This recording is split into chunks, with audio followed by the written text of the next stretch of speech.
Can you hear us, Ed? I can hear you. Good morning. I know this one. Good morning. You got one. Let me plug in the earphones and try once more.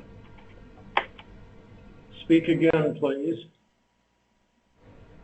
Okay, we're just setting up our computer here, testing out the DVD and whatnot, making sure that it'll be ready to go for lunchtime. How's the audio on your end? No, I guess the earphone connection is not working.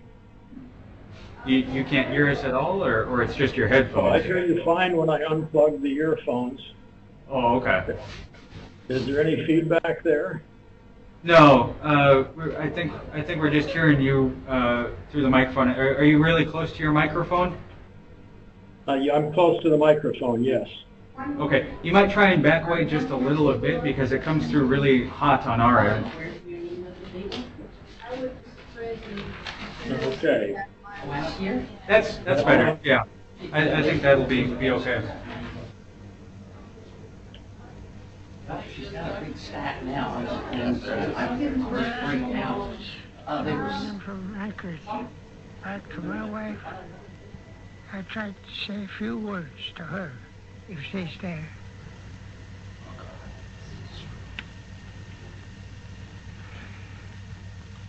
But I can talk my language.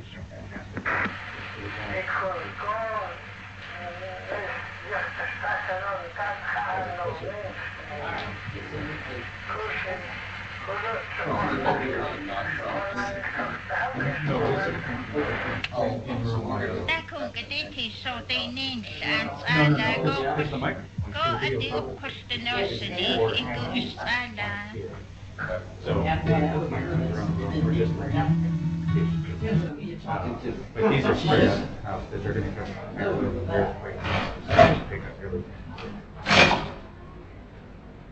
Looks like that one's a decent shit. So just fire up. Yeah. You figured out the content button on this. Yep. So it just has two modes because it's also VCR mode. Right, because it does have an input. We just have the DVD server tied straight to the projector. Right. Initially, the room was that video conference in the library didn't want to use it. Yeah, because we don't have to roll in the mobile. mobile. We were doing this all the time over here. You know, it just doesn't scale well to a room this size, putting in a little mobile. So, putting both of the cameras front and back, nice. 4 mics instead of one. You know, one to the tabletop or whatever. So yeah. So it's kind of an obligation. Yeah, I had to put together something like that, and I used to work for the school of fish up in Fairbanks, and we had to do that in their rooms. It used to be just a media teaching room essentially. Yeah. You know, some fancy DVD player, TV, but nothing else. And then they like melded half of a video conferencing system into it. Yeah. And it was like, okay, so we had all the video conferencing stuff, put in the camera minus the board that they controlled. Is that the one with the camera that's on the side of the room? Yes. Yeah, like right up there next to where you control the computer. We do lots of hundreds with them from our office. You know, we have like 2 or 3 people on this side, so we just put them in our tiny conference room. I've seen that one time. Is that in Irving? Yeah, Irving 138-2. No. Familiar with that? I know, I can't. Spent way more time and effort in that room than I ever cared. So remember, it was. Yeah, and then it was really weird. They bought like a stand thing, but they shoved every piece of electronic equipment into this little box with no airflow. You could take something in there. You could literally take a cake and shove it in. When I found out that they had done that, I was crying a bit. It's bad. Alright, so I think that they are in shape to go as long as presentations are on here. Are you using Mark's phone? Yeah. Just have to come teach you for sitting in the back for a change. Nice, actually. Are you going to be the appointed heckler? No. There's plenty. How are you? I'm doing well. I think so, yeah. Alright, so your first name or Ben? Okay, so we actually did talk to you then. Suzanne and I called you at one point. Was that? That was me on the other end. Alright. that's in the back one, you're gonna hook it up, less. Yeah. Well, if Fairbanks is on, actually, I'm not sure if you desktop you want to. Oh, for the video conference? Yeah. I was talking about even just the. Oh, this stuff, yeah. Okay, so your number is? 76. Couple of 7297.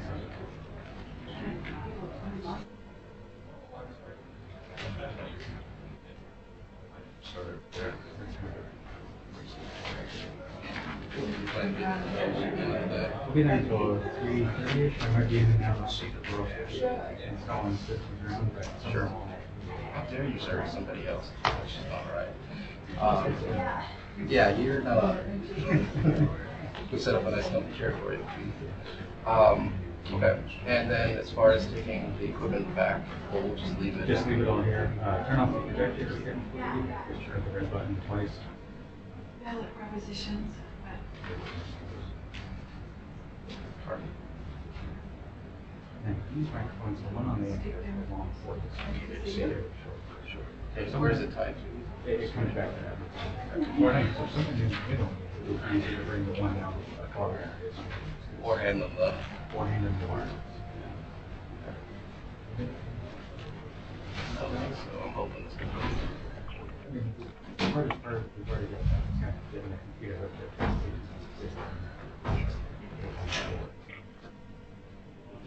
Yeah.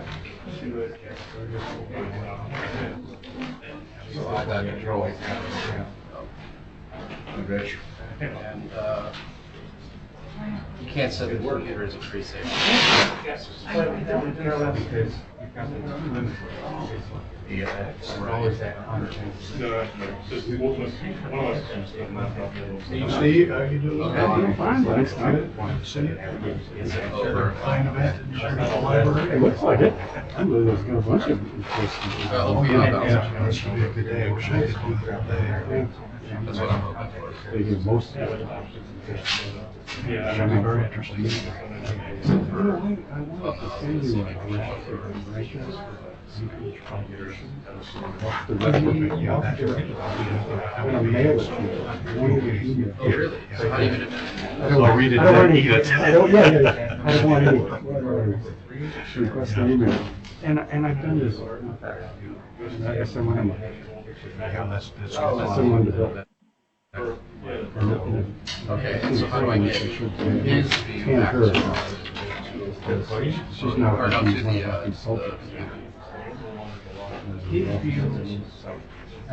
seen. But anyway, and then if you look at it, you don't agree, maybe you can phone me up or I can. Okay, so he can choose. I don't expect any written response. You know, I would like you to, so if you know, you're weird about places, that is really. I'm liking to. I'd like to know. Once I learned on our good guy last. I'm supposed to wrap our arms around. Well, that would be the best thing, sure. In fact, I'll tell you what we're gonna do, we've never done this before, I'm actually gonna send a letter to all of us. And there's no record.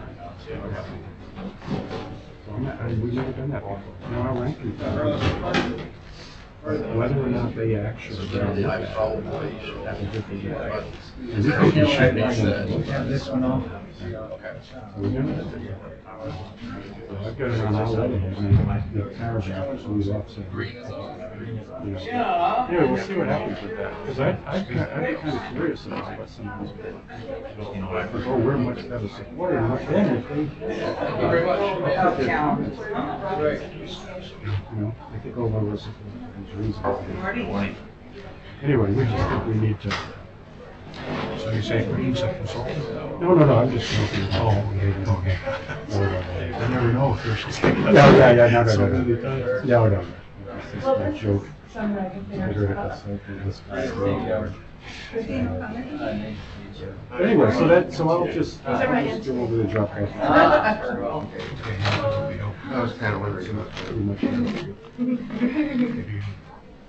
How are you? Good? This meeting, which I for us. Right. I know we, everybody wants to have about 400 million. lots of places to look besides this. I hope so. Thank you for the room and then all your help. You know, Good morning, George. How are you? Good, sir. congratulations to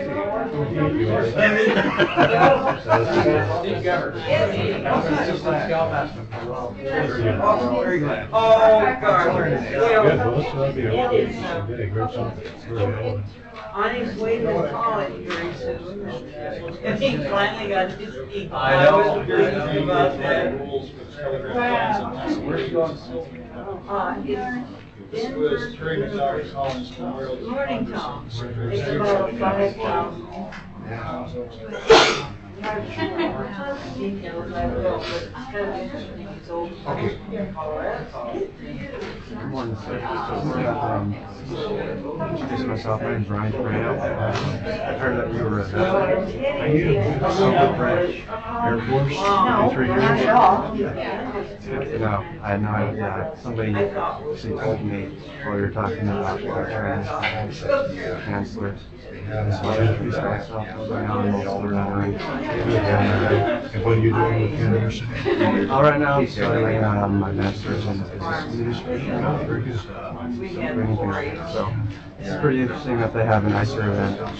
Yeah, that was a great program. But on the veterans part, I have really special place in my work. The university is doing well for veterans and active duty students and their families. And a few different university Air Force here in Alaska. Many 4 years of the military and anything else in your life. Never, that's a long time. Just had a retirement ceremony for a chief master. It was pretty fun. A lot of food, a lot of fun laughing. Hey, Steve. Have you heard of a student named Nicole Silva? You know, I have. Found a place. But she's doing. I have her today. Well, when you send out an email,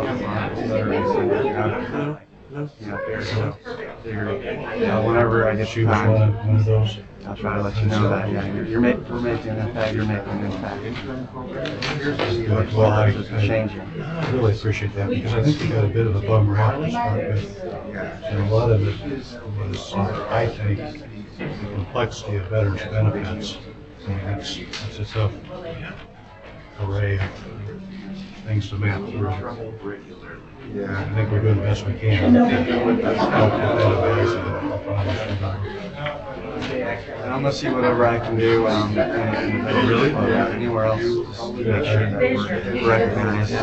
Yeah, I appreciate that. And anything you can do to help me, I really appreciate it because as you can imagine, I get overworked by my events on occasion. Oh, it's thankful for the person is out. Sure. Whose idea was? Hopefully I'll talk to you some more informally. Yeah.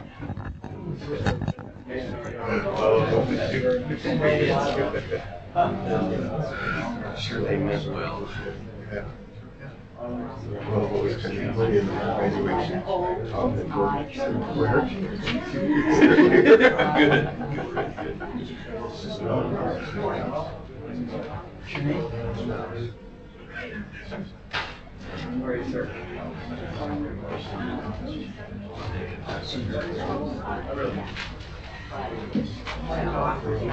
People are always afraid of the front row. Probably. Oh, yeah, no. Got it. Okay. Make that. Yeah, me too. How are you guys?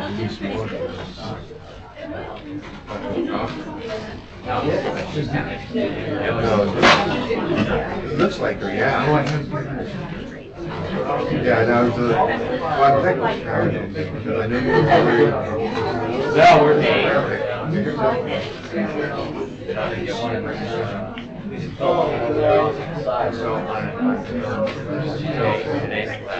And this is Donna Weiser.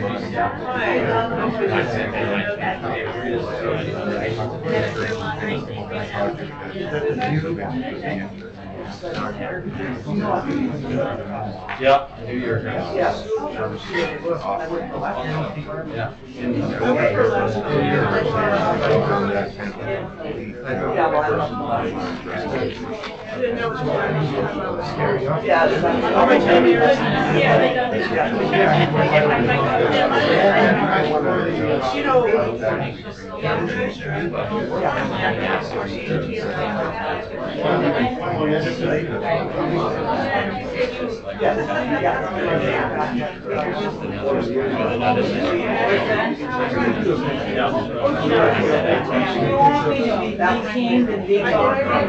Be whatever you want.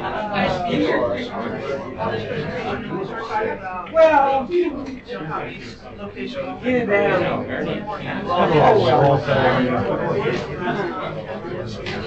that was a big issue, you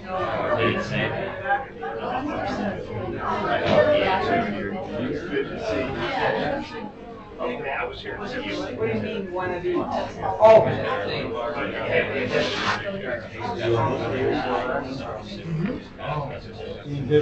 Yeah, I know, and I'm not, yeah, I know. Got a long way to go.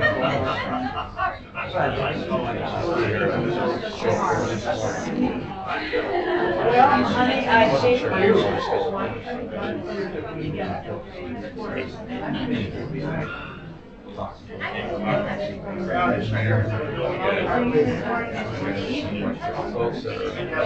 in history.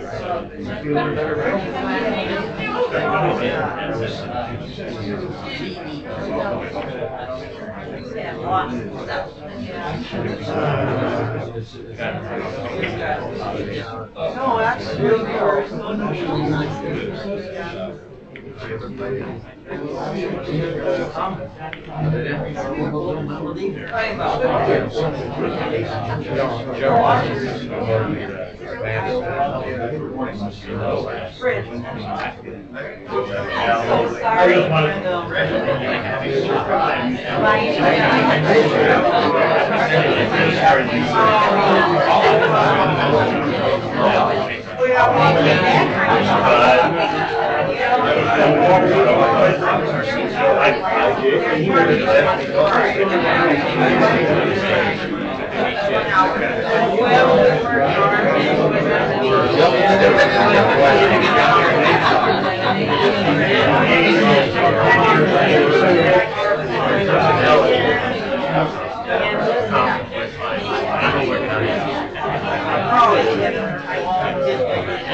Sorry, I'm a little slow.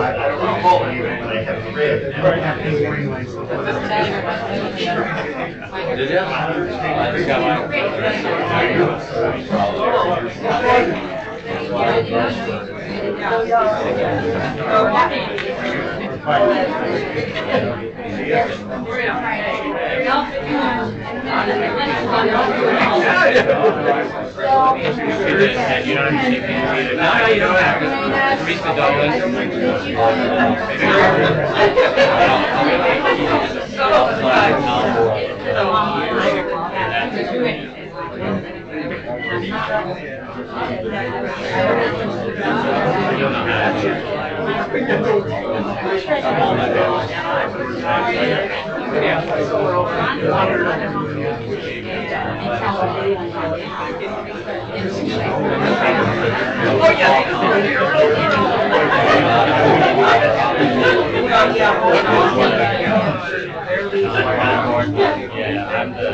I know. Well,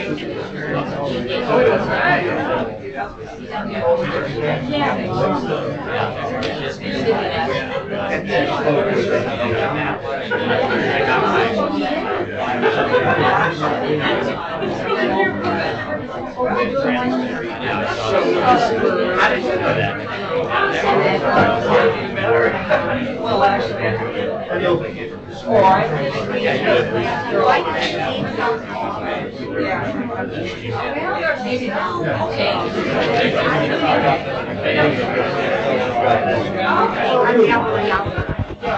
Good morning. You were so quiet. Do I have a mic?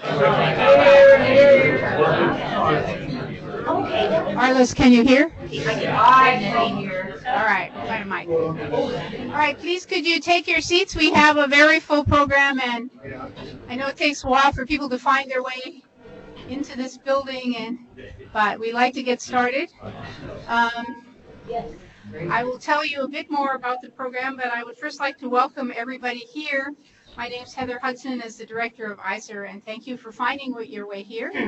I'll tell you a bit more about what we're going to do today in a few minutes, but you will see that we're going to try to hit the highlights of telecommunications, how it's evolved in Alaska, especially how services got out throughout the state in the rural areas. And I'm going to turn this over initially to our chancellor, who will welcome you, and I want to thank UAA in particular for all the support they've provided for not only ISER, but the facilities and many of the things that you had documents you'll see today.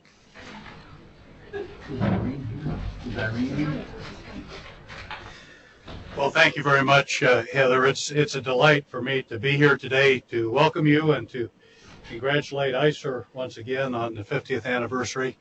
And events like this are the hallmark of what ISER does. The telecommunications topic is particularly of interest and near and dear to my heart because of its importance, not only in the development of Alaska, but also in the lessons learned that have been applied in other parts of the world. And my sense is that we've only just begun. There's an exciting history in telecommunications. Where we are now is very exciting, but even more so, I believe, is where we might head. And that's a large part of the topic array that we have today. The examples for the university are very dear to my heart.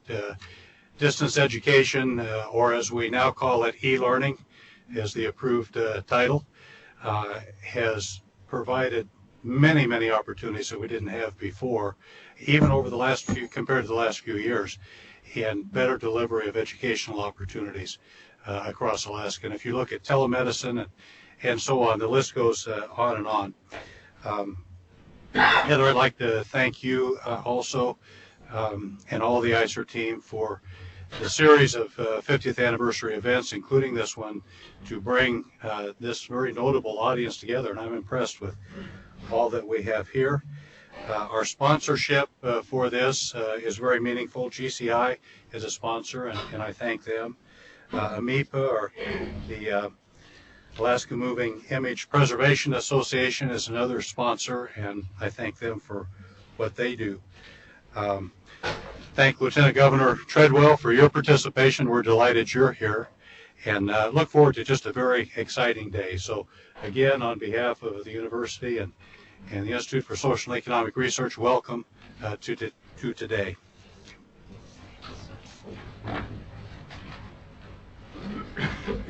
Thank you so much, Tom. And something I was going to say in the kind of housekeeping and overview later, but I will tell you now, is that one thing we did to both give you some more information as well as save a little bit of time is to give you all copies of the speakers and chairs bios. So rather than spending a lot of time on introductions to people and trying to pick out things that might be useful to say in 2 sentences, we gave you a few paragraphs so that you'll be able to read more about them. And as I could have mentioned, Tom has just briefly joined us as Chancellor, having returned after being Dean of the College of Business and Public Policy a few years ago, in between being involved in the aerospace industry and also in technology while he was here. We are also really privileged to welcome Lieutenant Governor Meade Treadwell to give some opening remarks. And I was delighted that he was able to spend some time with us, and he says he'll try to come back later in the day as well. You'll see his bio in there, and in not as much detail as maybe on the website, but some detail. But I think a few things to know is about Mead is certainly that he has had a career that involves the tech sector and tech startups as well as technology. He's certainly very interested in planning about the future of Alaska's economy and how these technologies and other infrastructure and facilities could contribute to the social and economic development of Alaska. What I didn't know until talking with him in the past few days is that first he was also a very serious student of history. And one of the reasons that we are having this event this year is because another student of history, as well as an entrepreneur and a scientist, Robert Walp, whom I will talk about more in a few minutes, and you will hear more about, also was a student of history of Alaska Telecommunications, and said, Heather, lots of really interesting things happened here a long time ago in terms of the beginnings of trying to get telegraph service and trying to get other services and eventually getting them. And lo and behold, Mead has a lot of background in that as well. The other thing I learned was that he's a descendant or is a relative of Theodore Vail, and this is only something for people who are really tech policy and industry groupies. You have to know that Vail was the architect of what became AT&T's very large presence across the U.S. and the one who said one technology, one company, universal service, and basically came up with the concept of universal service, although in his mind it meant everyone should sign up with AT&T. But he did mean we want everyone to have access, and it took us a while in Alaska to figure out how to make that happen. And in fact, we had other companies here that we had to work with to make it happen. But Mead, we're really glad you're here. Thank you. Well, gosh, Heather, I don't usually talk about my relatives, but to stand before a group here and say you're descended from one of the founders of big regulation in the country, I'm not sure. There was another Vail who met an artist named Samuel F.B. Morse and said, why don't you come meet my dad? We'll try to get you some venture capital for this thing you've got called a telegraph. And by the way, for that to work, you really should have this code. So I like to remember Alfred Vail also, who invented the Morse code. But that's now I've done my grandmother a good service. Heather, thank you very much. And one thing I want to say is I think it's a tremendous thing for the University of Alaska, for ISER, to have Heather Hudson here as director of ISER in its 50th year.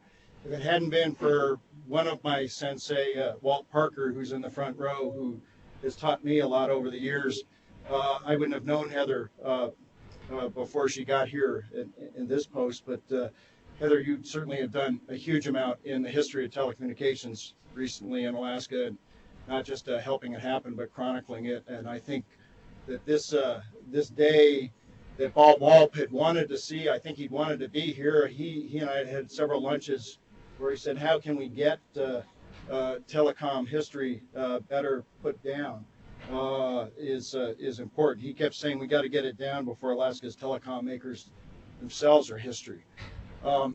Senator Gravel, it's great to see you again. When I was when you were in the Senate and I was a cub reporter for the Anchorage Times, we got to know each other, and it's fun to see you back. And anyway, welcome to all. This meeting, as was said, is a long time coming, and it's a long time coming because telecommunications in Alaska have been a long time issue. And in thinking about this meeting, I was thinking about the first phone call I ever made to Alaska, where it was perceived for a kid who was born on the East Coast to be a very expensive thing. Well, my cousin was working for Jerry Ford at the time. She said, well, why, just come into the office and use the Watts line. So my first phone call to Alaska was from the White House on but the echo canceling had not really gotten into place yet. It was still kind of a very difficult, long time call. When I got here in 1974, I realized that if you wanted to watch the CBS Evening News, you watched it the next morning after the tapes had been flown up here. But the fascinating challenge of bringing data and voice and video and internet to the state has been tremendous and a lot of fun, and great pioneers here of present day. In 1982, I got out of business school and was asked by Ron Duncan and Lieutenant Governor Terry Miller, John Gerster, Bob Merritt, an an electrical engineering professor up at the University of Alaska Fairbanks, Joe Hayes, Chris Lathine. We spent about $100,000 trying to put together, and I didn't bring in the book, but we put together the first business plan for a statewide cellular network, and that's 1982. And Terry and I went around and talked to various phone companies and said, you know, if people get cell phones, they're going to want to leave their home area. Oh yeah, well the roaming charge will only be $3 or $5 to go from Anchorage to Mat-Su. I remember that argument. We said no. We have this vision of a statewide cellular system, and that took a while to see happen. The FCC changed the rules in the middle of the game, and we were building an application on merit, and they said no, we're going to give it out by lottery. So it was won by a high school student in California, I think, who ultimately sold the licenses to McCaw. Somewhere in my library, I've got another thick book, which was the original business plan for GCI, where Ron Duncan was running around town. I guess he had some financing from ASRC, and I joked with Governor Hickel many times, gee, we should have invested in that one. I remember being at a reception at Denali Towers when GCI turned up, and was standing next to recently elected Governor Bill Sheffield, and he said, oh, well, this company's going to be out of business very soon, probably before September. But we did live all through the phone wars, and that was very, very interesting. In 1988, I remember being on the Friendship flight to open the border with Russia, and AT&T had gone in a day ahead of time in a Mark Air C-130 and had erected about an 8-foot dish, and we were all able to make local calls in Anchorage from Providenia, which was quite a cool stunt. About 1995, I remember as the internet was becoming more and more useful. At one point, I think at that point we had only one fiber optic cable to the lower 48, and some ship dragged anchor and cut the cable. But I was amazed because my internet messages were able to get through, and it was just proof positive of that idea that data packets will go where they have to go until they get to where they have to be. But I guess if there's one theme in Alaska's telecom history to think about, I like to think of a statement that Wally Hickel made many times, where he said Alaska is not just what it is, but where it is. And in my library last night, I found a memorial to the Secretary of State from Perry McDonough Collins in 1864. It's a communication upon the subject of an intercontinental telegraph connecting the eastern and western hemispheres by way of Bering Strait. And the transatlantic cable had failed, and Perry McDonough Collins, who also had convinced the czars that they should build the Trans-Siberian Railroad, had said, well, the easiest way to build a cable from New York to Paris is via Alaska. And Western Union got the money, and a number of brilliant engineers were sent off to this place. As you know, that venture went out of business when the transatlantic cable was successfely laid a second time. But it did give us other legacies. If you haven't read Tent Life in Siberia by George Kennan, he talks about how he was being paid to basically camp in Kamchatka and places further east while they waited to see if the telegraph got through. William Henry Dahl's look at the natural history of Alaska. He was brought here by the Telegraph Project. Kennecott was involved. Whymper's history of Alaska and the Bering Strait. So that was a project which failed, but also put us on the map in terms of the understanding of not what we are, but where we are. The first message carried on that in 1865, because there were parts of the telegraph line that were successful, carried news of Lincoln's assassination. General Case and I were talking this morning about the WAMCAT system, the military system that was built after the turn of the 20th century, built in large part by General Billy Mitchell. And I found a manual of regulations for U.S. military telegraph lines, Alaskan cables, and wireless telegraph stations, with about 400 rules that the bureaucracy at the time had decided was how the military lines were going to be used. And if you realize that it was this system that was most of the 20th century for Alaska, for telegraph and then wireless and then voice, it's amazing. But we were essentially a military telecom district into, is it the 70s, Walt, there, that you had that.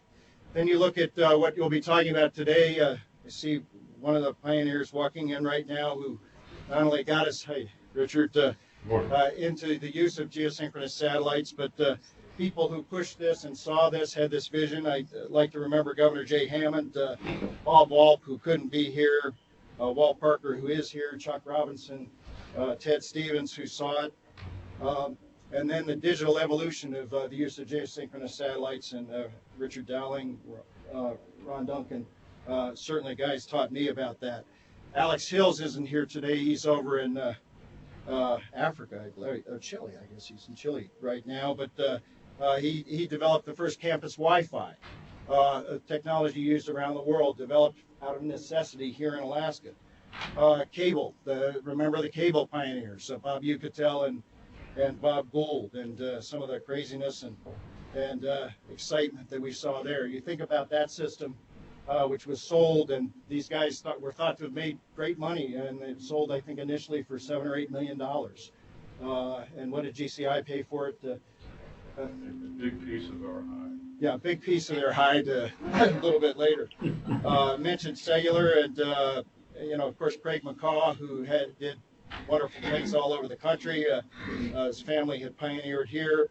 My late colleague Chris Borges, who was with the ACS system before working with us, and then GCI. And I think of what GCI has done to get cellular in all these communities in the bush with basically with a PC as a switch, when Motorola would pretty much still tell you today you need a $7 million switch in each community. I don't know that they would actually tell you that today, but only 5 years ago they were telling me that. So that's interesting. You think about our LEO networks and how the promise of the LEO networks for Alaska is still, I think, unfulfilled. And the next generation of Iridium has as much importance, I think, to us as some of the other technologies, because so much, when you get into a LEO network, so much of the capacity is over the high latitudes. And so that's something we should be thinking about. And finally, as I look at the history of telecom that I've gotten a chance to live through, there's guys like Leonard Kirk and the team that put together the Capstone project with the FAA, where we're bringing data right into the cockpit of the aircraft with nodes all over the state. That's something we did here first before any place else in the world. Won the Collier Trophy, which is the major trophy in aviation because of innovation here in Alaska, and it's the next generation of air traffic control. Very exciting. Cheerleaders who aren't here with us today, my predecessor, Red Boucher, who would love to have been here today. Somebody who just was very enthusiastic about this. Nicholas Negroponte and the fellows at the MIT Media Lab who were cheerleaders along. And one of my favorite stories was I was working on one telecom venture. That's telling me that I got to get up.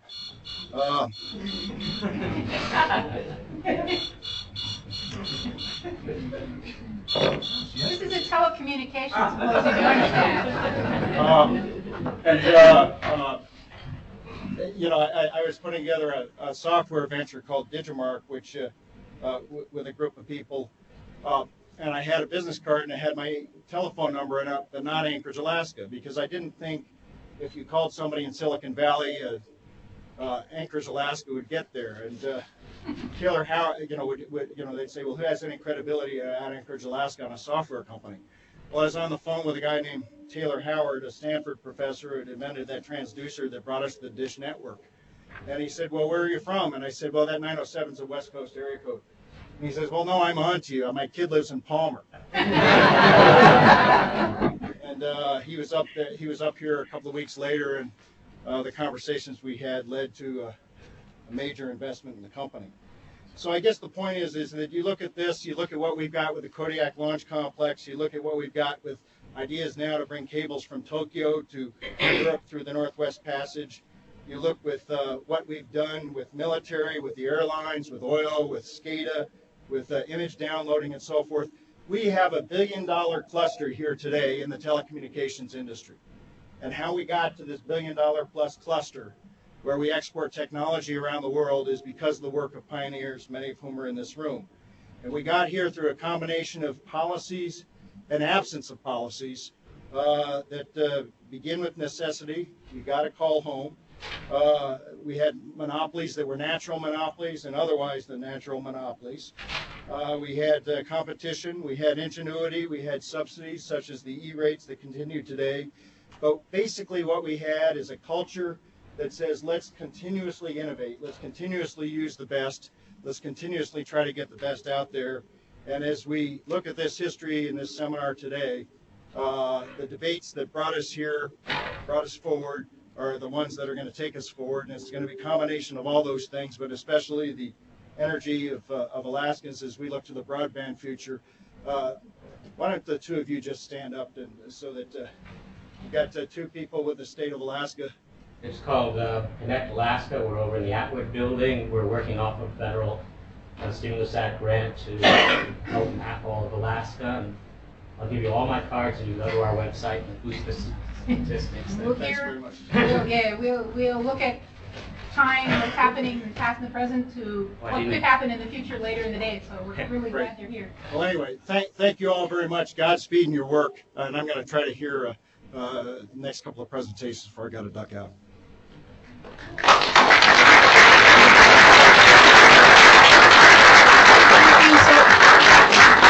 Thank you so much, Mead. And now let me give you a little more background. I wanted to make sure that our people welcoming you who weren't able to stay too long managed to get on the program right away. But I wanted to give you a little more context. First of all, I would also like to thank our sponsors, as our Chancellor Tom Case did.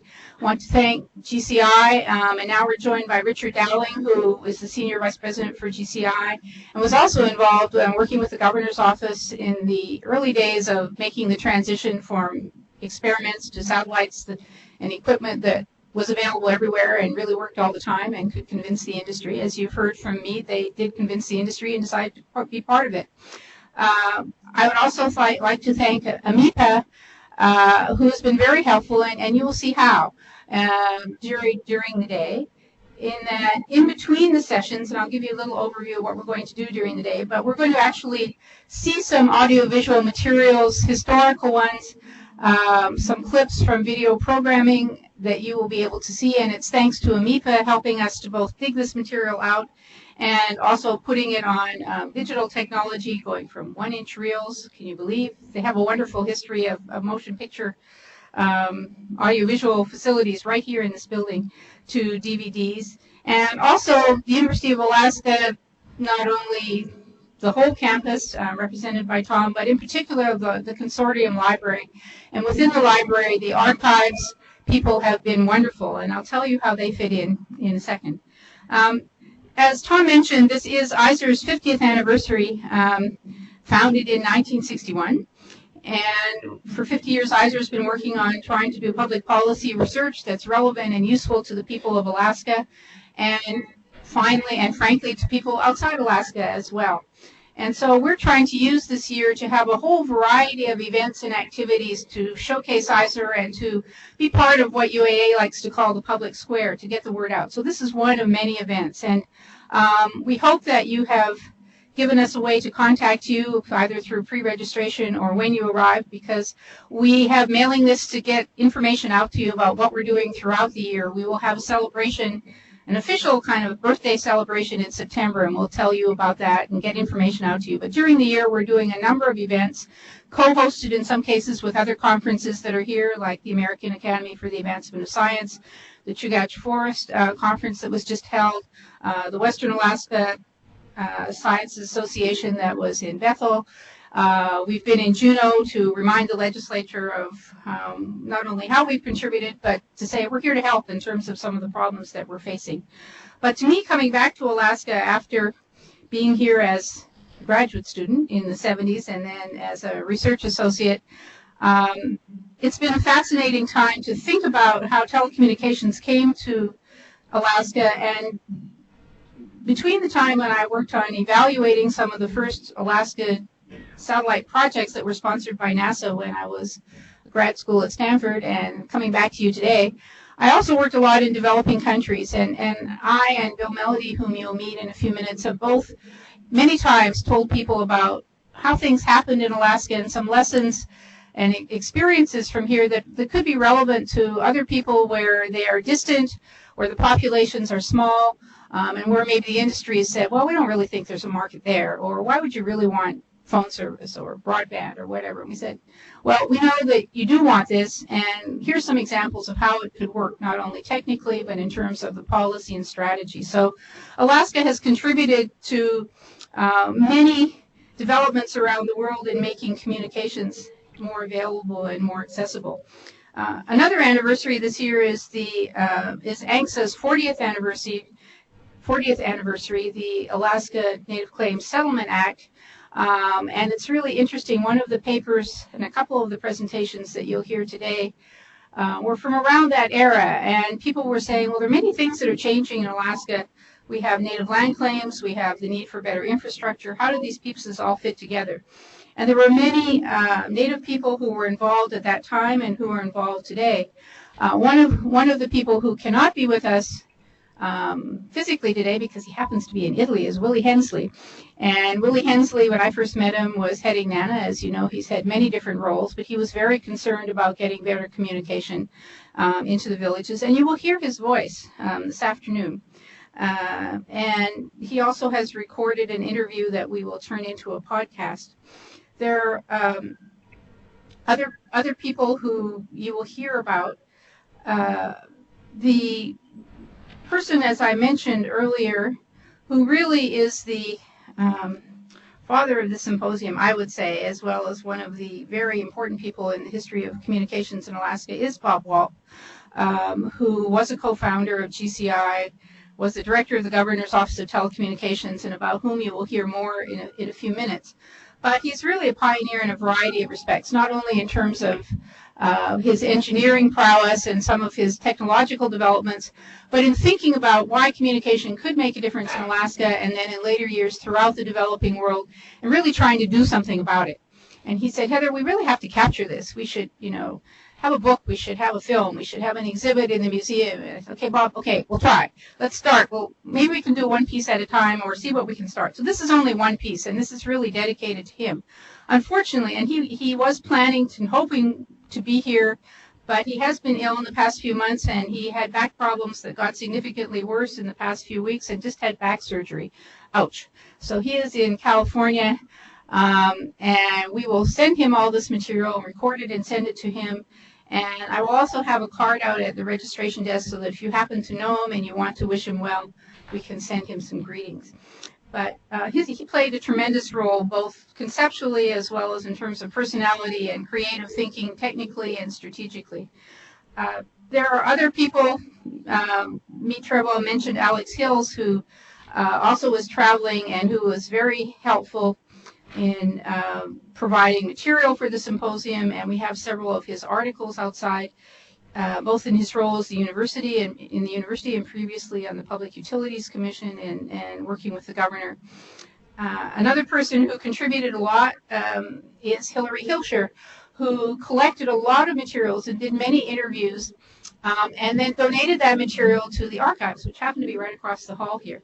So UAA has a wonderful collection of telecommunications archives, many of which came from her, and other people have donated as well. And if you have things buried away and you're not sure what to do with them, this is a great place to make them available. We've had a lot of fun going through them, and there's a wealth of material. What we want you to do is to share in this experience with us today in a variety of ways, not only by hearing what people have to say, but you will see out in the lobby a display of some of the materials that were plucked from the archives largely. There is a timeline that shows you key events and milestones, especially as they relate to rural communications. And believe me, there's a lot more that we could have put on, but we tried to pick out the highlights. We will also post that online. There's kind of a big presentation piece out there for you to see. You'll see also material in plastic sleeves, and that was a way to kind of help let you look at some of what we pulled out of the archives. So those are for you to look at but not take away, but you can pick them up, you can read them at the break, you can, look at the pictures of first telephone use or what people had to say when they first got TV or some of the key events, and those are laid out on the table, as well as some books that have to do with telecommunications and in Alaska and have relevance to them, some of which I authored and co-authored, and some one about Augie Hebert and some others that we thought you might be interested in. They're from this library. If you would like to read them, you may borrow them. They're right there for your use. And then there's also some material from ISER, since this is ISER's 50th anniversary, and there's some publications out there in the table. Those are free for you to take if you would like. If we run out or if there's something else that you would like to know about ISER, please send us an email or call. We have lots of material you can download from the website, but we have hard copies if that's also of interest to you. Just to give you an overview, and then we will get started. What we're going to try to do today is hit some of the highlights. And I really want to point out that we're not trying to and pretending to be totally comprehensive here. So if there's something that happened that you think is really important and it's not mentioned today, please don't feel insulted. Please let us know. Or some person you think is important or we should involve in the next phase, because we hope there will be a next phase and maybe a book and maybe some follow-on activity. We want to know. We're not trying to exclude everybody. We just had problems in terms of both timing and compressing. What we will do is start with the history and some of the events in the 1970s that took us from the beginning of some experiments, and you heard a bit about the very early ones, in fact, from me, but then early satellite experiments, which were nice and demonstrated technology, but weren't really going to get Alaska service where it needed it without a lot of ingenuity at the federal level, at the state level, from academics and from the industry. So the first panel will try to give us that background, starting with Senator Mike Gravel, who some of you may well remember, and who is well known for many different roles, including how he helped contribute to this push to get communication throughout the state. Then Bill Melody, who was here in the 70s working on economic studies for the Governor's Office of Telecommunications while a professor at Simon Fraser University, and previously as chief economist at the Federal Communications Commission, has gone on to provide a role around the world in helping people get better access to communication and getting the skills they need to be policymakers, regulators, and practitioners.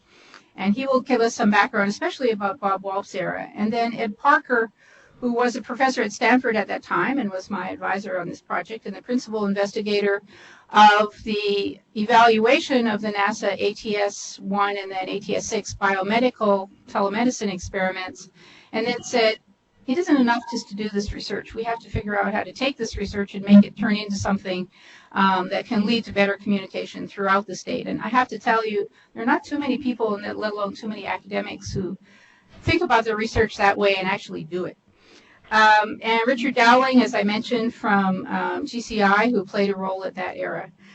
Then at the break, you'll have a chance to go out and look at some of these materials. They'll be there all day for you to look at. Then we'll look at industry strategies and some of the policy challenges.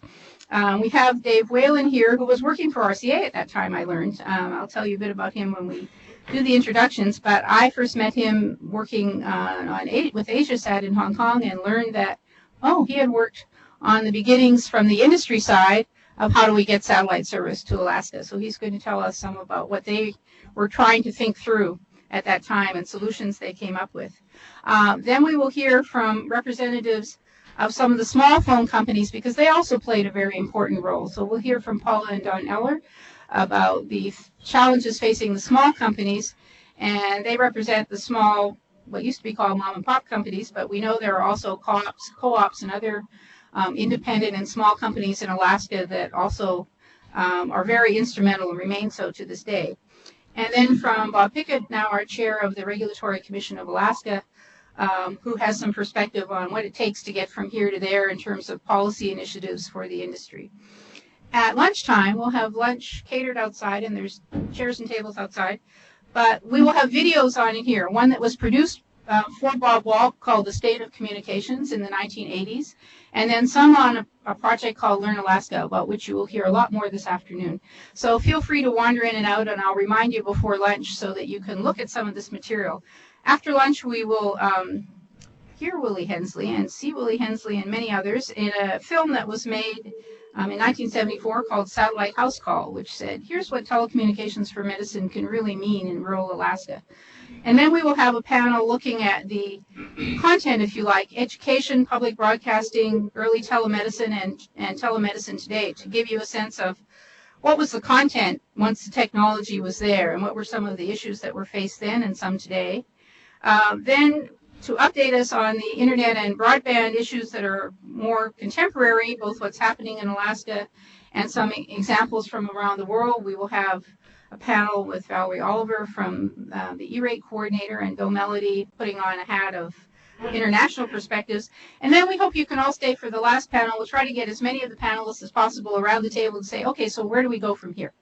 So that's the outline of the day, and I don't want to waste more time, but to take us right into it, and to introduce Senator Mike Gravel, who we were talking last night, and I found going through the archives, there were some very interesting activities that happened early on. July 1969, an Alaska congressional delegation sponsored a meeting to discuss a pilot satellite project for Alaska, and it included some senators that whose names you might remember, Gravel and Stevens, state representatives, federal government representatives, ComSat, RCA, and a cast of characters that then became involved in trying to figure out, well, how do we really get from the very early technology that Meade mentioned, the military technology that was just in the process of being sold to RCA, and the new technology, in this case, satellite facilities that was just being developed for voice use.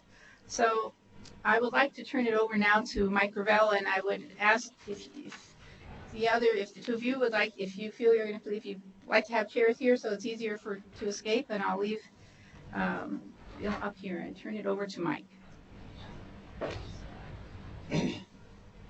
Thank you very much, Heather, and thank you for getting me up here.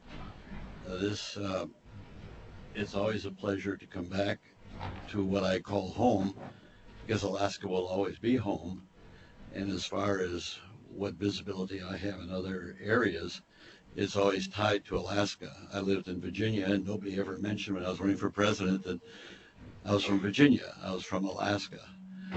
I want to recognize also a couple of persons that were active in this and in a very subtle way, because I'll explain it in a moment. But Ara Sturgielewski, who was a leader in the legislature, was instrumental with the whole legislature in being very cooperative in advancing communications, not just satellite communications, but communications, our public radio and public television. And of course, Francine Leftoska, who was also active in public radio and public television. And I meshed the two together. Now, the statement of what I'm talking about, how it all began, is a little arrogant and presumptuous, because it didn't begin with me.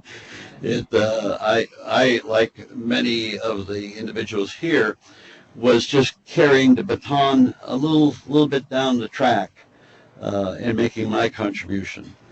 It all started when I came to Alaska in '56, and so of course the only paved road was a piece of 4th Avenue. And of course, if the shipment for some reason of the tapes didn't get here, we didn't have any television program that was worth a darn. They had reruns in the stock, and so the whole communications deal was something that when you came up here, you just recognized that, boy, we're in a different land. This doesn't work like the South 48, where you can just pick up the telephone and call. So I was sensitized to that, and then when I became a senator, I had the good fortune of a young man who was at the same prep school that I was. He was a year ahead of me. His name was Bernard Poirier, and it was in Worcester, Massachusetts. And Bernie was an assistant to Janine, the head of ITT, and he was in Paris. And he contacted me. He said, "Look, you're a senator of mine. It's just wonderful. You can do a lot of things. I'd like to work for you. I'm very strong in education." Well, I hired him, and but he was very precocious. He had one unusual talent. He read reports. All those reports that are put on a shelf that nobody goes back to. That's what he did. He'd get in the back of my office and he'd read these reports. So he came in to me one day, and we had been briefed early on by RCA, ComSat, Telesat, and others about the problems of communication in Alaska. And I was sensitive to it, but I didn't have any particular expertise. And so Perry, who started reading reports, said, "Well, look, we can do something unusual here. There's ATS-1, which is the first satellite we put up, which is no longer being used by the government, but it still has power and it's still going around beeping." And he says, "We could probably use that satellite and try to tie in something with Alaska and the South 48. He was then searching around for a client to use it, and he landed on NIH, which had some money, and they were prepared to go ahead and put up the money to tie in with ATS-1 and do some diagnostic activity between NIH and a village. So we put forth that application to get that done, and lo and behold, we were turned down. Can't be done. Technologically, just cannot work. Well, and all I recall, this was from an office in New Jersey, and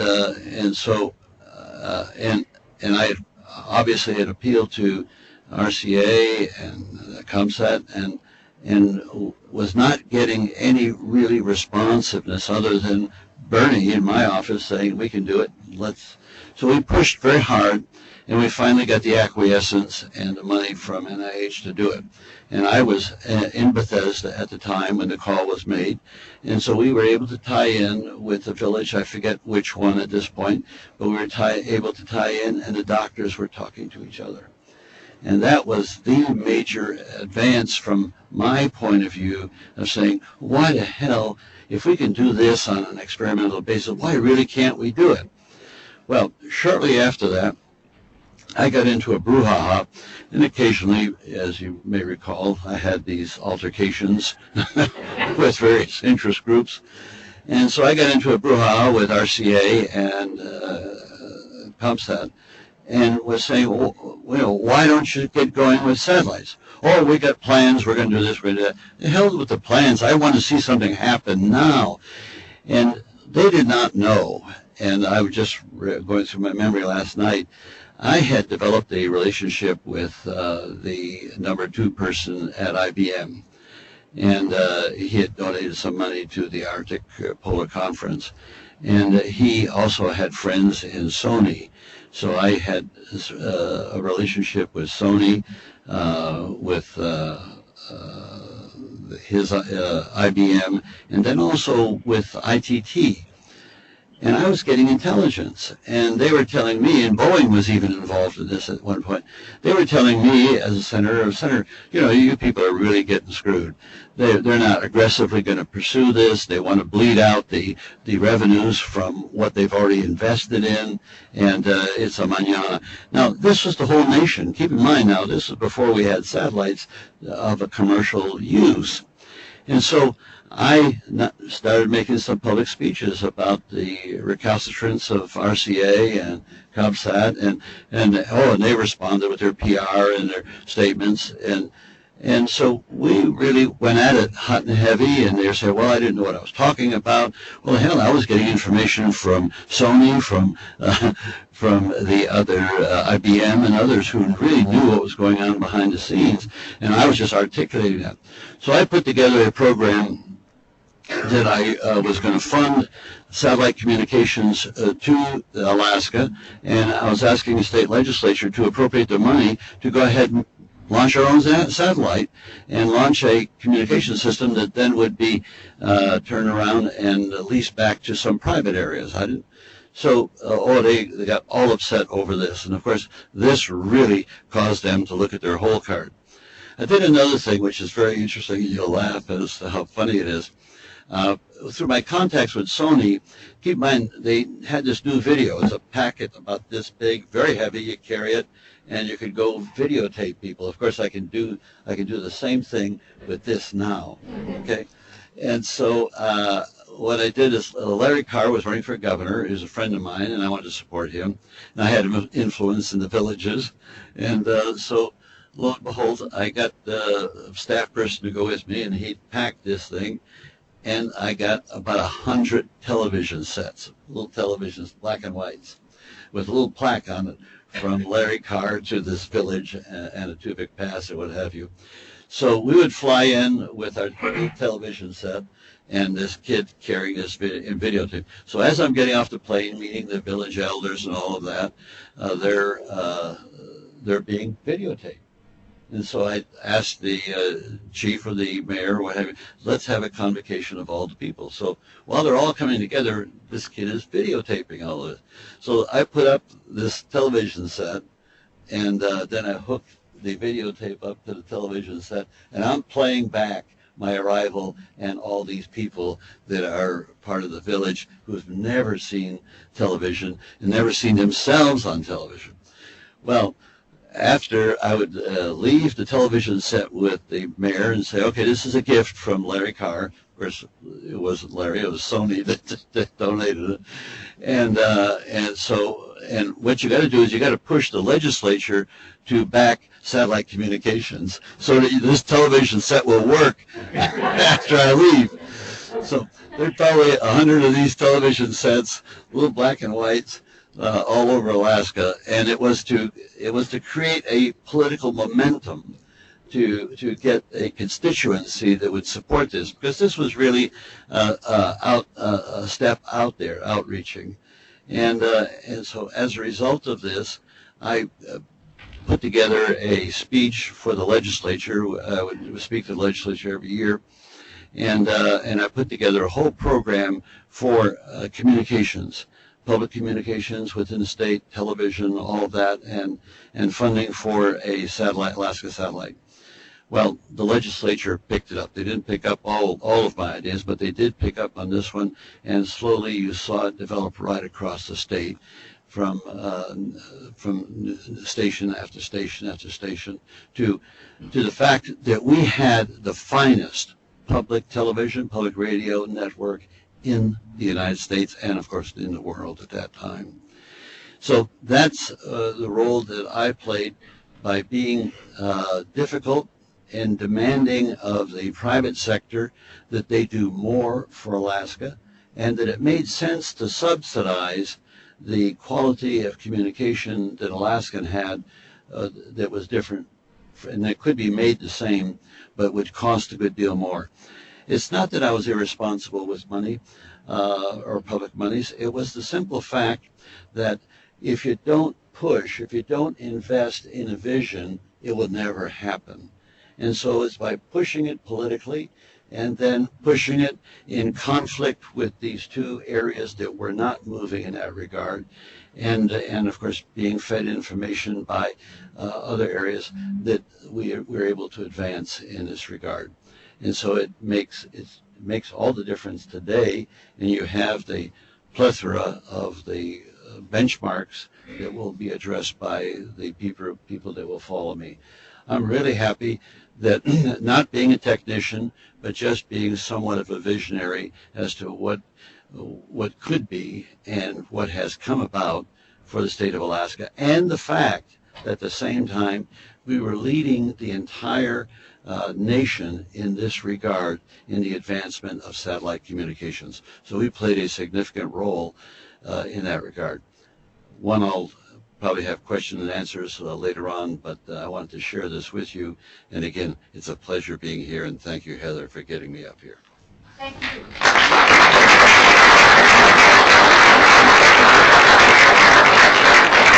Thank you. And I thank you also for reminding us that there was a lot of change going on with technology, as there has been since, but at that period, not only in the transmission technologies to get communication out to areas, but in the video field. And those so many porta packs, I was very interested. I hadn't heard about your use of them in the villages in Alaska, but I can tell you in Canada, also at that time, we used porta packs to go out and record people in villages, not only and show them the video, but then take the video back and show decision makers, whether it was in Ottawa or wherever they happen to be. See, this is what people in the communities want and need. And that process, which the National Film Board in Canada called the FOGO process, because they did it initially with film on Fogo Island, but portable video made it so much more easy to do, made people open the door to people producing their own material, even though, as you said, you were carrying about 40 pounds around, and sharing it. And that approach went on to be used in many other parts of the world. And now, as you said, you can do that on a very small device.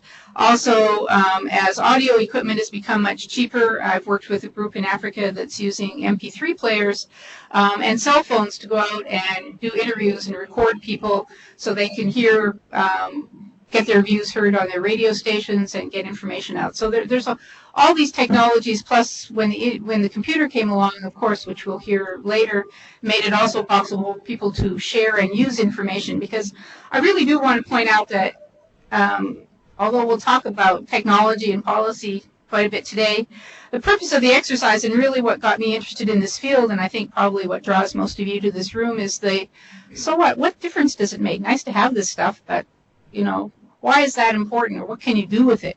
So how these technologies can contribute to rural development and to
Am I back in the conference? I have video. I don't hear sound yet.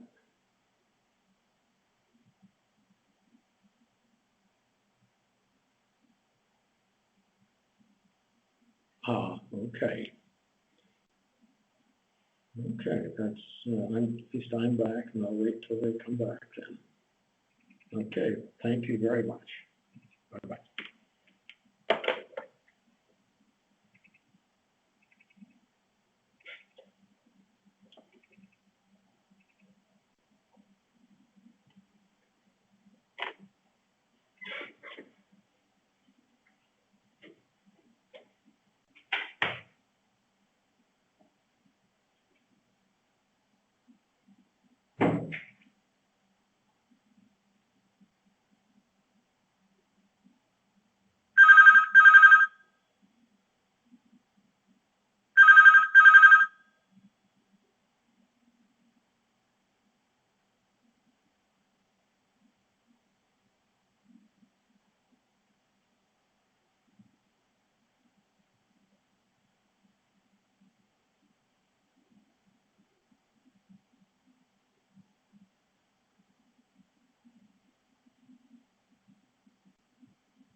Hello?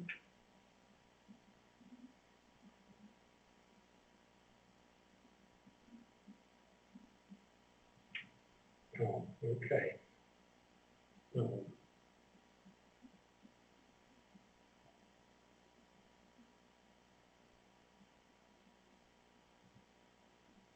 Okay, and I don't have any sound yet.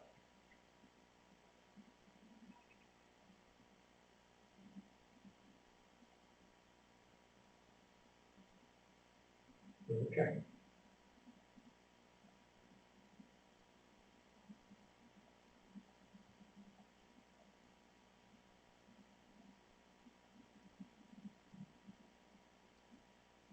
Yes, I can. I see the PowerPoint on the office. Okay.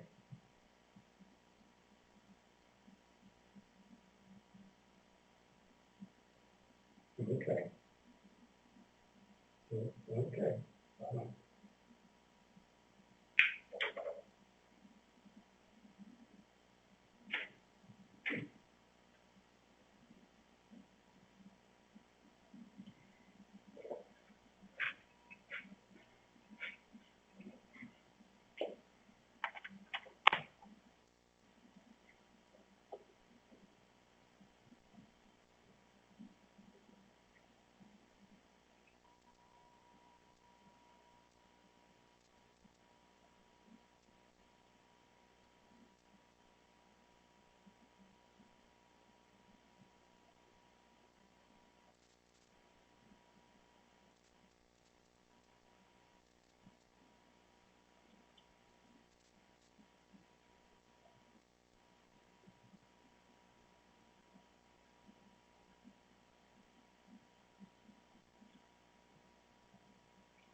And I think we have audio now.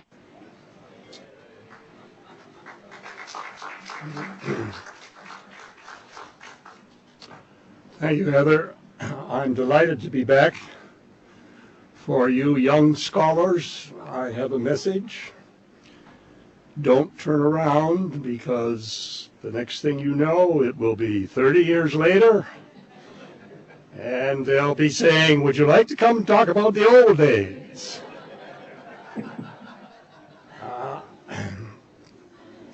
One of my students was doing some research on a communication problem and visited the FCC and was interviewing some of the old timers about the policy changes in the 70s that I'm going to talk about today, and couldn't wait to get back and tell me that this elderly gentleman asked me who I was doing my studying with.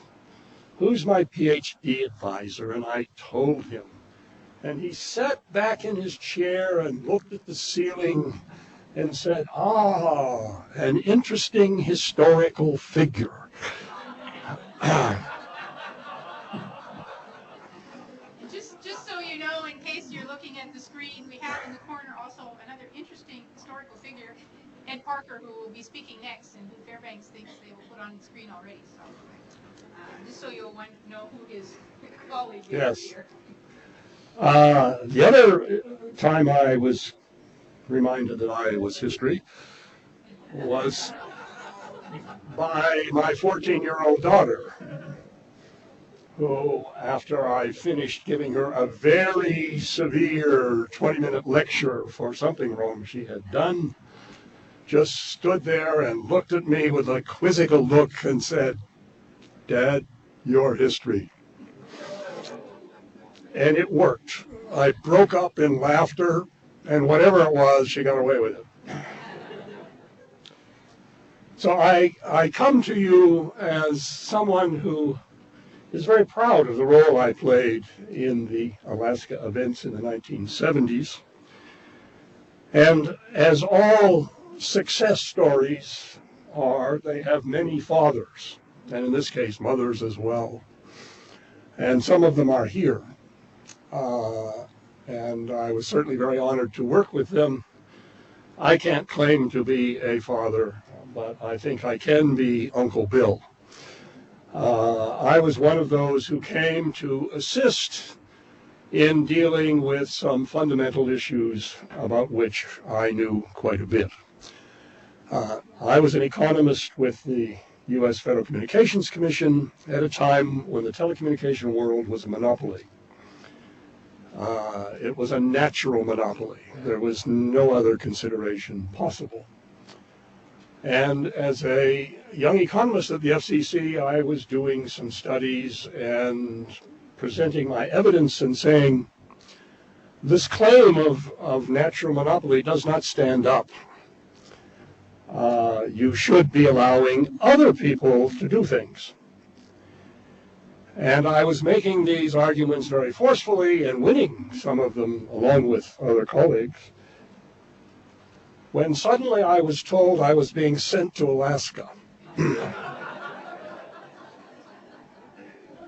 that the government was providing some expert help to Alaska. It was going to be setting up a public utilities commission. It needed to assess the proposals of RCA on the new communication system it was going to build in Alaska. So why don't you go out there and help them for a while? And when I came out, I found that exactly the same problems I was dealing with at the FCC, which we considered at the frontier of change, were problems that Alaskans were dealing with. The only difference was Alaskans had a much more open mind about these questions, that the pressures for maintaining the monopoly were not as great. However, what we found was the monopolist behavior didn't change. And so that prompted a series of problems that I came to be involved in.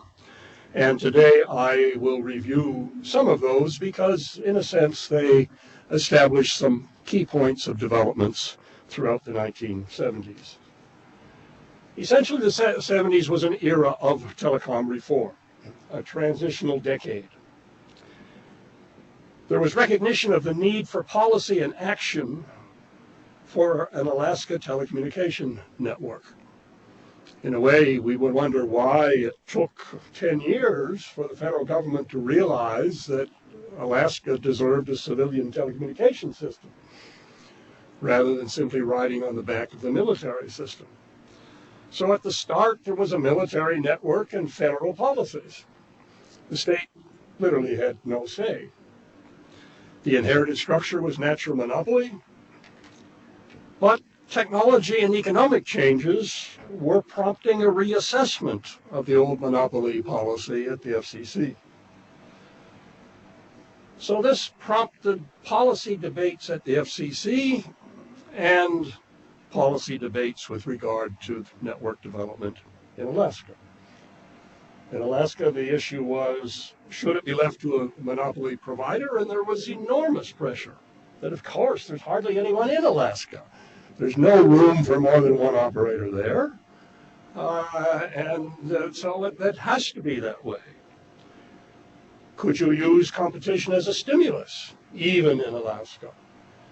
That was a question that Alaskans were willing to entertain even before the feds were willing to entertain. Should there be a passive or an active role of the state in developing state policies and advocating appropriate federal policies?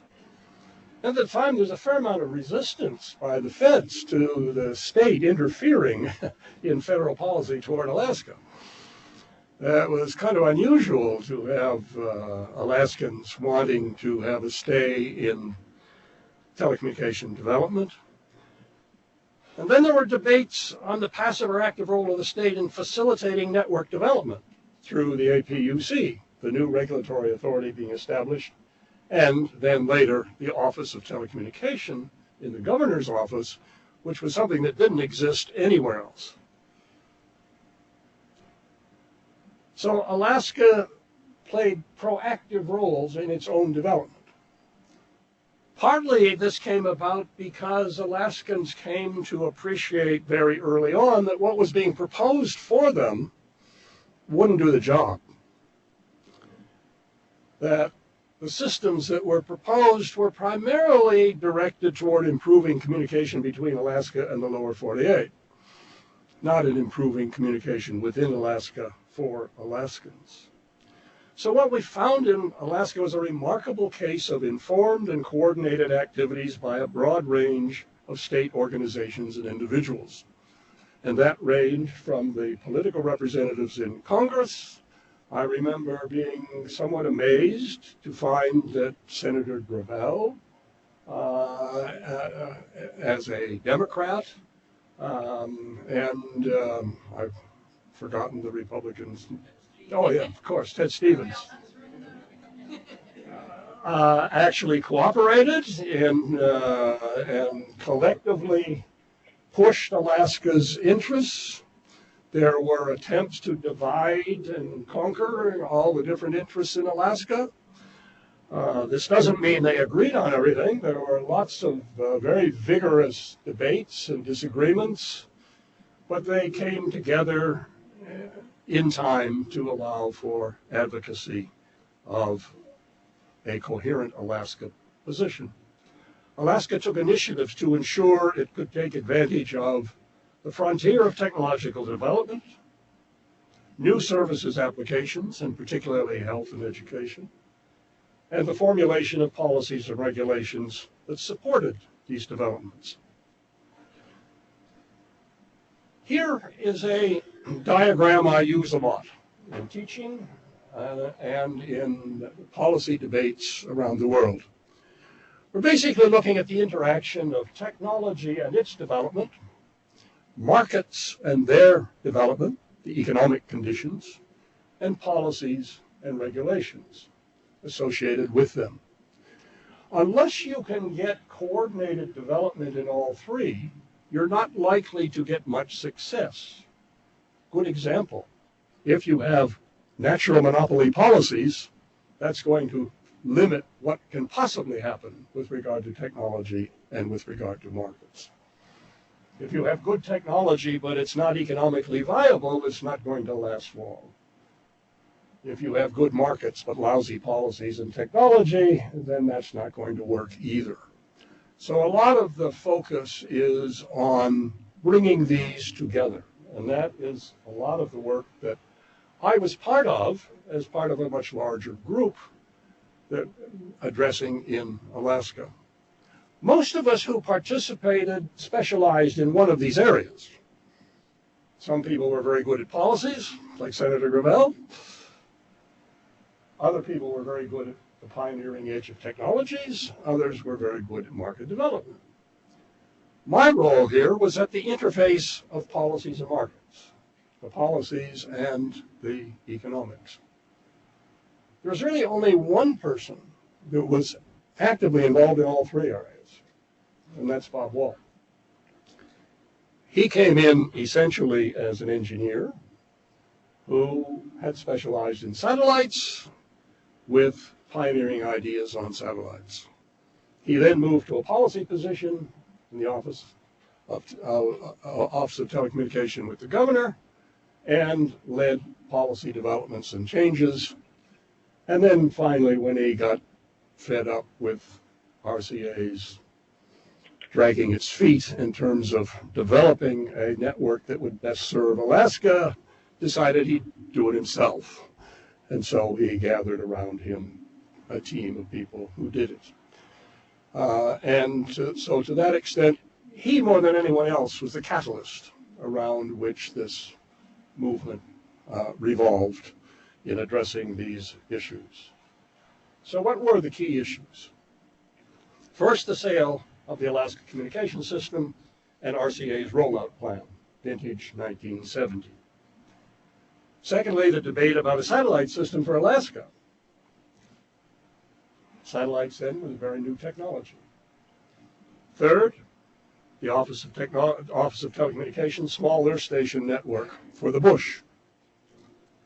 Fourth, economic and policy study on financially sustainable conditions, a study I directed and brought a team of researchers to Alaska for the summer to address these issues. I must tell you that at that time, it was the summer, I think, of 1976, that in my work, when I do studies like this, I always want to get local people involved. So I thought, I'm sure every bright economist in Alaska is just dying to join my research team on pioneering telecommunication. I got no applications, none, zero. And I could not understand until finally someone said, they're all working on the pipeline making far more money than you are. So I couldn't find any Alaska economists. So I brought my own research team from the lower 48, which did create a bit of a problem. One of the young researchers I brought was Heather Hudson. When my research team arrived, the first day we met with the Alaska Telephone Association. We were here to examine the details of their operations. We wanted access to their data. We wanted to know how good their plant was. We wanted to know how good their services were. We wanted to look at their finances so we could help them. We could help create a case for getting money to invest and expand these networks. So at this first meeting, Bob Wall described this, and he introduced me, and I told them what we wanted to do and invited their cooperation. And then the head of the Alaska Telephone Association stood up, and he looked at his watch, and he said, the next plane for the lower 48 leaves at 2 o'clock this afternoon. I'd suggest you people be on it. So I remember turning to my team and said, I think we're going drinking.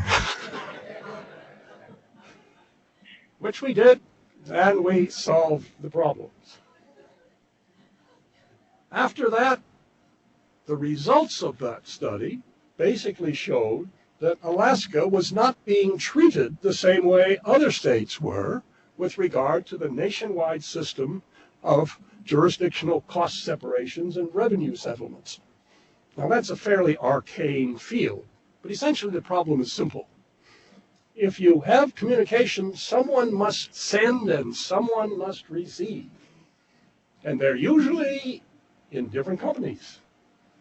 So the question is, how do you share the revenues? You have to decide how you're going to share the revenues. Basic idea has always been you share them in accordance with the relative costs. If one company incurs most of the costs, they get most of the revenues. Simple as that. a lot more complicated the way they do it, but that was the problem. Except Alaska was left out. So when people called Alaska, most of the revenue stayed down in the lower 48. When Alaskans called the lower 48 companies wanted most of the revenue. So under this system, Alaska would be subsidizing the lower 48. And the whole point was the lower 48 was supposed to be subsidizing the development of a network in Alaska. So the Joint Board was the federal state regulators. This is where they met to set these rules.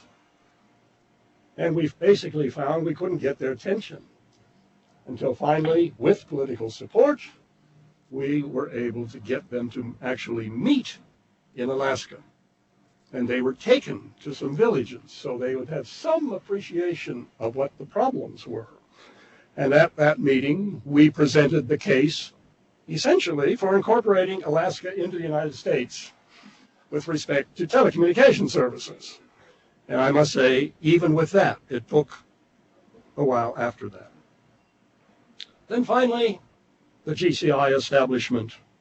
And then what was my last involvement was the GCI antitrust case against RCA. So I will briefly run through some of the key points with regard to each of these.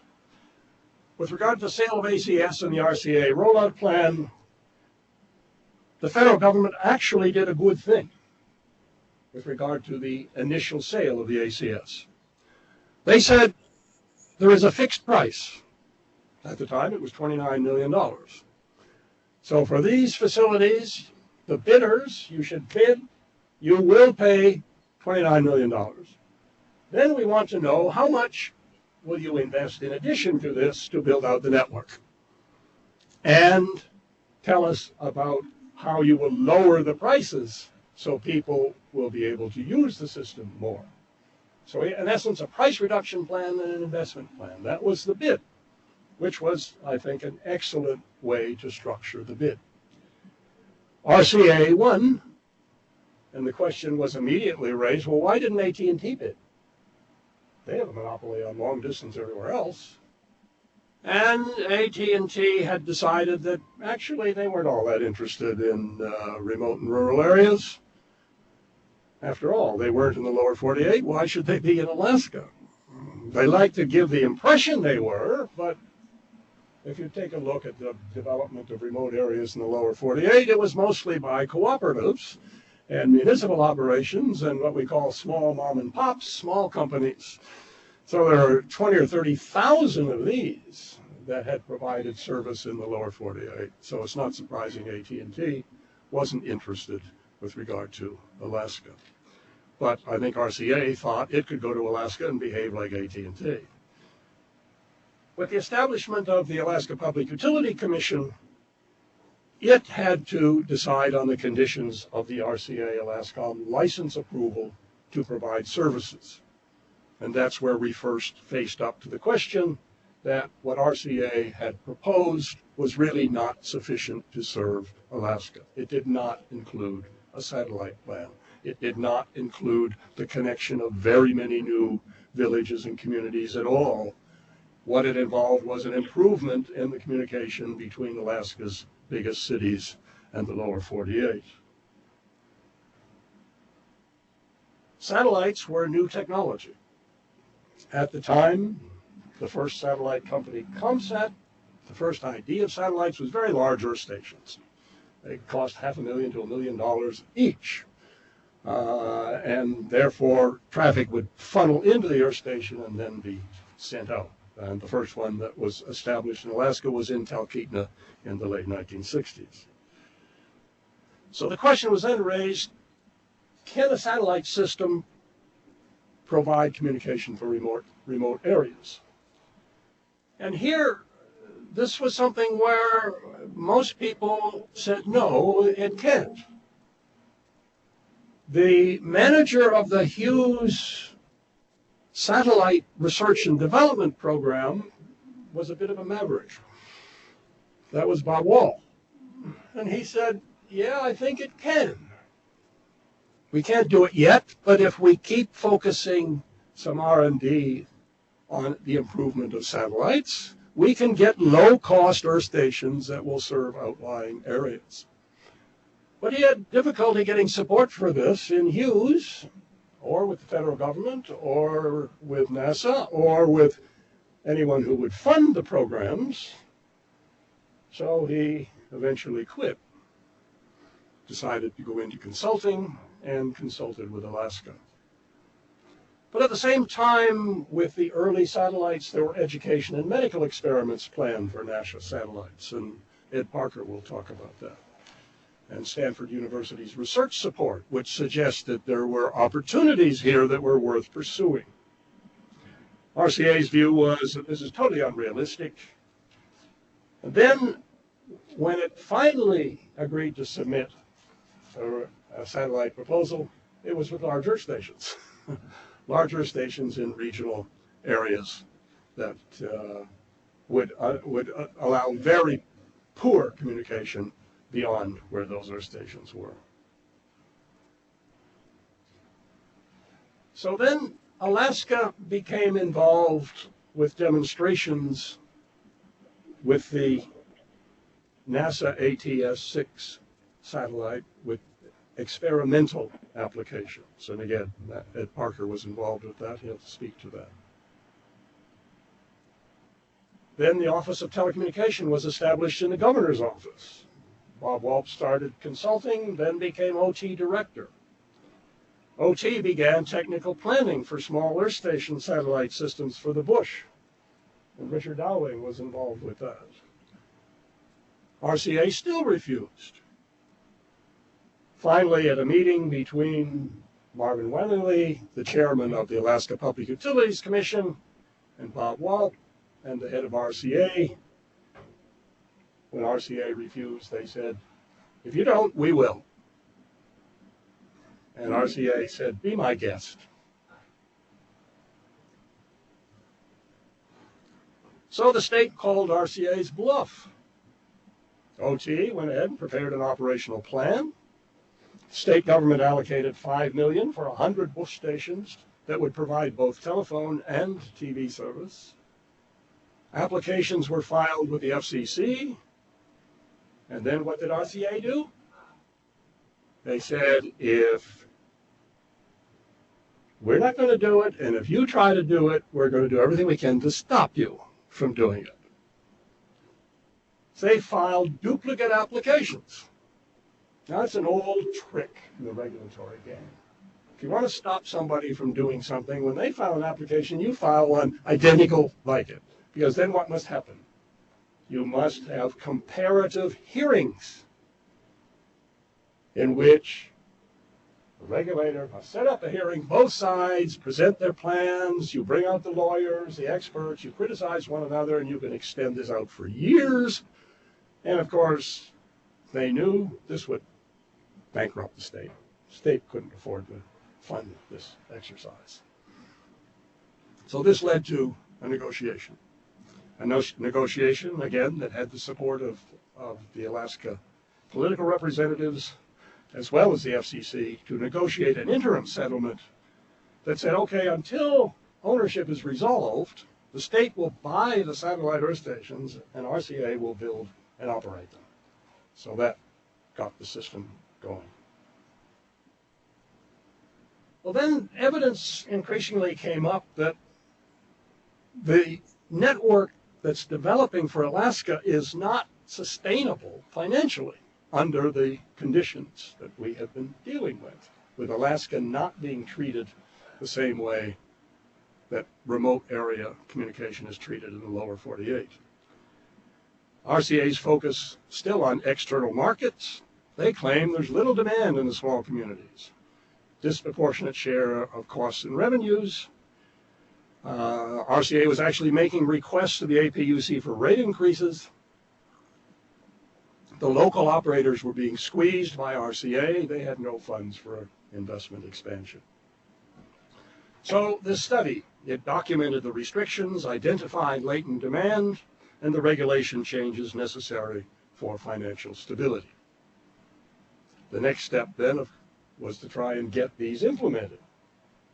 And this is where the joint board meeting came. The Board of Federal and State Regulators, they decide the rules for sharing costs and revenues. The economic study showed how Alaska suffers because it had not been integrated into the national regime. RCA benefited in relation with AT&T. RCA was in the regime, so they benefited, but it wasn't passed through to the local operators or consumers. So the meeting was to educate, lobby, and explain the economic and legal case for bringing Alaska into the national regime, and that was a very big event, as we had 3 or 4 FCC commissioners who were basically given an education of what Alaska was like and what they had some responsibility for. Finally, the establishment of GCI starting in 1979. RCA's continuing lobby managed to get the Office of Telecommunications budget eliminated, hoping WALT would go away. WALT didn't go away. He could see from his position, with his technical knowledge, with his knowledge in OT and the Alaska environment, that RCA was not nearly exploiting the potential of the market, of the technology. So he decided to start a company seriously committed to serving all of Alaska efficiently and responsibly. And then he gathered around him a group of colleagues, most of whom you will know even better than I, for the development of GCI.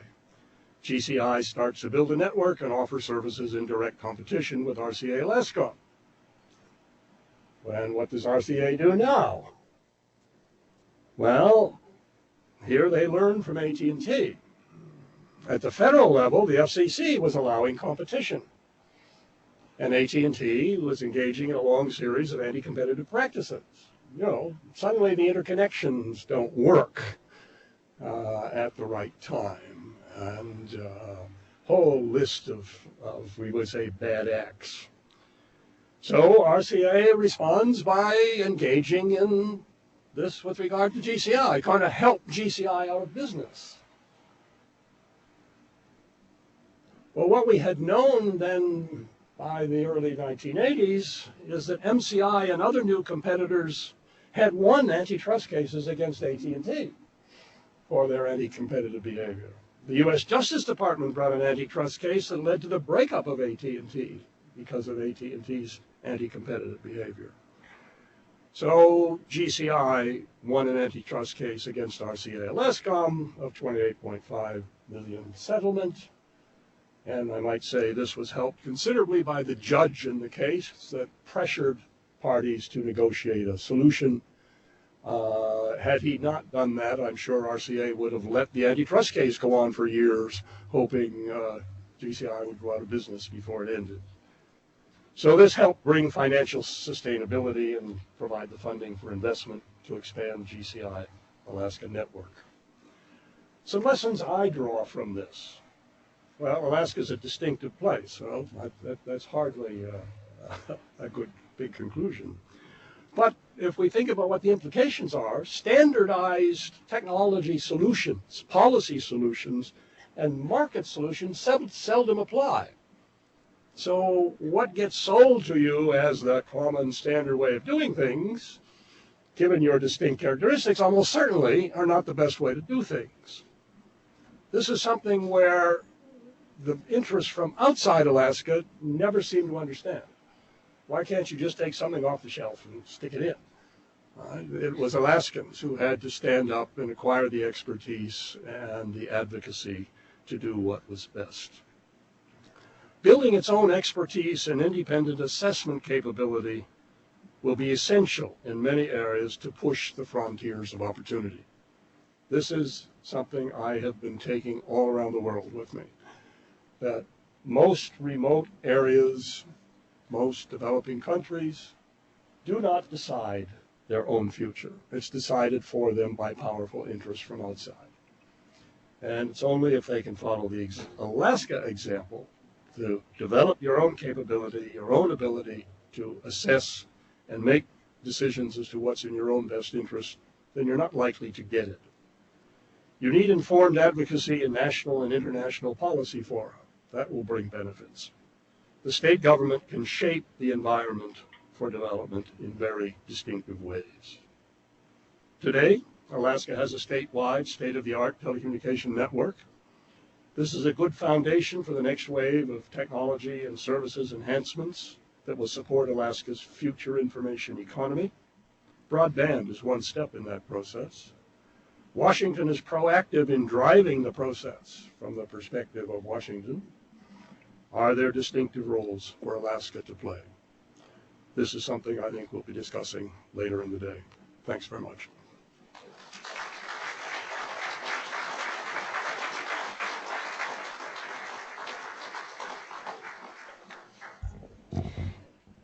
Thank you, and Uncle Bill. People know him from, I think, around the world in many ways that way. He very much was a contributor to some of the strategic thinking, much of it, and the diagram of technology, policy, strategy, regulation, and markets is something I think is well worth keeping in mind. And our next speaker, Ed Parker, whose presentation I will pull up because I'm going to use it for helping with this, was another one of those people who came at it from one of those corners in social science research, kind of looking at the evaluation of do these technologies and services, whether they're using early computer networks or telecommunications or some early work he had done on content for children, really make a difference. What do we know? Can we evaluate this rigorously? But he also was one of the people who said, well, so what are the implications here? If we've learned something useful that these technologies can help or can be modified in the services, adjusted some to really make a difference, then what? He was a professor of telecommunications at Stanford, or communication research at Stanford. He was an advisor. I worked with him both on the ATS evaluations, which Stanford did for the National Library of Medicine, and which he will refer to. And then he and Bill Melody teamed up to be part of this team that came to Alaska. I was one of the people who got paid little but learned a lot that summer, not working on the pipeline. Hillary Hilscher, whom I mentioned, who contributed so much to these archives and who was the communications staffer for Ted Stevens, and you will see many references to material that she put together for Ted during the years before that. But that summer, she decided to drive a truck on the pipeline. So she was smart in the sense that she figured out how to make money at the time. I'm just going to look for Ed here. Okay.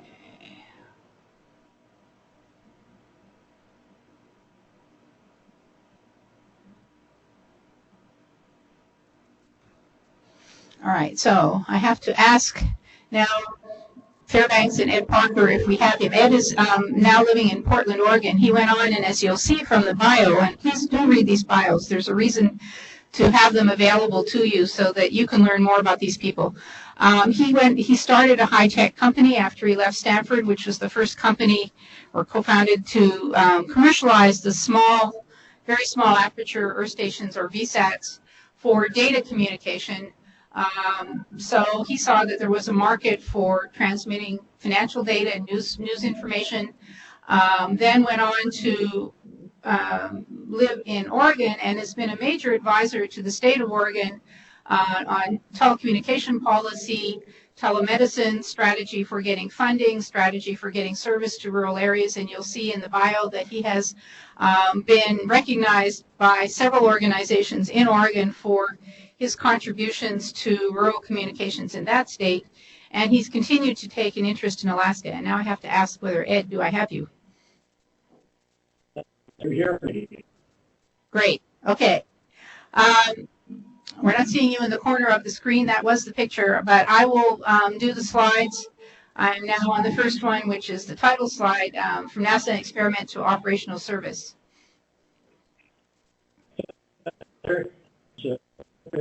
Here with my here in person. Okay, hang on. For some reason, for the video where I speak up now, and I'll come back in by telephone, and Heather can show the slides. Okay, Are the you audio is, hearing me okay? okay, Fairbanks, the audio is not great. If you can help to clarify, that would help. We did a test of this before, and it seemed to be working. This is not my day for technology, but I have a very indulgent audience has already had their coffee break and is going to bear with us. Heather, if you'd like, you can connect to me by telephone, and if you can make the telephone loudspeaker work in the audience, then you can present the slides there. I think it's getting a little better here. Turn it down a little bit. Okay, so second slide is a picture of Ed, and he is talking to us from Portland. And I will go to the first slide about this presentation. Yeah.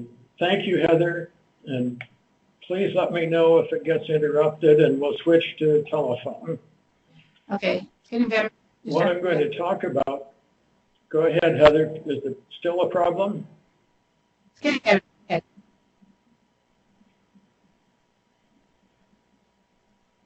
So what I'm going to try and do is tell the story of how Bush communications evolved, how telephone and video television service came to the Alaska bush. It's not a definitive history, it's the recollection of one of the participants, more like a memoir than a history. But the facts of what went on can be verified with others who were there: Heather Hudson, Bob Walt, Mike Gravel, Walt Parker, and many, many others. This was primarily an Alaska-driven presentation, an Alaska-driven exercise, and I was one of the helpers. Next slide, please. Okay, historical context. In order to set the historical context, remember that at the time, the Alaska Native land claims had just been resolved. The Alaska pipeline construction was underway, or was later in this time period. Alaska was on the Cold War front line, and television and networks were sort of in Alaska, but by videotape. And the news was the next day, and the other programs were a week later, coming in by video. RCA was the dominant U.S. industrial corporation. The RCA, standing for Radio Corporation of America, was the major manufacturer of television, electronics, record players, anything electronic they manufactured. They owned NBC, and they had a subsidiary called RCA Globecom, or RCA Global Communications. And they had a lot of political and economic power. And in that time period, personal computers were not yet invented. Next slide, please. Okay, the telecom context. The telecommunications context of the time. Alaska, as Bill Melody said, had just bought the Alaska Communication Service. In the bush, the communication was high-frequency radio. And high-frequency radio gets interfered with by the aurora, which happened in Alaska. Happens enough that the theoretical maximum efficiency or maximum reliability of HF in the Alaska bush was like 75% of the time. In practice, technicians were not flown in to fix broken radios because the expectation was they didn't work because of the interference. And so in practice, the radios worked somewhere between 25 and 50% of the time, and were very hard to hear. The internet was in the distant future. Vinton Cerf was a faculty colleague of mine at Stanford at the time, developing a protocol for data networking called Internet Protocol. As Bill said, Intelsat was used for international satellite calls, and there were no U.S. domestic satellite systems, and phone service was a monopoly.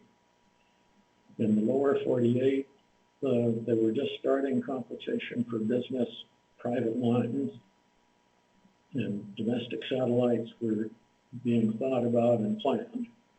Next slide, please. Okay, Alaska Bush Healthcare. In the Alaska Bush, the healthcare system, the health aides provide primary care. Now, the health aides in the Alaska Bush in 1970 typically had an elementary school education plus 16 weeks of training in medical service. The Indian Health Service had oversight, but that was difficult without reliable communication. An evacuation by plane was very expensive if you could get a HF radio call through to call for help. Next slide, please. Experiment players. The players in the experiment, as Bill said, NASA had a satellite called ATS-1 for Application Technology Satellite 1. And it was launched in the mid-1960s, and they'd run out of things to do with it. Fortunately, thanks to Senator Gravel's pressure, the National Institutes of Health got interested, and the head of the National Library of Medicine, Ruth Davis, took up the challenge. The National Library of Medicine is not a traditional library. It wasn't then. They considered it the communication arm of the Institute of Health. And Ruth is doing this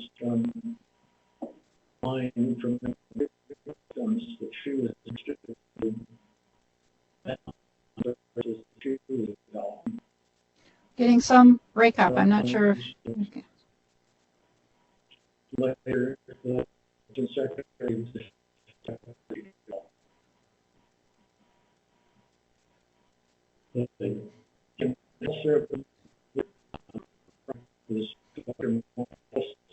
from Anchorage. She really the project. The team looked after and the network work, the stations operate, be installed, and they did a great job. Now, Stanford University was hired as the evaluation team. Ruth Davis had asked us at Stanford to be involved to help in the planning, and had asked me to bring together the satellite engineering folks from the engineering school at Stanford and the medical school folks, which we did. But it turned out that Alaska didn't need our help. The University of Alaska Fairbanks were perfectly capable of handling all the technical things. Martha Wilson and her Indian Health Service team were perfectly capable of handling all the healthcare teams. But the Stanford participation was useful to the National Institutes of Health because we were able to say, this is great, and you're doing the right things, and go with it. We did stay on as the evaluators. Next slide, please. The experiment. Now, the experiment included one shared voice channel. Now, a telephone circuit between two locations is a duplex or two-channel circuit, one for communication each direction. On the ATS-1 satellite, we had one voice channel that everybody used, connected to 25 sites, and so we had to use the radio communication techniques of Roger, over, out, in order not to interfere with one another on the satellite. They had a daily doctor call with the doctor at the Tanana Indian Health Service Hospital in order to advise the health aide with respect to the care of the patients in the village. Next slide. Thank you. The sound is not great. We're staying with you, and if Fairbanks has any suggestions, that's great. Okay, results.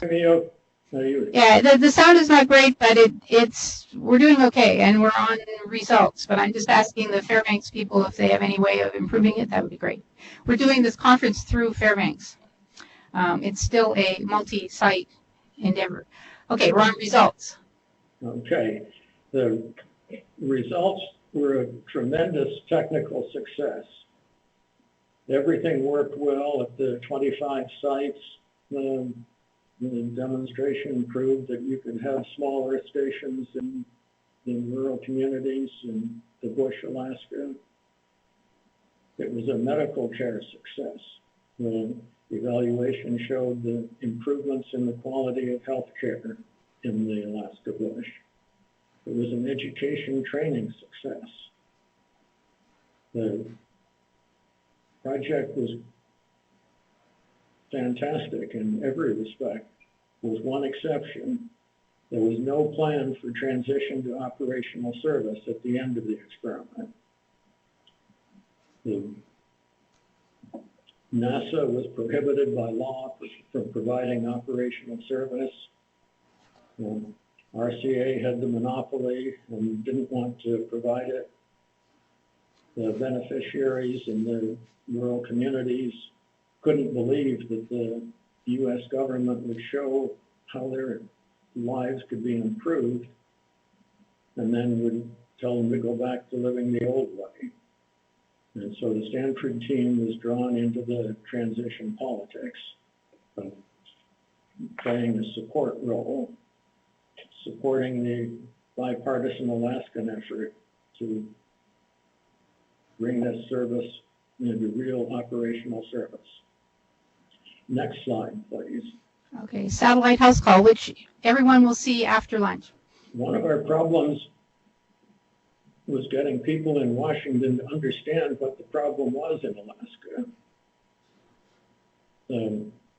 We'd get two responses. One was, why don't they use the telephone? Not realizing there were no telephones in bush, Alaska. The other response was, why should we interfere with the culture of native communities? You know, as if they should be kept in a kind of a museum in the bush. They didn't understand that the Alaska Federation of Natives was a powerful political force trying to make this happen as a real service. So our contract with the National Institutes of Health said we had to file a report. And as Mike Gravel mentioned earlier, a lot of those reports just ended up on shelves somewhere. But our contract didn't tell us what medium our report was to be in. And so we submitted it as a movie on film. We had the film narrated by Alaska Federation of Natives President Willie Hensley. We had scenes in the movie by the Alaska governor and both senators, including Senator Gravel. We showed what life was like in the Alaska bush and made the case for transition plans to make operational service. And I'm glad you have an opportunity after lunch to see that movie.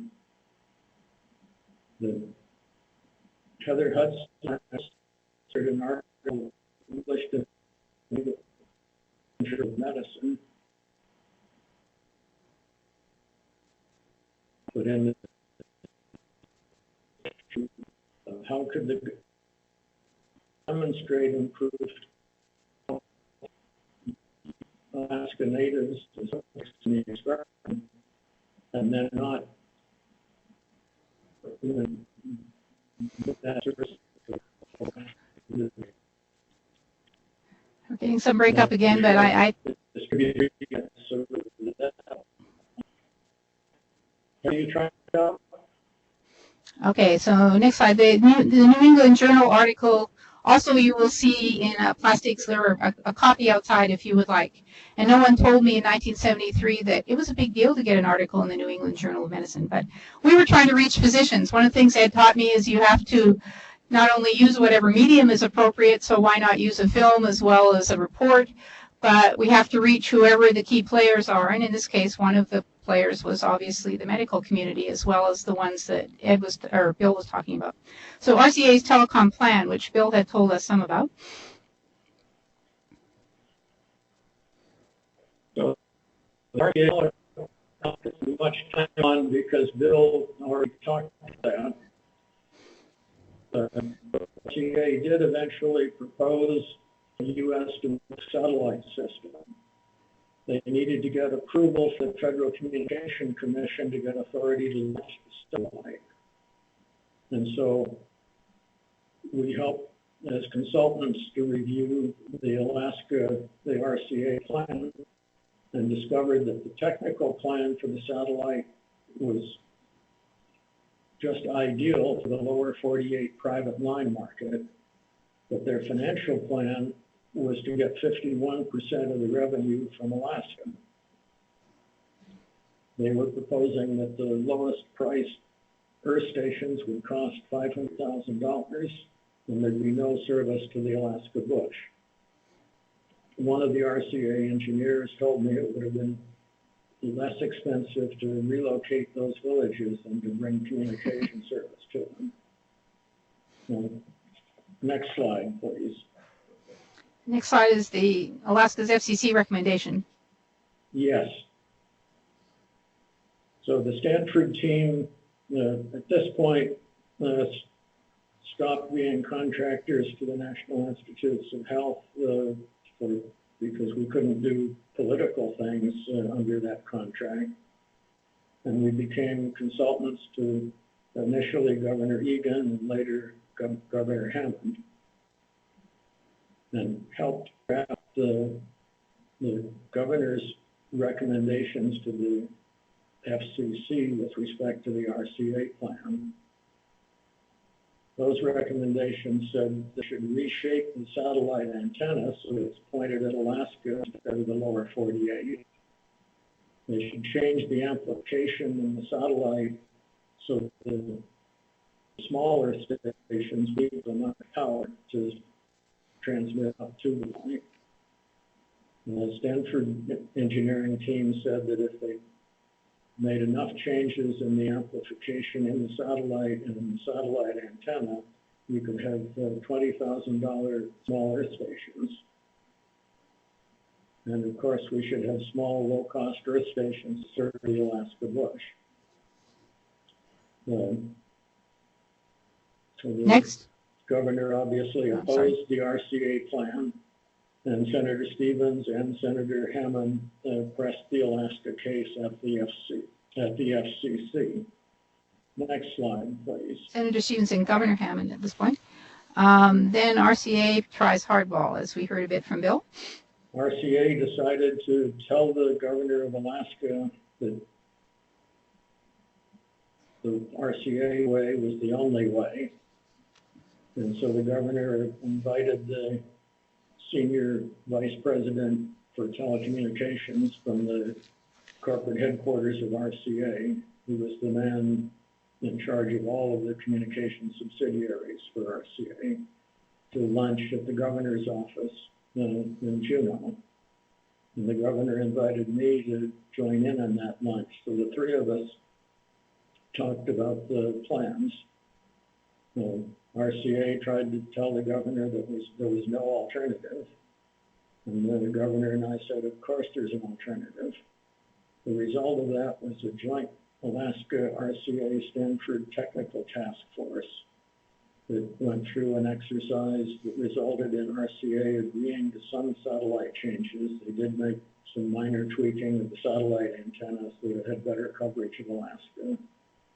They increased the amplification in the satellite some, and that was enough to permit smaller stations, but not at the price we thought we could get if they did the amplification better. As Bill said, the Earth station dispute continued. RCA claimed you couldn't have satellite dishes that small and that inexpensive. Next slide, please. Which Earth stations? After the satellite redesign, which wasn't enough to permit the $20,000 earth stations that we hoped for.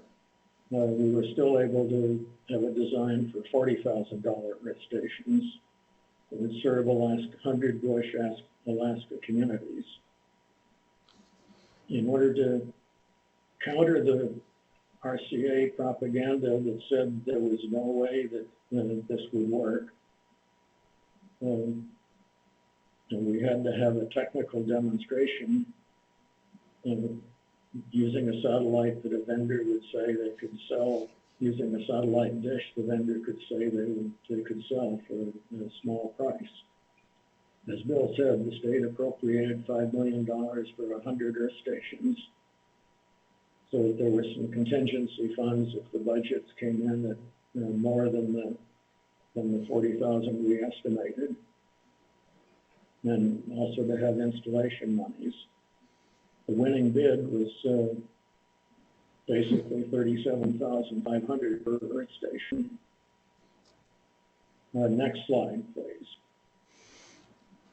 And the next slide is a picture of the demonstration. It can tell you the people where we demonstrated the smaller station at Point Reyes, where RCA had its major uplink facilities beside an earth station the size of the one that's in Talkeetna. And we will hear on the next page for panel from Dave Whalen a bit about how that satellite part of some of this communication debates were and options were going on. But Ed, here's the picture. Here to make a demonstration, and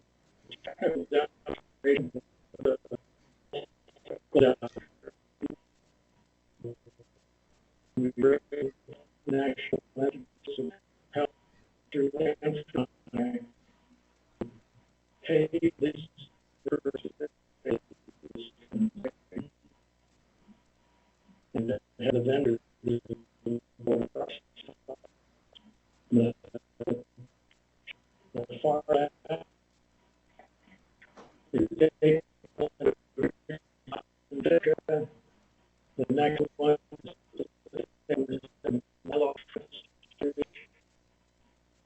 okay, the audio is U.S. Senator Ted Stevens, and the guy in the beard is me, Parker, and at the right end of the line, State Representative Pearson from Yukon. So that was our technical political demonstration. It was really possible to have low-cost earth stations serving the Alaska bush. And the audio broke up a bit at the audio broke up at the beginning, so I can tell you I just ran to get the hard copy, which you can look at. State Representative Richard Eliason from Sitka and Milo Fritz from Anchorage are to the left of Ted Stevens. FCC Earth Station licenses. Now, as Bill Melody said, the state applied to the FCC for licenses for 100 sites, and we continued the fight with RCA. And as Bill said, the compromise was to permit RCA to use the state purchased earth stations. The FCC approved the compromise, and RCA installed, operated, and integrated the small stations into the network. Next slide, please. Size of the earth stations. In 1970, a standard earth station was 60 feet in diameter. The smallest in the world at that time was 30 feet. Stanford had proposed a 10-foot dish.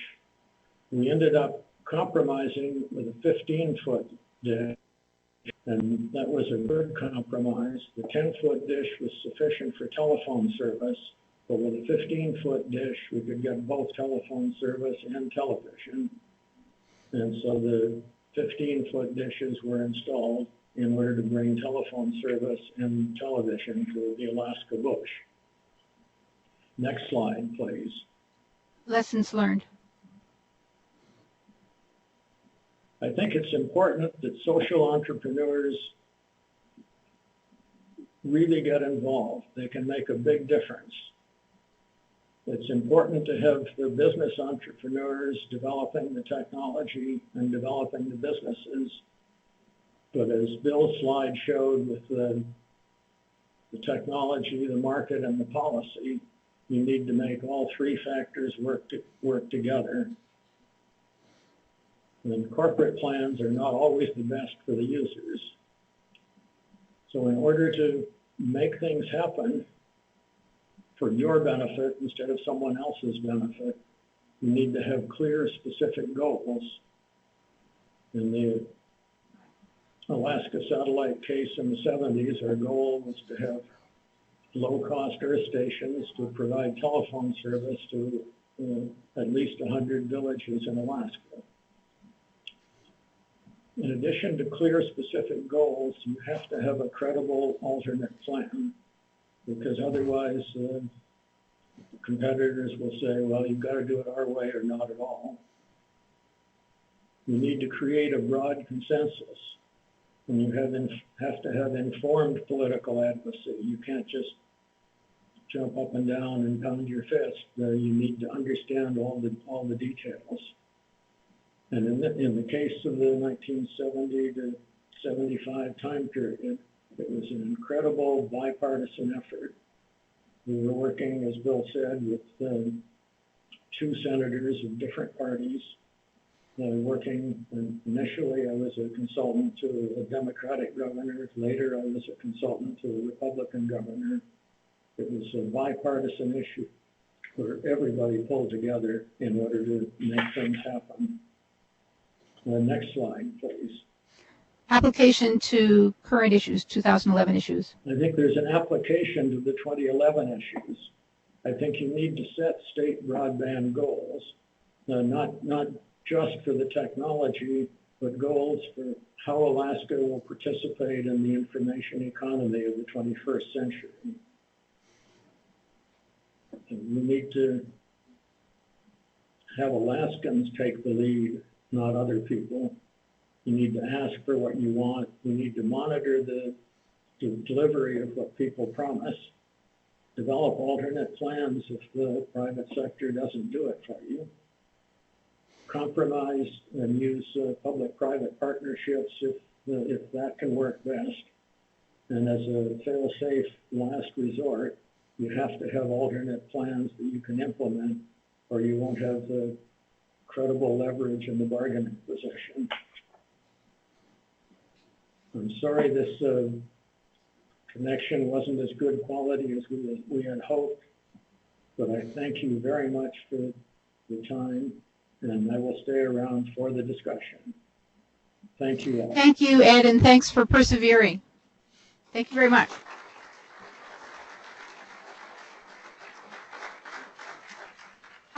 All of these presentations will be posted on the ISER website just so that you will have them. I've left up his slide on an application to 2011 issues for a minute. What I would like to do, I'm thinking on the fly here, but this is a wonderful group of people that you'll certainly be able to talk to at lunch, but I want you to have 10 minutes or so to be able to ask questions. So what I think I would like to do is get the panelists who are in the room, come back up here. We'll have 10 minutes of questions or comments from the floor. We'll have a 5-minute break for you to refuel or whatever while we get the next panel up. We will not cut the time of the next panel. We'll keep them to their hour, and we'll shorten our lunch, or we'll cut into lunch, but I think we can work that. So with your indulgence, if the first panel, if you'll come back up here, and we'll be joined by Richard Dowling, so that you get a chance to make any comments or questions. Can you come up here, please? And do you want to be the mic person or ask you? I speak with all. Okay, so we have back here Mike Gravel and Bill Melody, and yeah, just grab your name or take your name off. Thank you. He runs conferences. And Richard Dowling. And we still have, I think, Ed on the audio, Ed Parker on the audio. So, Richard, I don't know, you were not giving a presentation per se, but I don't know if you have any comments to add before we take a couple of questions from the floor. Before you start, right down four. He represents the sponsor.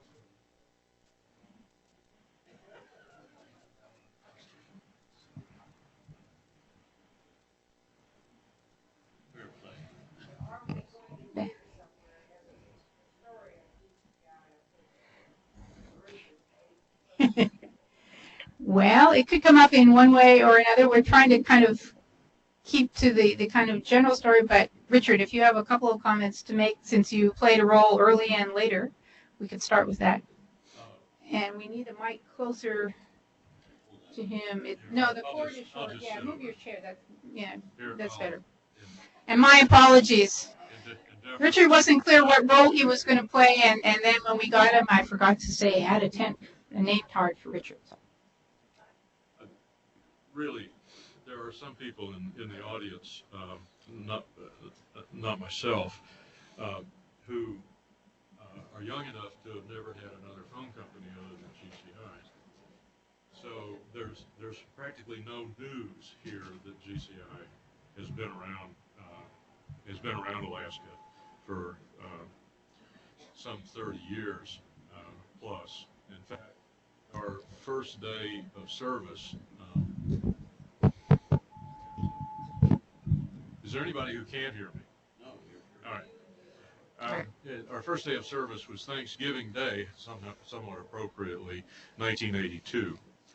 We had spent the previous year plus building the network, which at that time consisted of an earth station outside of Seattle, Washington, and one here in Anchorage. And they were radio telescopes. They were 13-meter antennas. And that was because Bob Walt had a somewhat futuristic view of the technology we should be using, which required those very large earth stations. One of the things I was kind of reminiscing a little bit about technology, since that's been one of my primary focuses over the years, with Bill Melody last Friday. And I note that over the 30 years we've actually been operating the network, we've improved the satellite efficiency by more than a factor of 5. So that gives you an example of what kind of technological revolution has taken place. And of course, earth stations have gotten smaller, and in real dollars sense much less expensive. Also much quicker to deploy and much more versatile. These are things which have allowed us to serve now upwards of 200 places throughout Alaska. One of the things that the company has always done, because it had to, because it had no guaranteed source of revenue, it had to make its money from selling service to someone who actually wanted to pay that price and buy it, was to drive the technology. And there are a number of things in the satellite industry, as well as others, but particularly in satellites, where we did drive the technology. And the way we did that, and you'll see just in a few seconds here, there's a very strong parallel to how the state got service. But the one way we got things done by manufacturers was by committing to buy.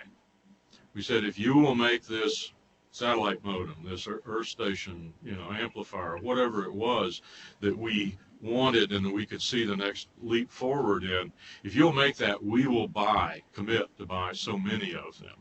And because we have a large network, that represents to a satellite manufacturer a large market.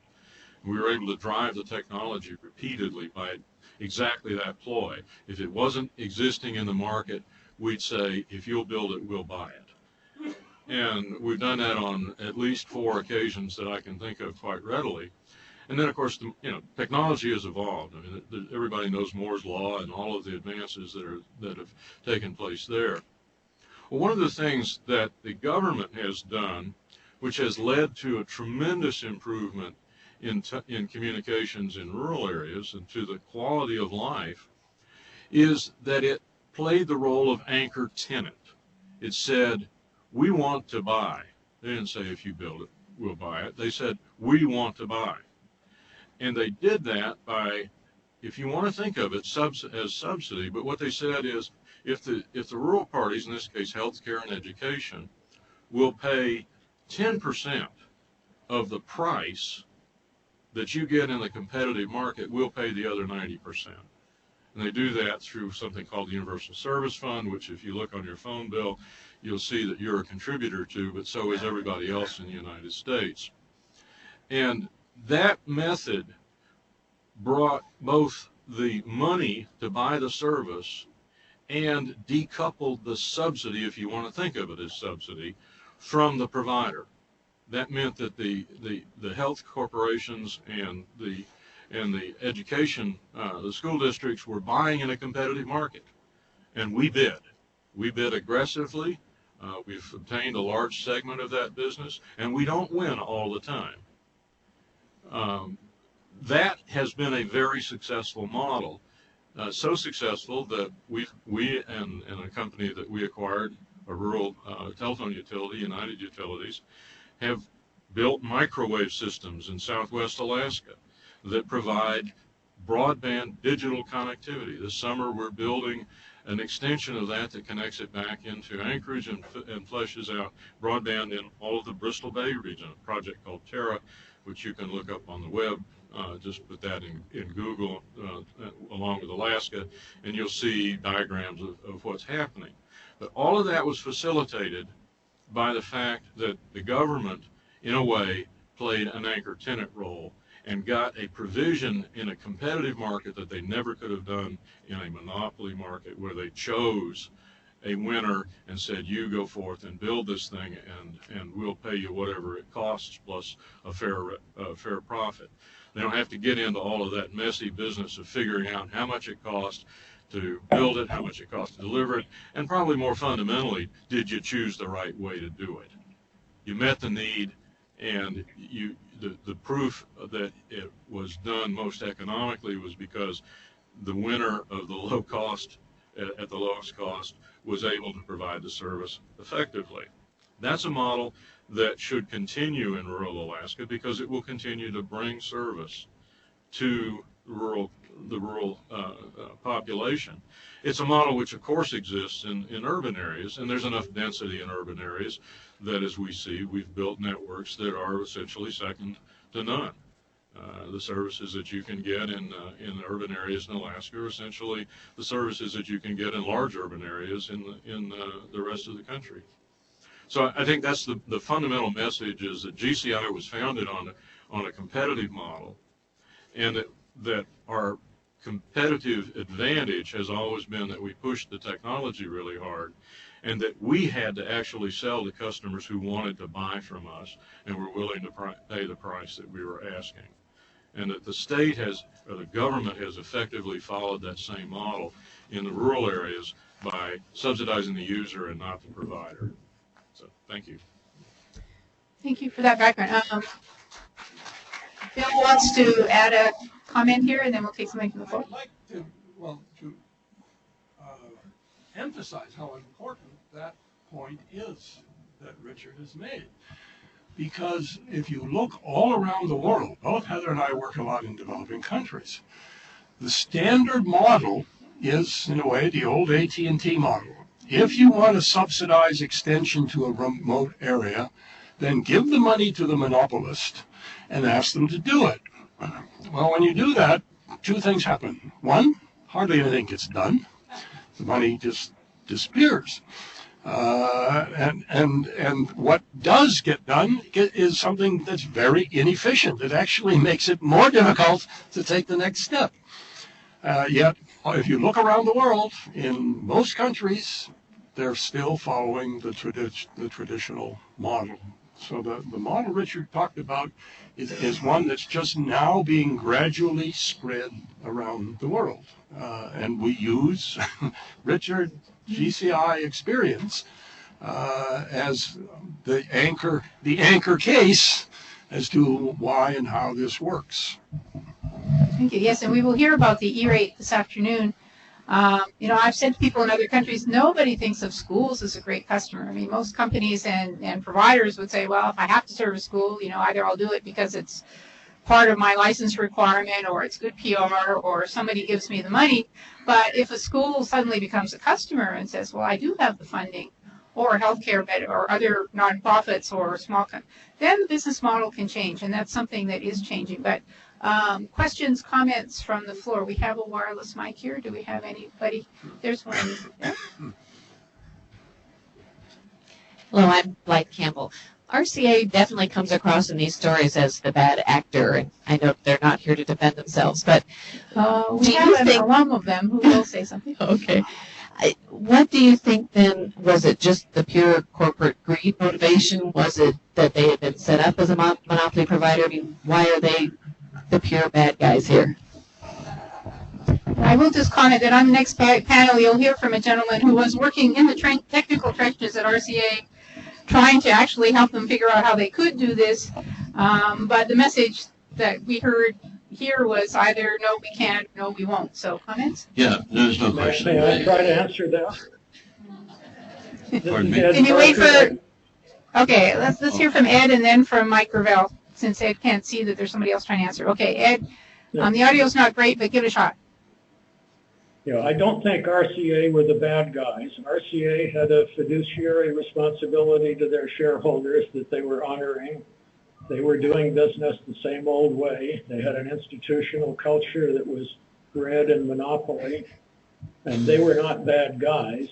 They were just stuck in a regulatory and business culture because they were doing what was right for them. And so it's not worth demonizing them. It's just a matter of working out alternatives and going forward. Mike, would you like to add to that? Well, I would take a little more aggressive response than that. But you're quite right. You got to keep in mind that when you say they were bad guys, they were acting as they viewed the best interests of their shareholders, not the people they were serving. And so that doesn't make them bad guys, but it does. It flies in the face of the model that these gentlemen were talking about. Is that if you're going to subsidize anybody, subsidize the consumer. Don't just throw money at the people who are going to put in the program, because they're going to do what's best interest for them, not what the consumer is. And so this was a sense that I had when I started making speeches and really attacking RCA and Telecom for just not doing anything. You know, business as usual. We're making money, and though they said, in fact, maybe somebody can elaborate on that, they kept telling me that, we're being held up by the government. You know, it's the FCC that's holding us up, and we're going to do all these good things. Just get the government out of our way. Do you hear that rhetoric today? You know, get the government out of our way so we can do what's best for our shareholders and not necessarily for the consumers. I just want to add one thing I forgot to mention. When you were talking about 30-foot dishes and 10-foot dishes and 15-foot dishes, now this is 1969. Sony came in with, now you're all familiar with the Dish television network, the size that you put on your balcony. Well, Sony came in with one like that, had it put it on my desk and said, Senator, this is what the technology could be if you really pressed very hard. And of course, when you go to new technology, that means you're obsoleting something that they already have in the system that they're writing off and making a profit on, or it's already written off and they're making a profit. So the short-term vision from a corporate point of view is maximize your immediate profits, and that's what we were facing then. And that's, of course, what this model now permits to not put that in a preeminent position. So bad guys, good guys, they did what they did, and we fought them on it, and we eventually succeeded because of people like this within the bowels of the bureaucracy, the technical areas, really served it up and made it happen. Bill, were you going to say something?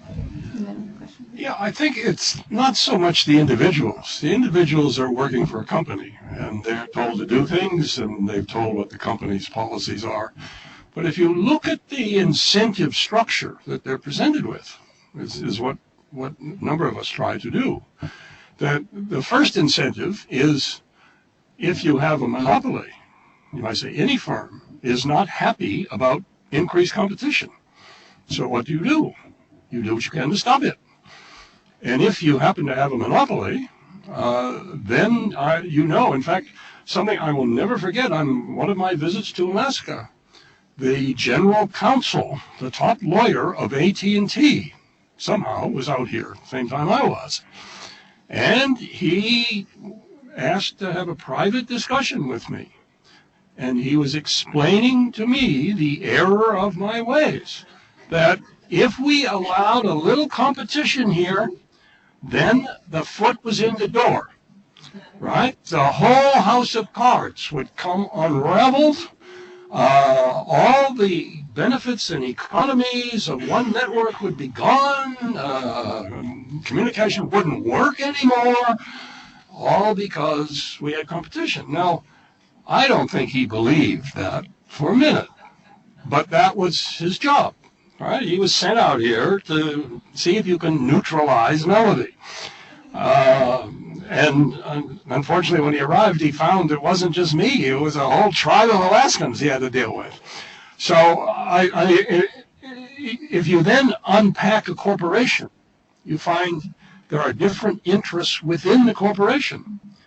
And you will often find people in the corporation who don't agree with the company line, but they want to keep their jobs.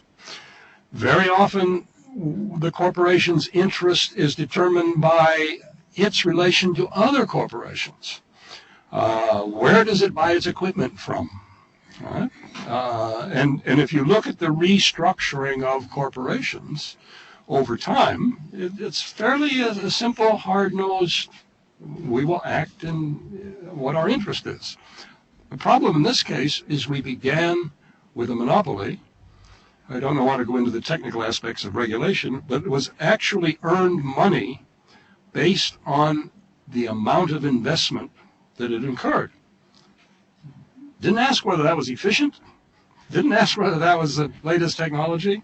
If it was invested, then they got a return on it. So I can remember in the small earth station program, after the negotiation where the state would buy the earth stations, RCA would install them and run them. Then RCA said, we want to put this investment in our rate base. For which we pay nothing. But you didn't make the investment. But we want to count it as our investment so we can earn a return on it.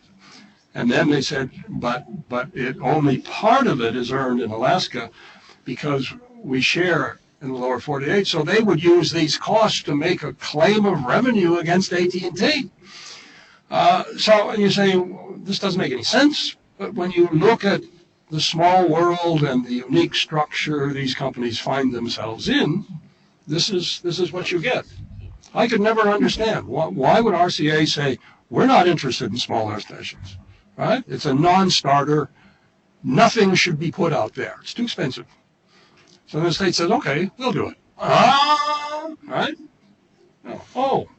And I've seen this many, many times around the world. As soon as somebody else goes to do something, all of a sudden the monopoly has a new view of the world and was often able to do it. So, but it's not personal matters, right? This is the corporate structure, and these people find themselves playing roles. I think one other point to bring out that wasn't in any presentation but is relevant. I've left Ed Parker's last slides, which are points, and Bill made several others, but lessons learned.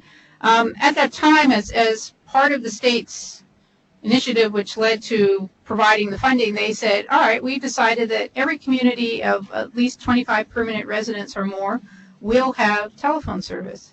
I've used that example around the world too. Some countries say population, some say distance from facilities, some say, all communities that meet certain criteria. But it was an important kind of stake in the ground for Alaska, and it's one that's quite relevant to broadband, because the state could now say, well, all communities of size X should have broadband service available, or all communities that have these facilities should have. So there are ways to think about it. I will take one more question. I think in addition, the two historical points to note at that time was the monopoly model was very much considered, challenges to monopoly were starting to happen on many fronts, and so there was a lot of concern, and Alaska was just part of that. Okay, one more here. And the other was that nobody believed that in the industry, broadly defined, that there was revenue, significant revenue to be made in rural areas, something that Bill and I worked on for decades in other countries, saying there is. And it was the mobile industry that demonstrated in the rest of the world, when competition was allowed, that if they thought creatively, people, they could make enough revenue. But at that time, I was reading a memo from one Dr. Martha Wilson, who Ed put on a slide, who was the director of projects at the Indian Health Service, and a very determined and blunt woman from the South who she didn't care if it was the president of RCA or who it was, but she in a memo where she was taking on some concerns, she said, I understood that the president of RCA called the villages losers. Now, she said, I think he meant that in the business sense, but I take affront, I think they are not, because they have much to offer. But the commercial sense at that time was that they were money losers. And so it took a long time for that mentality to change, to see that if you thought about it right, you could generate revenue and make a business case. We'll take one more question and then a break. And my question is initially for Mr. Dowling. So you touched on the fact that satellite capacity is 5 times the efficiency today that it was when we first started. And I'm just wondering what your thoughts are on how that affected competition in the state. And is that something that GCI has driven, or has that been an industry efficiency gain? Let me unpack that. I'll take the last part first. We're certainly not the sole driver of technology. But what we have done is play a role, perhaps at critical times, in the satellite equipment industry by saying that if you'll make this next leap of technology, we'll buy it. And not that we'll fund it, although at times in the past I had actually offered to do some of that. I think it's better to let the industry on their competitive basis make that next leap of technology. So what we could see, though, was what that next leap had to be. And that, I think, not only provided a ready market, but provided confidence to the seller that the seller was producing something that buyers, plural, not just GCI, would buy. And that proved in almost every case to be true, probably every case.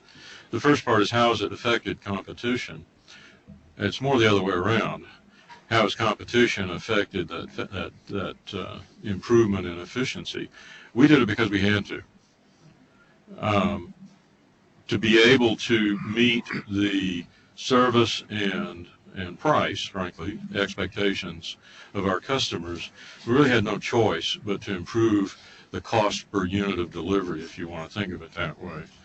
And so I think in a way, competition has driven technology, and that's an interplay that doesn't go just one way.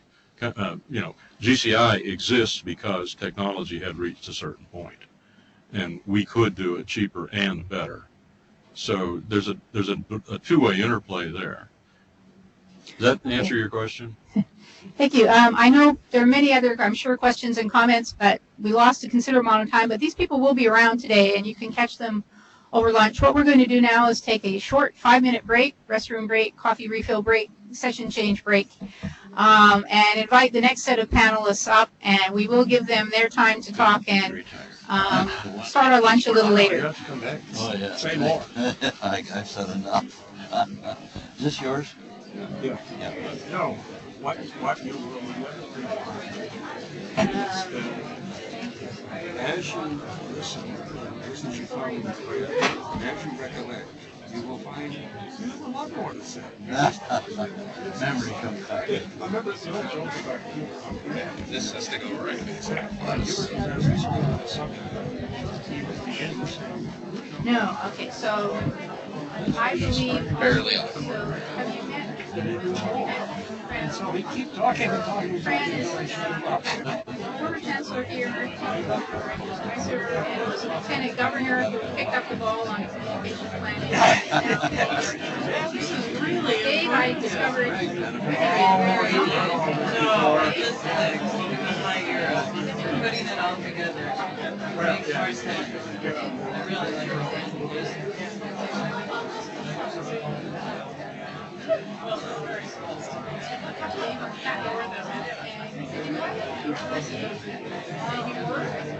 I wasn't me. And this must be Paula. It is. Nice to meet you. This is Paula. I don't know if I'm right. I'm sure. I know that every last either know someone else or well, there's one degree of separation. Well, I told them they can have up to 20 if they need it, but they don't. And so we can have an hour for the session, and we'll just go on lunch. And I think that from what I heard from Paula, she and he was back there. I think they actually have. So if you guys want, if it's 15 minutes. No, I'm saying 15. I think it's much more interactive. I agree. So if we all stood here, it's just like less presentation style. Whatever it works. I believe only Dave is left. Okay. And the other two years on Hill's, and I believe that's what she said. So that'll lend itself. Sure.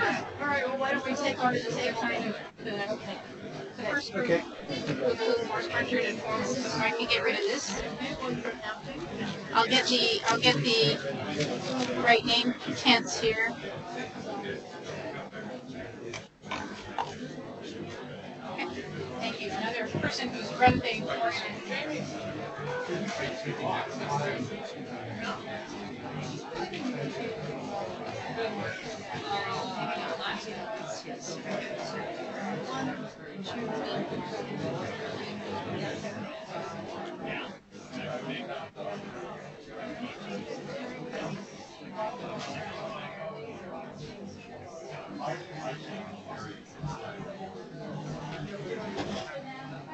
That's my thing. I didn't know. Where are you going to sit? Whatever makes sense. That's fine. Here. Good.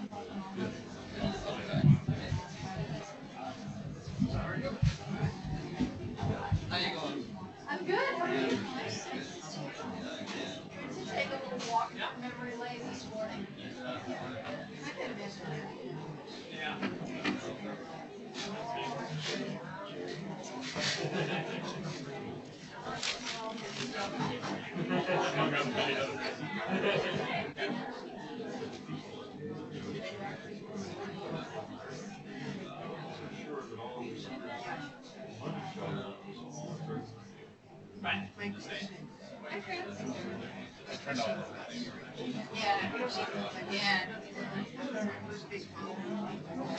Just switch the bottom.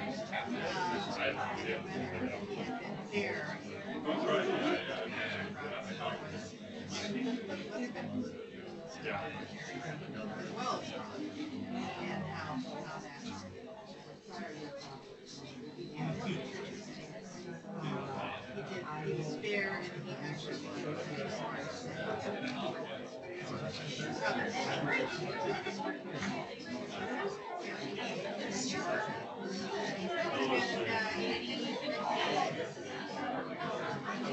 and I remember talking to him.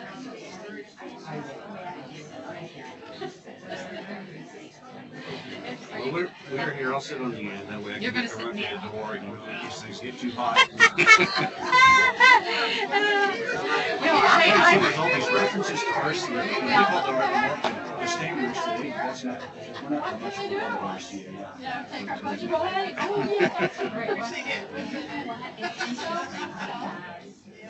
My perception is a lot different than being out here. Because the last has been very good for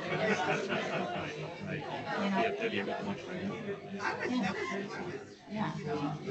Well, how are you? Good to see you. Thanks for coming in. Well, a few technical glitches, but well, you know, make it, and then you'll all have them. You know, we can compress the meeting and whatever. Well, keep going. Can I still call you chairman? I'm chairman. For how many days? All right. Okay. Well, that might probably mixed feeling, as Tom Waite says, mixed feelings over mixed drinks. Yeah, it was. I'm glad I had the experience. Yeah. several years ago, they made the mistake of making me the managing partner of the and that consisted of financial stuff, which you know very close to and the personnel stuff, moderating, mediating, so I did nothing. Basically, it was an area of neglect. And after 2 years, they said someone else really has to can't do this anymore. I was really busy. So,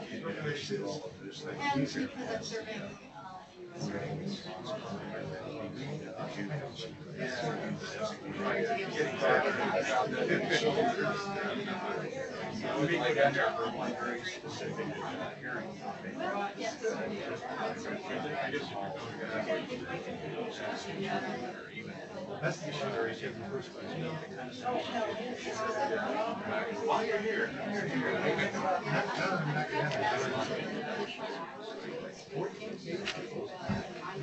well, Mary and I were for all RCA and Pascal was getting a little unfairly here, but Paul was agreeing with us. I think she's I just, you know, they were here, and they just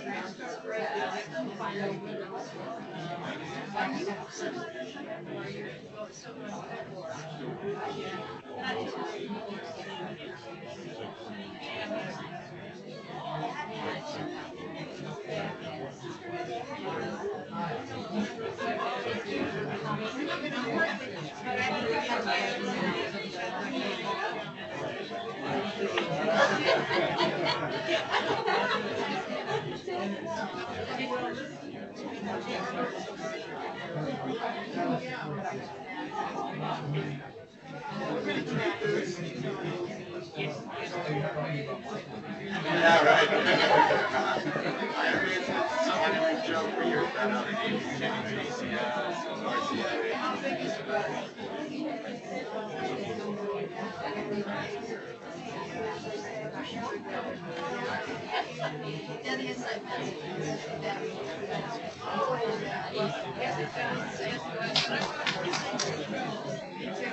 Can we reconvene, please?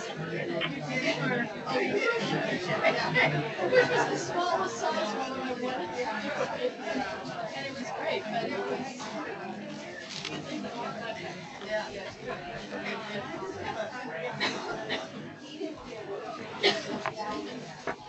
Well, what do you think? Find out soon. Trying to get Paula. She's been an advocate for a very long time. So we did some arm twisting, and I'm delighted that you were able to have your arm twisted. Hi, how are you? And if you would like to talk about some issues for the future. So. All right, please.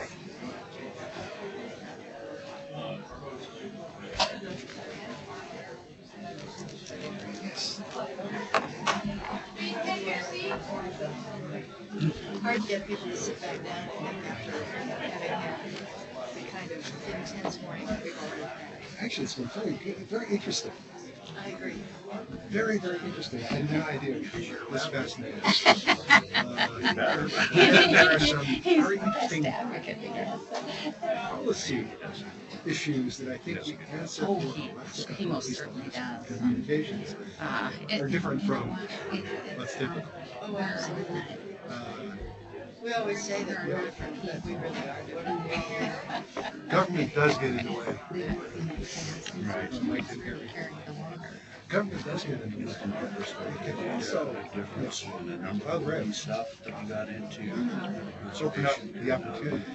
Clearly charge here. Things get kind of tense. Probably, I would like equal time to defend RCA and almost everybody else involved. You know Don. Don Bob, chairman of the RCA show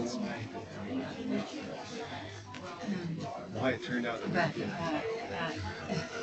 I can't remember who would have been, that was the ATA. Things If change. that's who he was, I can't even imagine it was Gordon Parker. Economic that we're not We didn't have much. Which goes back to that triangle of technology. No, it would have been. It's so true. And the technologies You never can tell what people come up with. Yeah, it does change over time.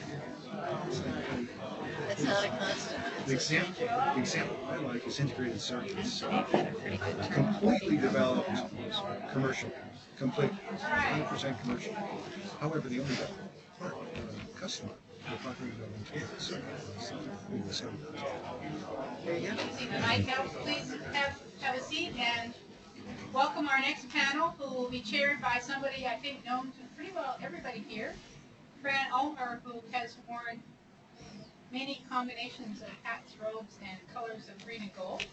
And not only our former chancellor and former lieutenant governor, but now chairing the Arctic Research Commission, and volunteered to chair this panel. Thank you very much. Yes, thank you. So in the interest of time, I think it might be best if all of us on this panel try to keep our remarks relatively brief so that we have a little bit more time in terms of interaction time. And I will just start by saying that the last panel really set up this panel very well, I think, because the topic, which is industry strategies and policy challenges, relates very acutely to this question of what is the appropriate role of government, what is the appropriate role of the private sector, and how can those things move together in a way that actually benefits the consumer, benefits the state, and in the long term benefits both the private industry that's involved and the public interests that, of course, have to stay front and center when you're talking about the role of something as essential as communication technology. I would just note at the beginning to say a couple of names that I think need to be said. Governor Jay Hammond, Representative Red Boucher, Lieutenant Governor Terry Miller, Representative Milo Fritz. And for just a moment to historically put in context this question of the role of public policy and how the private sector and public policy have unfolded in Alaska to provide some really unique solutions and opportunities for people to be able to live in very small, very remote places that do not have the density for the kind of economic investment that is required to provide really sophisticated and expensive technology, and yet has evolved in this state to be wildly successful in comparison to many regions in the world that have similar challenges. Just noting, you know, if you think Jay Hammond was elected in 1973 and served until 82, so that whole period that we've been talking about today in terms of the 70s and the early 80s, Jay Hammond and his administration and the many people, including many people in this room, and myself, who had the privilege to work for someone who understood that public policy could, in fact, play an important role in not only the quality of life, but also the economic vitality of regions, including rural Alaska. Representative Red Boucher, who actually was, for many of us, an early mentor teacher. He introduced the legislation that created the Telecommunications Information Council, an entity which, after I became lieutenant governor, I chaired for 8 years, that really provided the forum where debates could take place prior to the heated debates that take place in the legislature, but could bring from both the administration, the legislature, and the private sector an opportunity to reflect on what kinds of policies can really set the table, so to speak, for the opportunities to move forward in unique and special ways in Alaska. I could go on and on. I think I will just stop by saying things have unintended consequences, but ideally, indirect benefits in ways that provide for Alaskans the kind of services that we have now come to accept as absolutely essential.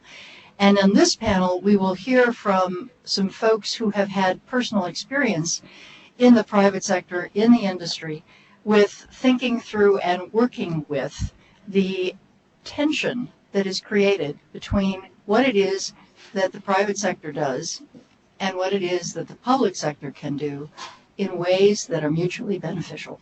So with that, and I'm not going to introduce in any kind of introduction way any of our panelists because all of the material is in your handout, but there is a PowerPoint by our first presenter. So Dave Whalen, if you would like to come up and do that, and then the rest of our panelists will follow after that.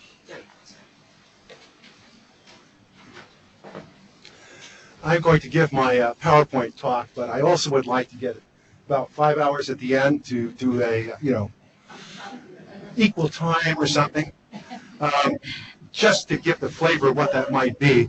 I think 20% of all college graduates in the United States have MBAs. Just for fun, how many in the room have MBAs?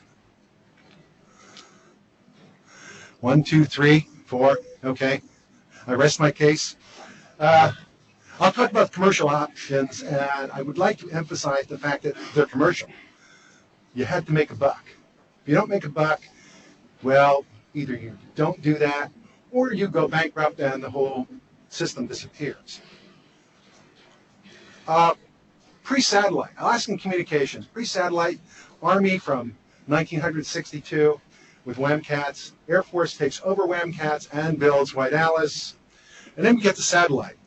And I'm going to start with RCA, but I'll go look at some other things.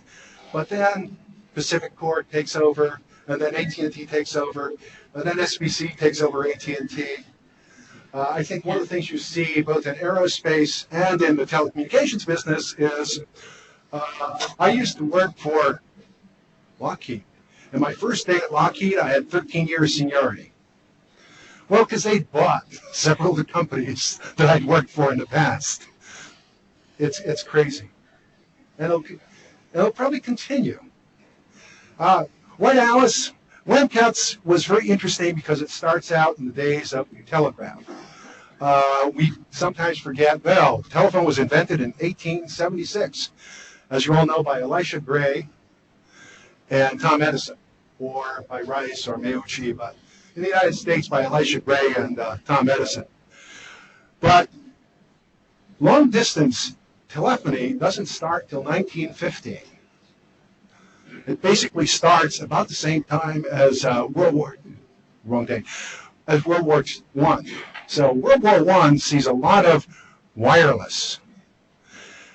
And the original WAMCAT was just that, telegraphy with submarine telegraph cables going back to 1858 and landlines. It turns into something else when it starts to get RF and submarine telephone cables. And finally you get ACS itself.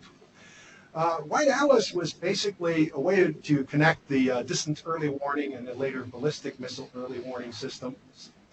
Western Electric, mostly troposcatter, those great big football fields but elevated onto their sides that reflected energy and was bent down by the troposphere.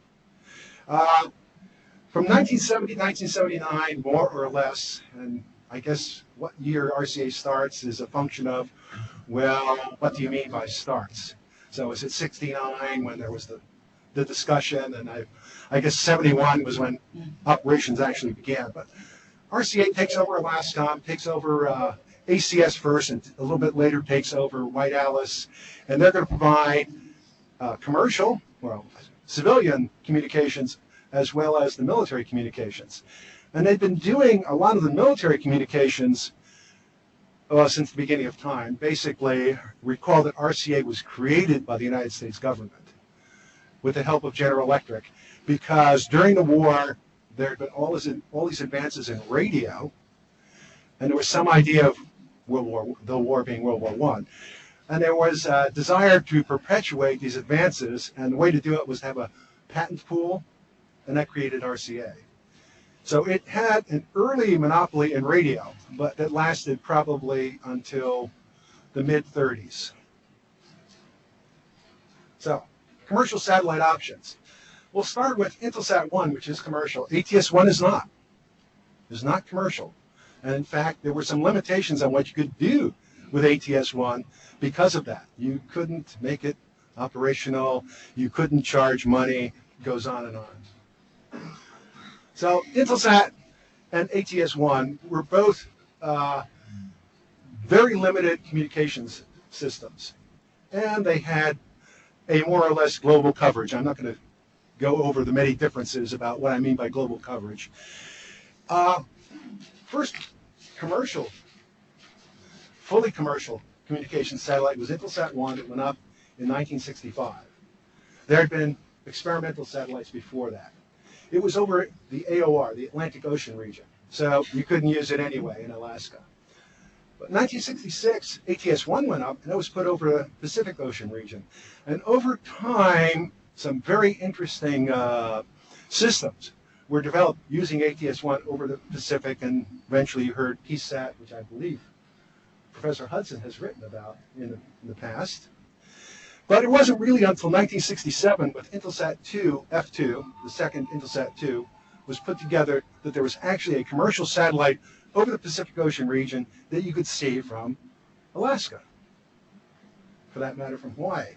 And this is actually more recent satellites, but the idea, I'm trying to give you an idea of if you're covering the whole Earth, you've only got so much energy. The more of the Earth you cover, the less energy there is at any given spot. And these satellites basically cover the Earth. You also have a problem with elevation angles. You know, how high up from the sky, from the ground, can I point my antenna and see a satellite? And the best, of course, is to look straight up, because there's the least amount of the atmosphere to look through, and the worst is to look way down. And if you look at these slides, you'll see that Alaska, the Pacific Ocean region, yes, if you're right in the middle of the Pacific Ocean, you can get some good elevation angles. Most of Alaska is the elevation angles would be above 10 degrees. So if you have it over the Pacific Ocean, you've got good elevation angles from Alaska, but you don't have a lot of power if you've got this global coverage. And if you look at the early satellites, the effective power they produced, I won't use too many of the numbers, but when you first got domestic satellites, you had almost 100 times the power per square meter. And I'm going to use meters and kilometers and whatnot, but I'll try and convert. To do this with these antennas, with these powers from the satellite, you needed that 100-foot antenna. And oh, by the way, it effectively only had, simplifying a little bit, one transponder. So you were using up the entire transponder if you wanted communications. So the equivalent today of a $200 million system, if you wanted to use it from Alaska, you had to use all of it.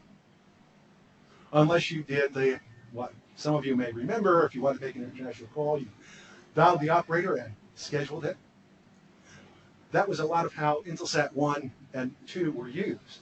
People still were scheduling international telephone calls. So you could have used Intelsat 1 if you scheduled the phone calls, but you still needed that 100-meter dish. You couldn't use the EchoStar or DirecTV smaller dish. And you still can't. You still can't. There's a specific reason why you can use that for EchoStar and DirecTV. So basically, using Intelsat 1 was a non-starter. Using anything with global coverage is a non-starter. There's just not enough power there. The other issue is they had very few transponders.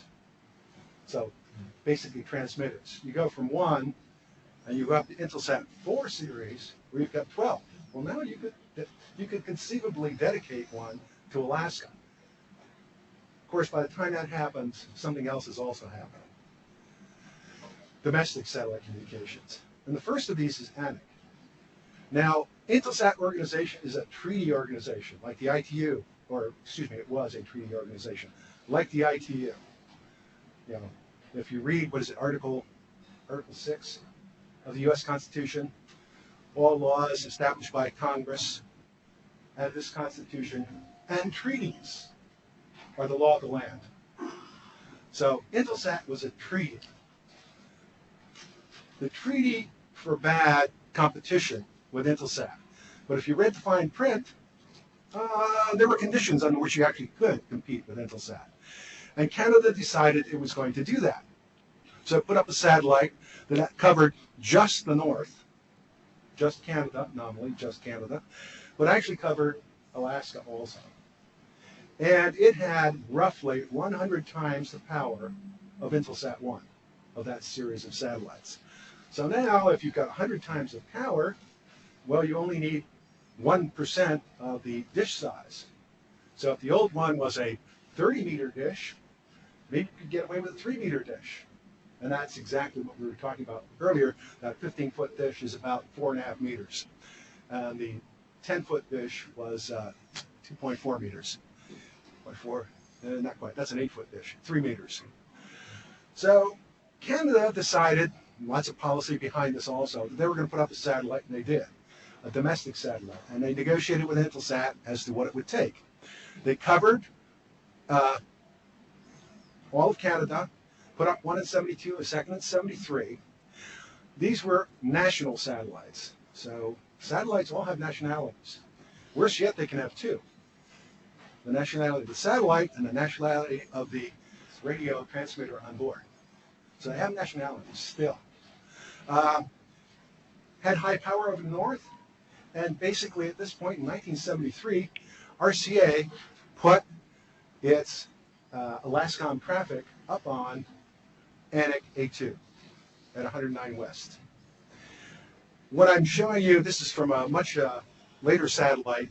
This is the coverage that typically you can get from about 105 West.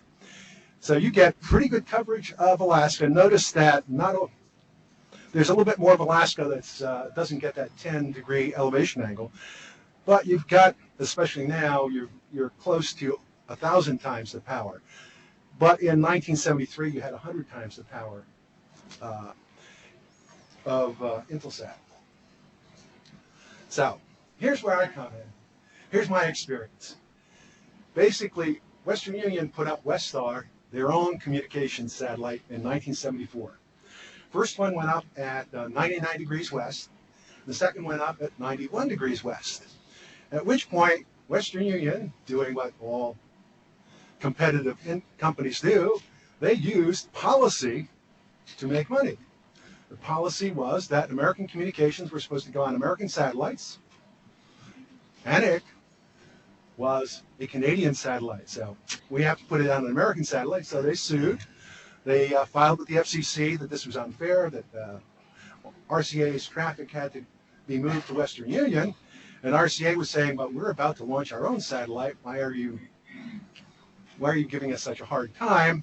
But they had to do it anyway.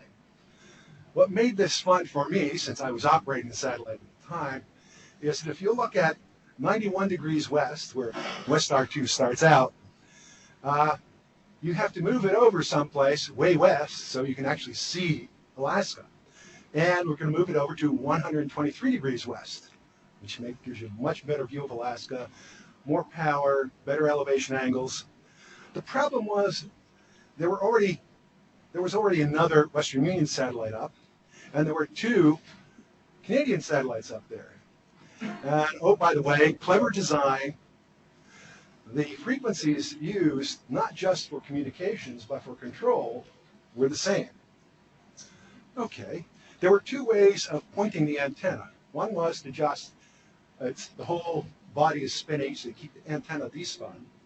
One was just to keep looking at the edges of the Earth and keep it at that same position. Then you could kind of move it across. Well, the edge of the Earth kind of changes with time of day, with how many clouds there are. It doesn't change by much, but it does change. So that antenna moves a little bit. So what you really do would be point it at an Earth station. So you're pointing it at an Earth station. It had to transmit a signal. Well, it was the same signal for all of them, and it was part of the command system. So while we're getting near any of these satellites, we could not transmit a command to Westar 2. And much of the time, who cares? You don't command the satellite every day, except to range. So basically, who cares? Well, the problem was this was in February of 1975. And basically, in those days, you had to recondition the batteries. So what you did was to drain the batteries, just about to empty, and then recharge them. And it was very important that there were very specific times when you had to do this. So we had to schedule the motion in such a way that when it was time to stop draining the battery, you had a clear window to transmit to the satellite without making the Canadian satellites especially point at our Earth station as opposed to their very own Earth station. And of course that would have violated all kinds of nasty things and would have opened up Western Union to many lawsuits from Telesat Canada. So we worked very hard, and we were very proud of ourselves to have figured out how to do this and do it successfully. The Canadians never complained, and it all worked out well. We got there and got that RCA traffic up there, yes. Meantime, I moved to RCA Globecom at the time, later Americom, which included Alaska. And after RCA Satcom F1 was launched to 119 degrees west, the question was, well, we want that traffic on our satellite now. And our used to mean Western Union, now it means RCA. And how are we going to do that? Well, RCA Satcom F1 had a little problem that I guess it was reasonably well known, but not too well known. So we needed to switch RCA Satcom F1 and F2. And one of the things we did was we set F1 in a very tightly controlled box and then arranged the F2 eccentricity and inclination such that it circled around F1.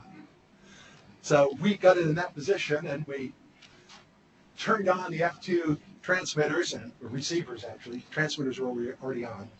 Turned on the F2 receivers and turned off the F1 receivers, and nobody noticed. And then kept moving F2 all the way out to provide communications for Alaska. One of the things that happened a little bit later was we had a major problem, a major hiccup. It turns out we were talking about what would you do if you got a gremlin that turned off all the receivers. So suddenly the entire communications package was turned off.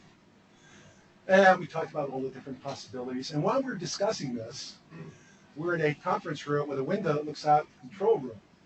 And suddenly you see the controllers actually sat at a console. And suddenly you see them all jumping up, standing up, and looking at their screens. And going, I think something happened. The entire system had turned itself off. Well, we just figured out how to do that. We've been discussing it for about 3 hours. And it took us about 20 seconds to get the system back online. Only one customer noticed. Alaska. One of the 30-meter dishes, they saw exactly what had happened. They recorded it, and they called us up and said, what'd you do? Okay, we'll fess up. But it was fun, and it was very interesting to see all of this happening. Later on, the power levels get much, much higher, almost 1,000 times what you saw from Intelsat 1. And instead of one transponder, you're getting close to having as many as 100 transponders. The price of the satellites has gone up too, but not by that much.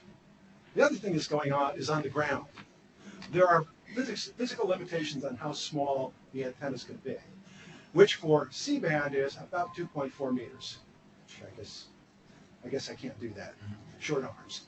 2.4 meters, which is 8 feet. So 8 feet is about as small as you can get a C-band antenna with current spacing.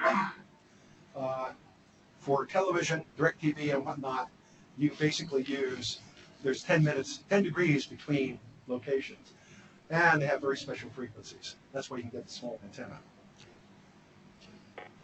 So what have you got today? Well, basically, RCA is still providing Alascom with transponders, even though it went to Pacificor and then to AT&T and then to SBC. Except in the meantime, RCA got sold. The time when all of this is happening and whether RCA was a good guy or a bad guy, RCA had severe internal problems, many of them attributable to Andy Conrad. Basically, the system came apart, and eventually they got sold off to GE. So RCA Satcom became GE Satcom. And I'm not sure what the details of the Aurora deal are, but that's actually a now SES, Société Européenne de Satellite, satellite called AMC, Americom, owned by them, and I believe they sell the use of the transponders to Alascom before launch. And that's it. And if you have more questions, I'd be glad to talk about how you have to make money or you basically can't stay in business. Thank you. Thank you, Dave. So speaking of making money, if I might ask Paula and Don Eller from UConn to talk a bit about some of the challenges, particularly in rural Alaska, and how you do stay in business when you are small. Well, I'll go first, being as I'm the oldest here. I just thank you, Heather, for inviting Don and I think, to this symposium. I just want to say up front, though, that if you have any event or something that you feel is important going on in your life or your business, please document it. It's very difficult to remember 50 years back. Though I will say I did document things. I thought I did, and my son and the staff decided to shred them here a few years back. So there we go. It probably wasn't important anyways, because you're only supposed to keep records for 7 years, right?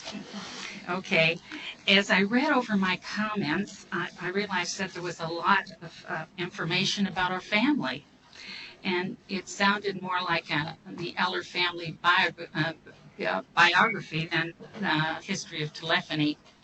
But I guess this is understandable since we were a family-owned business. And like I said, the business was not just a job for us, it was our life. And living in Tanana, that was our life because we were responsible for communications there. Anyway, I just have to start out by saying how I got to Tanana in the first place. After graduating from nursing school, I arrived in Tanana in 1958 to work in a 30-bed BIA hospital as a nurse. What a drastic change from what I was used to. There were no roads leading to the village anywhere, and it was only accessible by plane or boat, and the only communications was through a ham radio. We had one doctor who traveled frequently to other villages and to hold medical clinics, but we had a full complement of nurses, LPNs, and nurses' aides, which staffed the hospital 24/7. We all lived in government quarters, and they produced the electricity by diesel, and they heated the facilities with coal. There was a flight service station and a CAA compound, Civil Aviation Administration, it was called back then. It's now called FAA. The operators and various maintenance and electronics employees were housed on the compound, and they generated their own power. And in early 1958, the White Alice Defense Early Warning Site was turned up. At that time, Cliff was working for ITTA as an electronics technician at the site, which was called Bear Creek. Communications was provided through a tropospheric scatter system with 60-foot antennas, allowing connections to Indian Mountain, Calicacket Creek, and Pedro Dome. The compound was located 9 miles from town, which was self-contained and had quarters for single employees. The FAA had a 2-channel radio between the site and the CIA. And when calls were placed, it went to the site and then went through to Pedro Dome and then connected to the commercial line. And in 1960, a single long-distance phone was placed in service at Wien Air, Alaska, at the airport. And the office was only open 8 to 10 hours a day, and not to mention they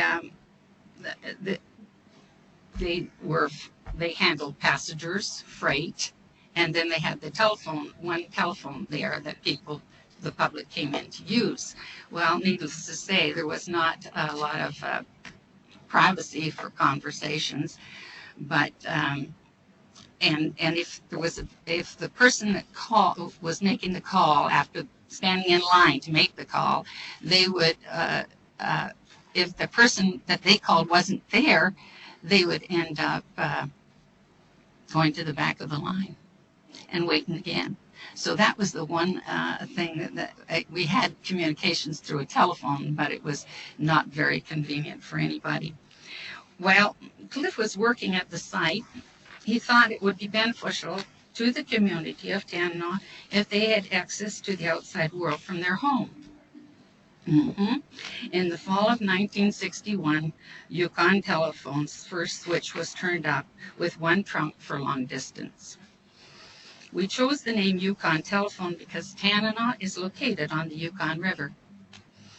You have to remember, we were in rural Alaska and nothing was ever easy. The first order of business was to procure poles. Where do you get poles? Well, in the middle of nowhere? Well, upriver and in the woods, of course. And Cliff hired several young men to go upriver, cut down some tall, sturdy trees, and then float them downriver. In the meantime, Cliff rigged up a lift on a flatbed truck in order to put the poles into the holes, which he had dug by hand.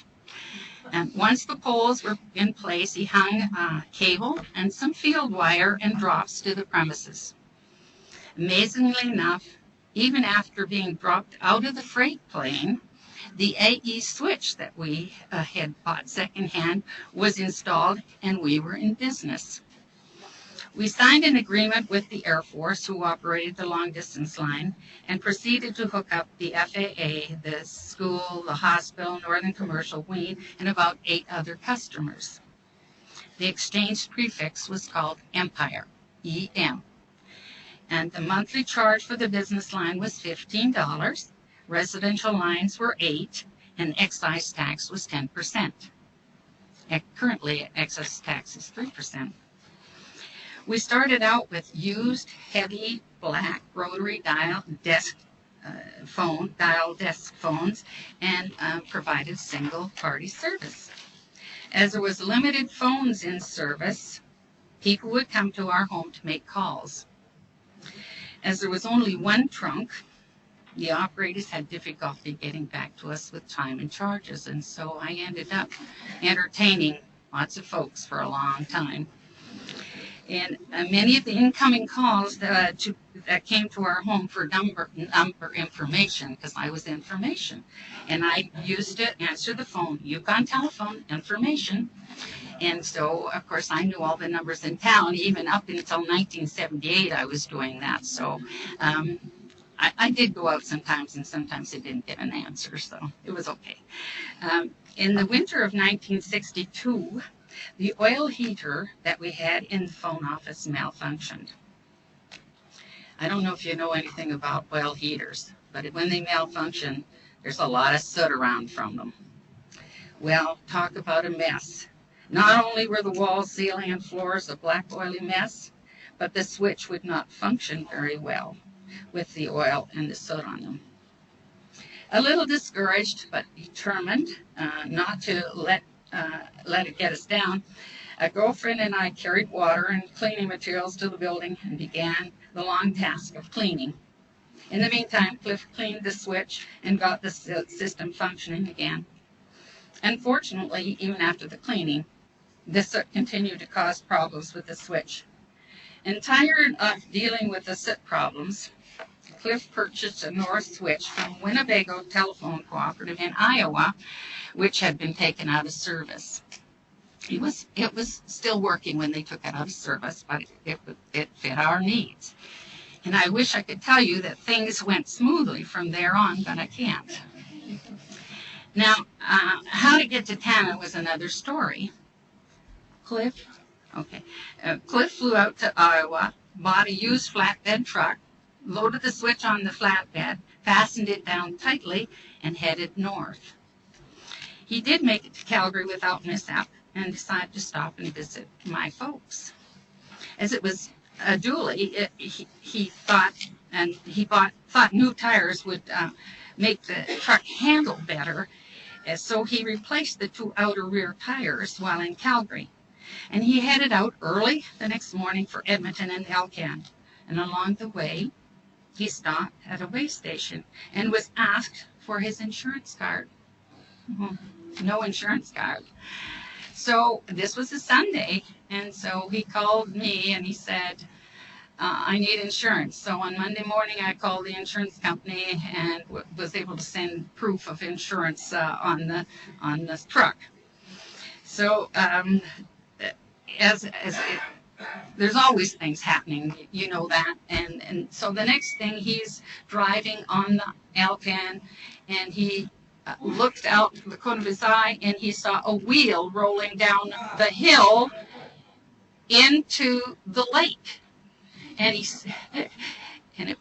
stopped the truck, and it was his wheel that was rolling down the truck, down the lake, into the lake. And he got out of the truck. The other wheel was on the road.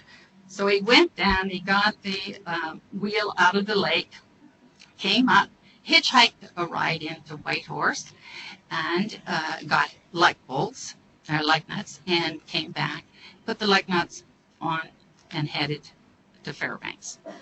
So just little things like that happen along the way. It makes life interesting.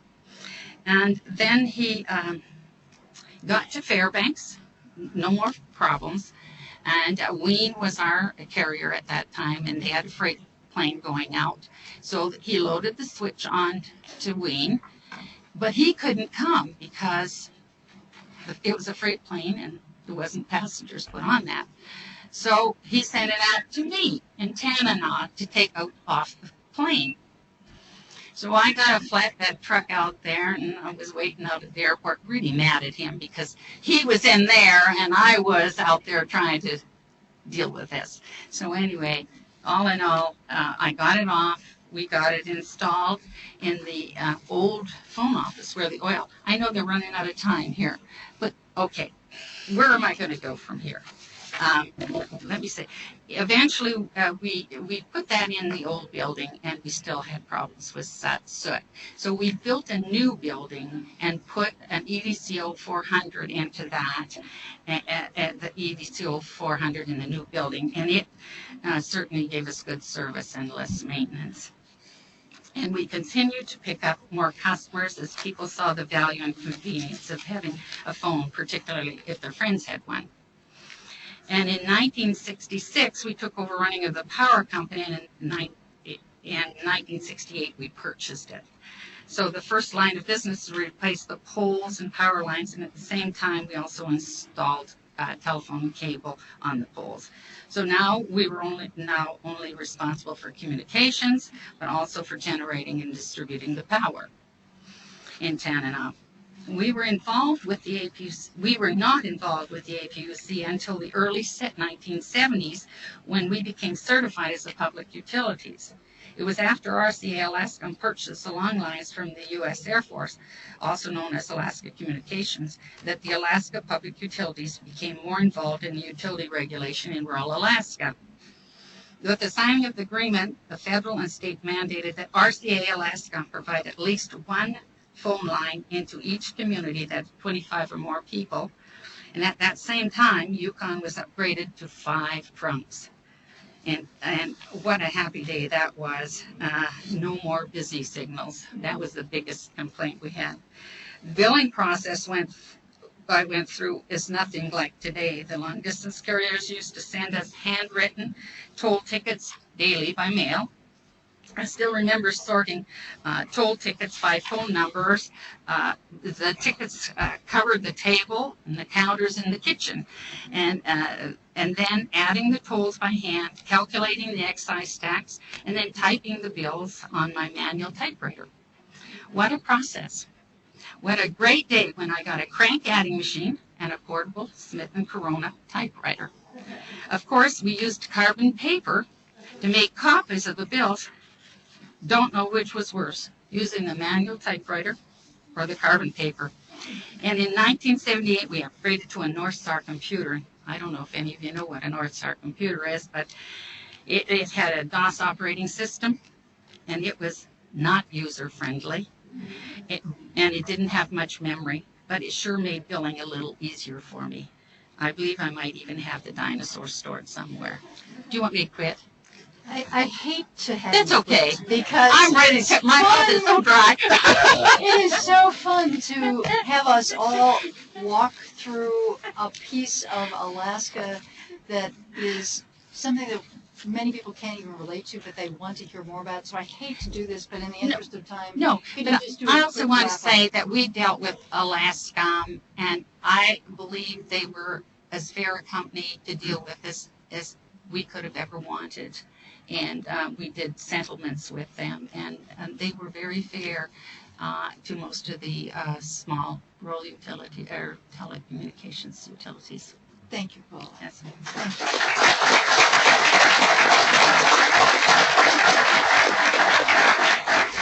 John, do you have a bit to add? Well, she was only going to talk for 4 minutes and wanted me to fill in for Tiff. So, what we were asked to speak on was the challenges, both past and present, of telecommunications in rural Alaska. And I have been out in Tanana doing fiber splicing for putting fiber in for a fiber to the home system, which will be the first system where the entire community is served, to my knowledge, in Alaska. Thank you, Wes. And during that time, I had a little time to think, swatting mosquitoes and keeping bugs out of the fusion chamber, about what the challenges are. And I just want to hit on what I think the two primary challenges are. And one is not specifically telecom. I'll call it social, political issues. And what we have is basically dysfunctional communities, unfortunately. They are not progressing, and we're seeing what's called brain drain, and we're seeing these communities disappear. And that's unfortunate because people don't understand this as well as they should, is that the interdependence within Alaska, and it's supported by much of the great research done at ISER, that urban Alaska has in rural Alaska is phenomenal. It is imperative, if urban Alaska is to flourish, that rural Alaska goes along with that as well. And so what that is the primary problem, is keeping those communities going and forward, because if we don't, Anchorage, Fairbanks, and all the distribution hubs will suffer. And the second issue, and it's an easy one, is we have to replace the middle mile that serves rural Alaska. Rural Alaska will never participate in the broadband revolution being served by satellite. The economics and the physics involved just don't permit it. That is being addressed by us. We're in the process of putting a microwave system down the Yukon. GCI has the terrestrial link that's going around the coast. Hopefully we can meet somewhere about Nome. But those are your two primary issues as I see them. And I'm out in rural Alaska, and I think I've got a pretty good look at it. So I wish I could say more, but my cohort took up a couple of minutes. Don, that was a very important statement in terms of people thinking about the challenges ahead, and so it may have been short, but it was very meaningful. Thank you very much.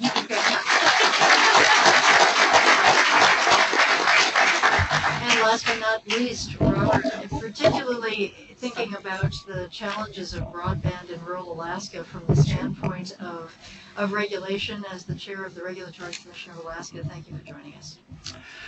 Fran, it looks like I'm the last one between this group and lunch, so I will pace my remarks accordingly.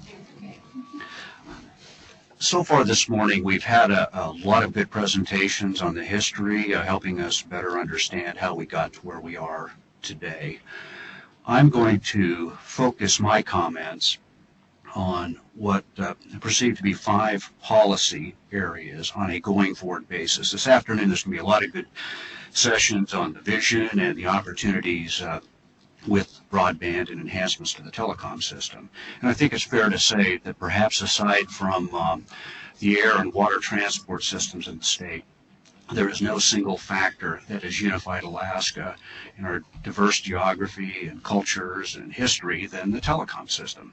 And we get to the point where we sort of take it for granted. So we are at a very unique point in history, and triggered by and large by advancements in technology and some policy initiatives on the federal level, we need to really clearly think about what that means, not just for broadband, but for the provision of our voice telecommunication systems on a going forward basis.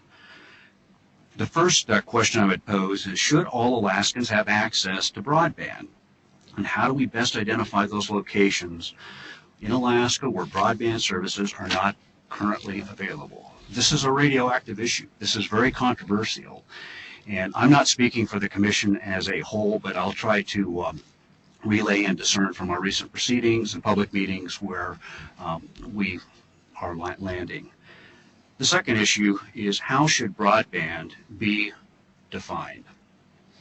Third, what infrastructure is required to make broadband accessible throughout Alaska?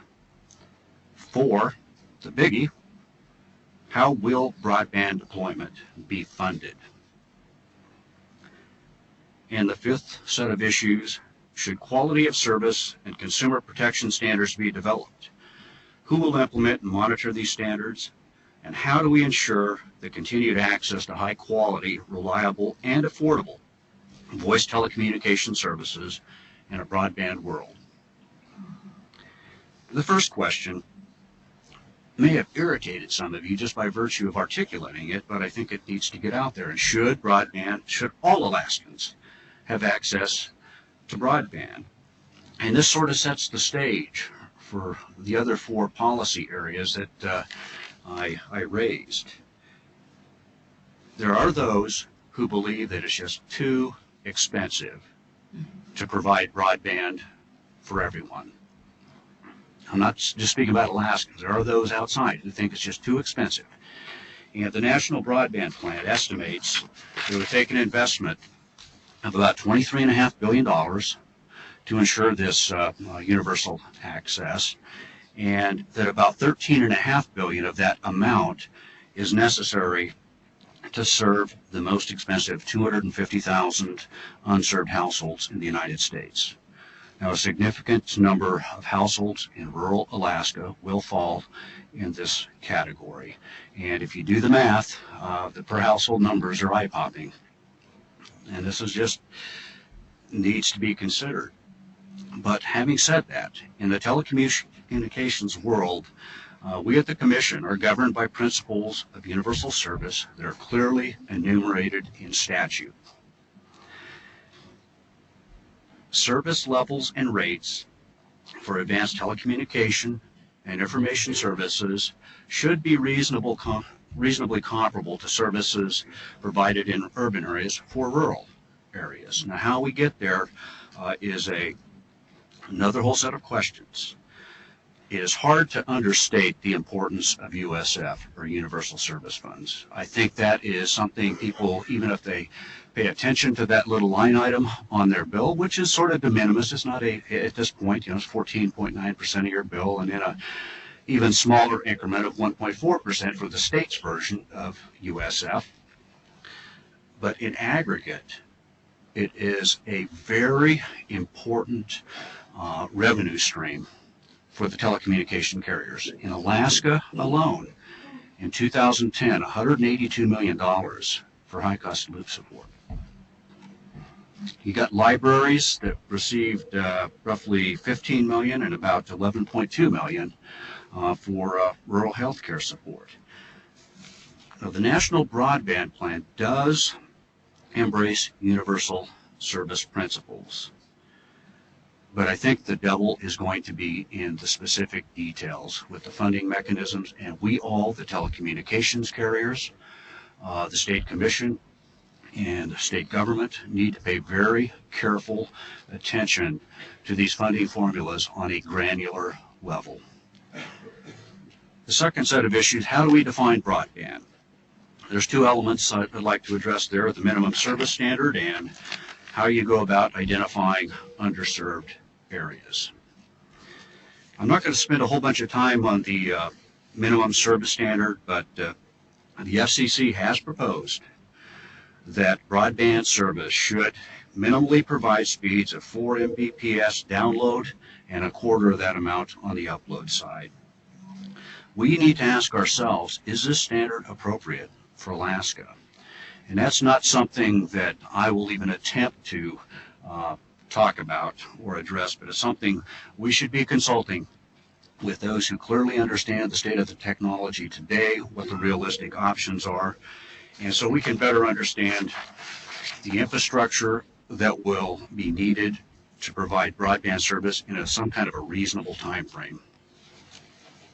Related to that is just how do you identify the underserved areas? Fortunately, we have a Connect Alaska group that is with us today, and they've been tasked with assessing and mapping the availability of broadband services in Alaska. I'm sure that as they've jumped into this, they've realized that some of the techniques used outside for measuring broadband availability in the lower 48 may not totally fill the bill in Alaska.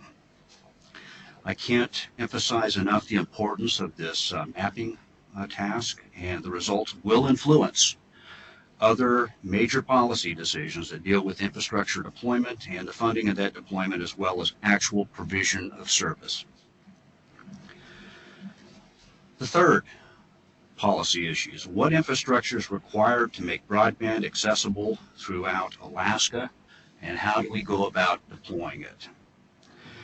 Once we have service standards set and we've determined what areas are underserved, the next step is to evaluate the basic infrastructure that will be necessary to get there. Broadband, and this has been alluded to by some of the discussions earlier, is going to be heavily reliant upon a middle mile network to connect the end user to the internet. That is the weakest link in rural Alaska at this point. With the current USF support mechanism, telecom carriers have deployed broadband-capable networks in many rural areas of the state. Terrestrial middle-mile facilities are currently available in the more populated areas of the state, and in coastal areas we do have fiber. But for rural areas, particularly those that are off the road system and inland, there's a huge hole. There is a huge hole. And in comments filed with the FCC, Alaska carriers have stated that the satellite technology cannot fully fill this middle mile function with reasonable economics and technical performance. How will broadband be funded? I mean, this is the critical question. I mean, let's think about the financial situation, political situation we're in both on the state and national level. And, the fact is that we need to pay very close attention to the FCC's proposed Connect America Fund. There's some problematic elements to that. The FCC proposes to redirect high-cost support to the funding of broadband deployment without increasing the size of the fund. And this means that current funding the carriers receive to provide voice telecommunication services in rural Alaska will be pulled out of that same pool. And the loss of high-cost USF support may lead to increases for voice services in rural areas and possibly halt the recent deployment of wireless voice service in those areas.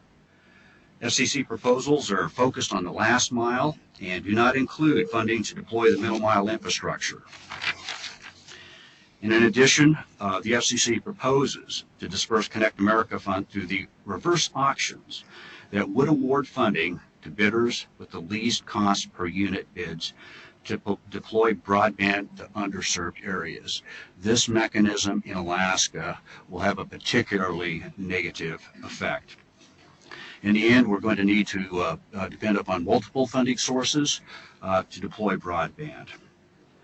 In terms of the quality of service issues for voice and broadband services, at this point, broadband services are not regulated by state commissions. In the National Broadband Plan, the FCC perceives that voice services will eventually be provided as applications over the broadband. And I think that how that is going to play out, 911 services, there's just a lot of unresolved policy issues out there. So thank you for the time. I hope I didn't rush too fast. Excellent question.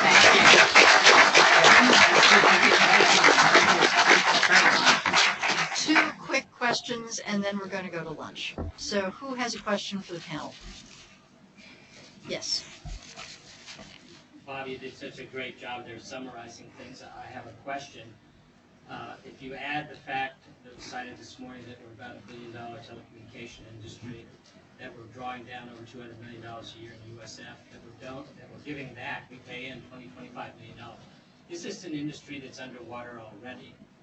And is that why your concern is about how the Connect America Fund is going?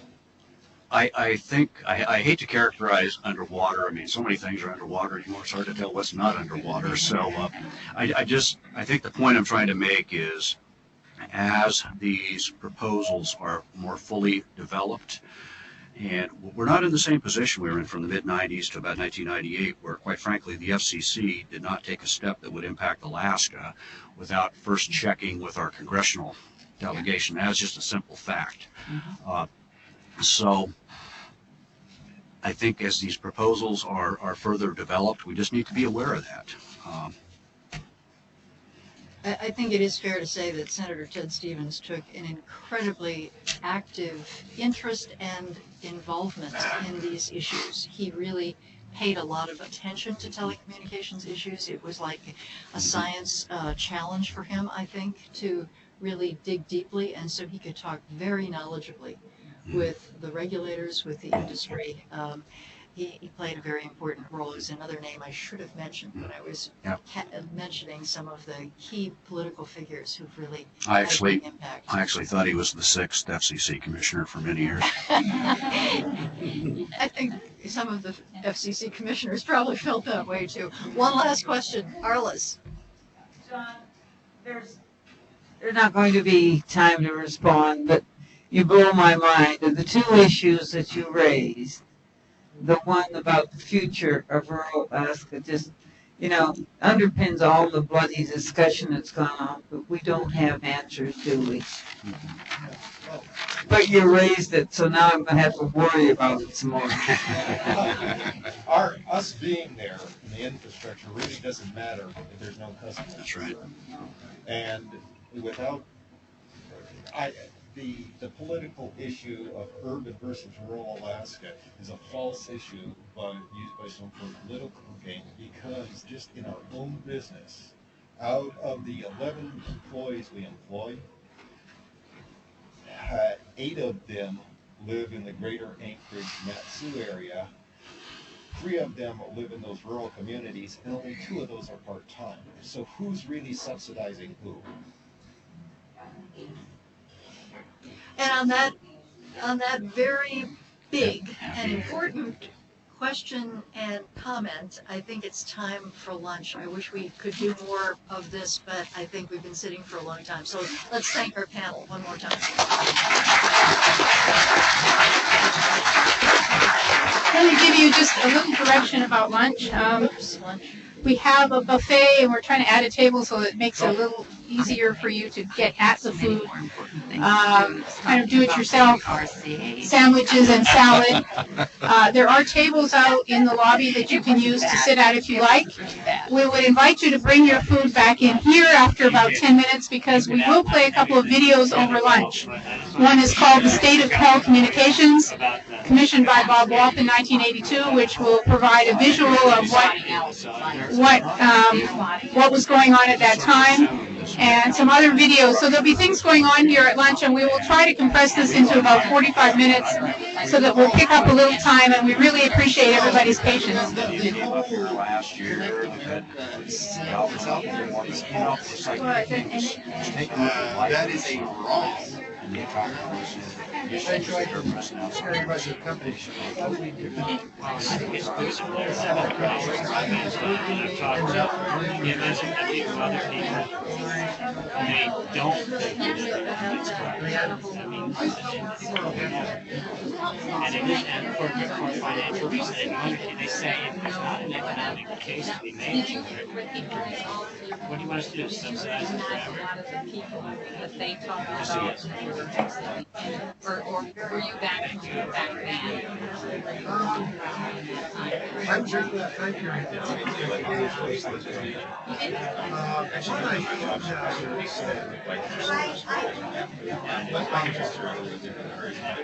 I'm trying to think if I ever ran across him. I think I did. Because I knew what he was all this a big play. Okay. We're interested. Yeah. That's a euphemism. Yeah, right. That's right. We are sort of at the tail end of the big spring down, quality and all that, that's some challenge.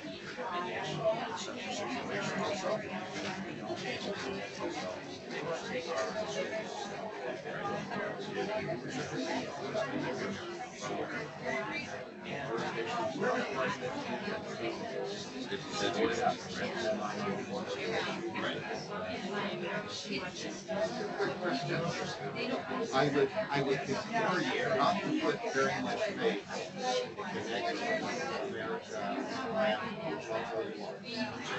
We are only able to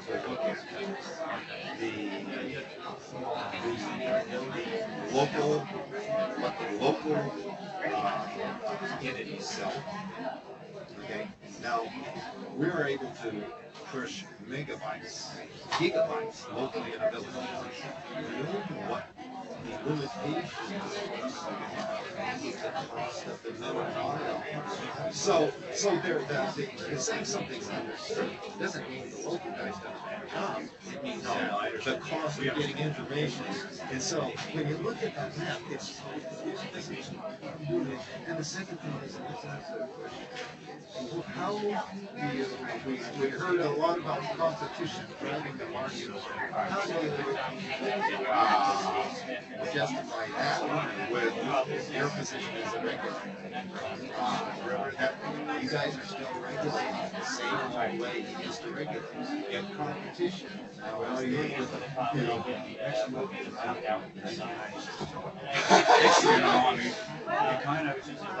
So you have reasonably comfortable on that you drive a truck through that, but at least it's something to So, you understand the issue, and as someone on the front lines, I don't want the lowest cost bidder working on my aircraft. It's important. Thank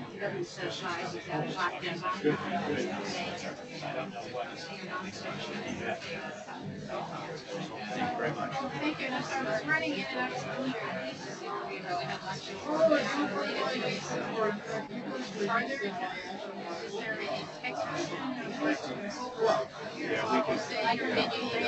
I was scribbling like crazy because your points are very valid.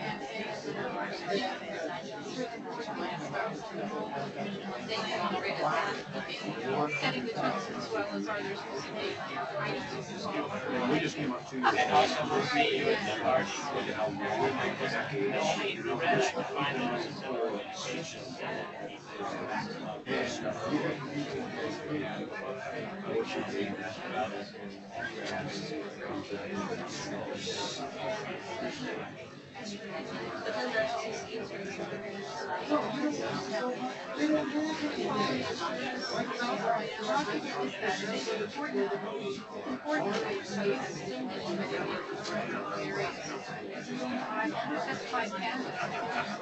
It's clear that the CRPC they're not. You're going to have a hard time in the areas over which they still have some regulatory power over the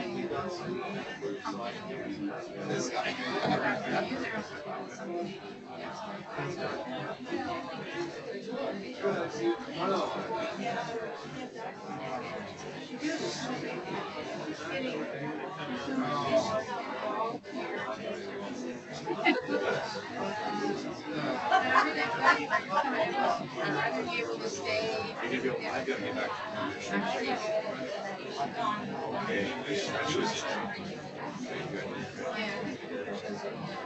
Anyway, at the end of the day, we'll try to pull this together. We'll try to be useful in this process.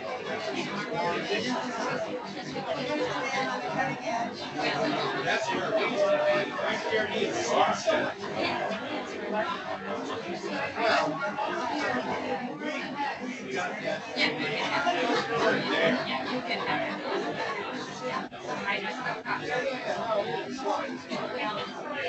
I don't know what I'm going to get you up there, but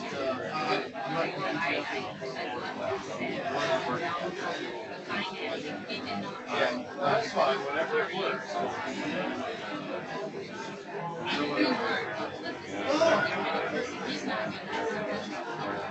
I can.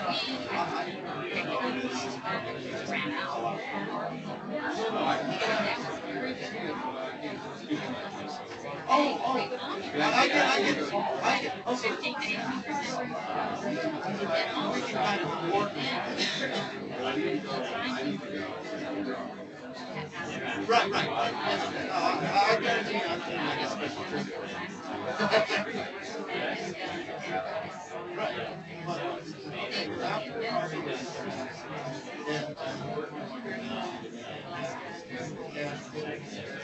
All I can do is well, I did too,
Oh, did they? Are you still Canadian? I I didn't take that.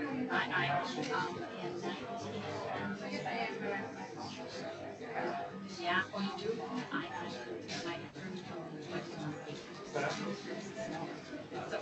So you don't pay taxes.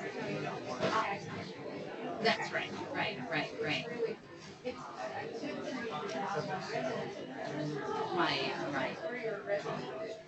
But in '92 was when I took out my position. I had,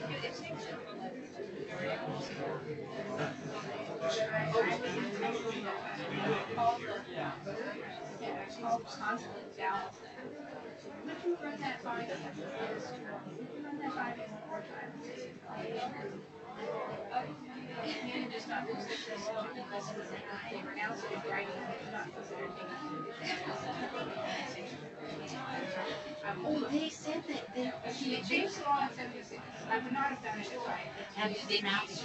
See, I was not aware because I thought you had to. I think it's changed the law. So the Canadian law. Oh, the Canadian law. Yeah, the U.S. doesn't. They don't register. There are a lot of people who do it now. I mean, more so. Yeah. So I thought, well, I think I'm in the league. I like our microphone. I'd like to participate. Yeah. That's the key. Well, I mean, I have to think about it. We use calendar. Oh, he does.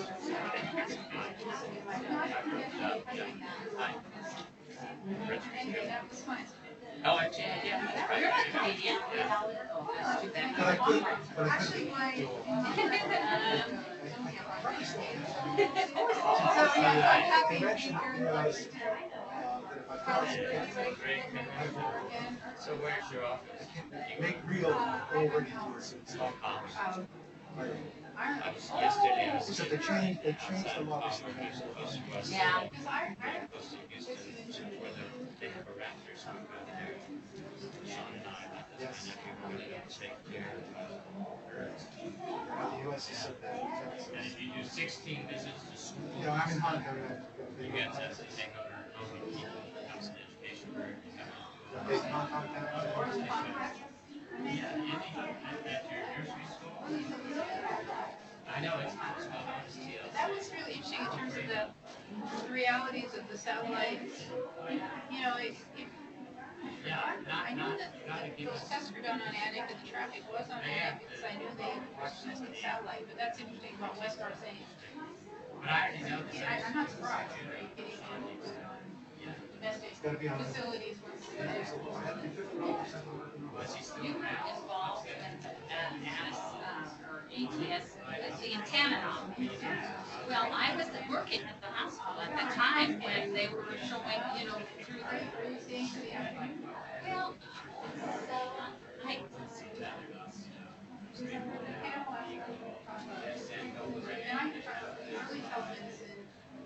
ATS1, and what we learned from that, and we have to see satellites. Yeah. Is that? Yeah. Shots. Yeah. Because that was, as you know, that was the region hospital, and they chose that region because that's where communication was poorest. A lot of places were poor. Supposedly being that region in the central part.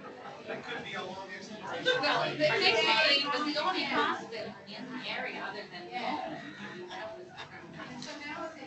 Okay. We should have started sooner.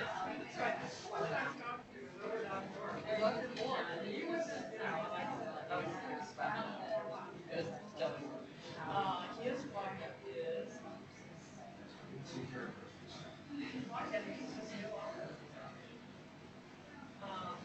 He was.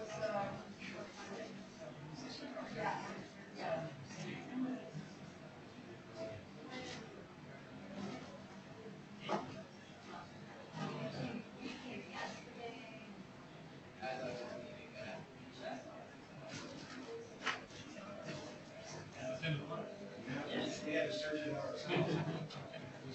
We should have started our search sooner. No, and I was telling him that, he's never all got a bunch of stuff about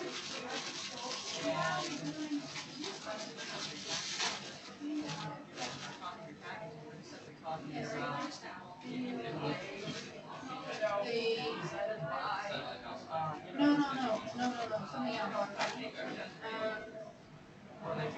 Sound like I saw everybody back in the room after lunch, so everybody sees it.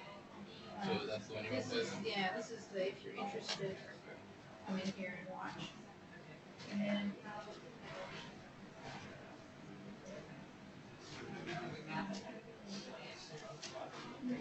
5 minutes. So yeah, that one will do beginning of the second. You open both and then walk. You like open both cases and then engage one and then wander away. So.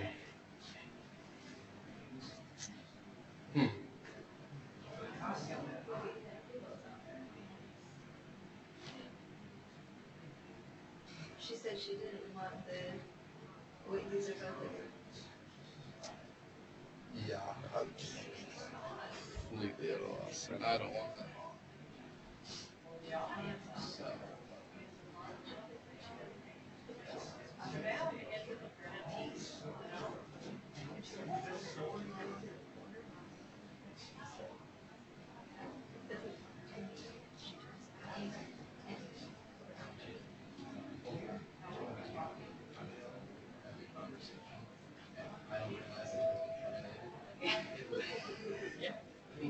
So then I'm left talking to myself.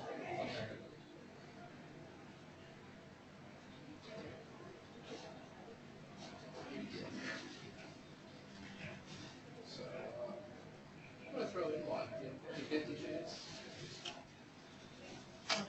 It's better than game though.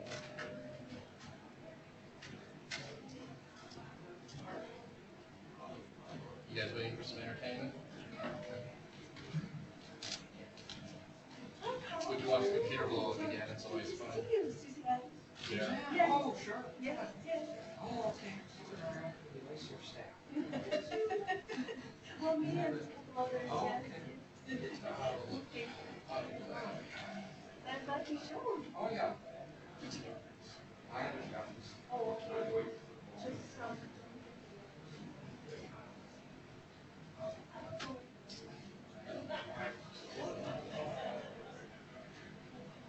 so is she changing the original agenda?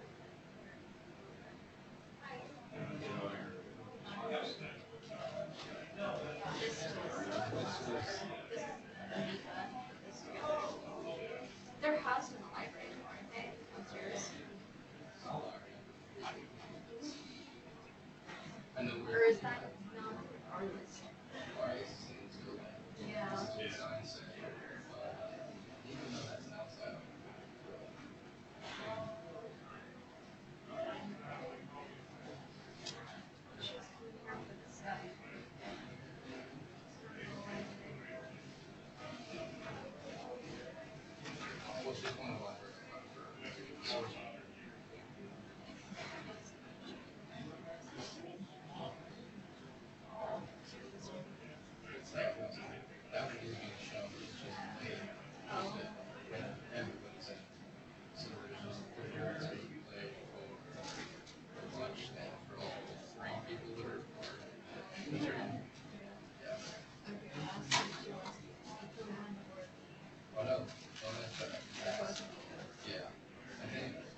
Do you have to run it on a laptop?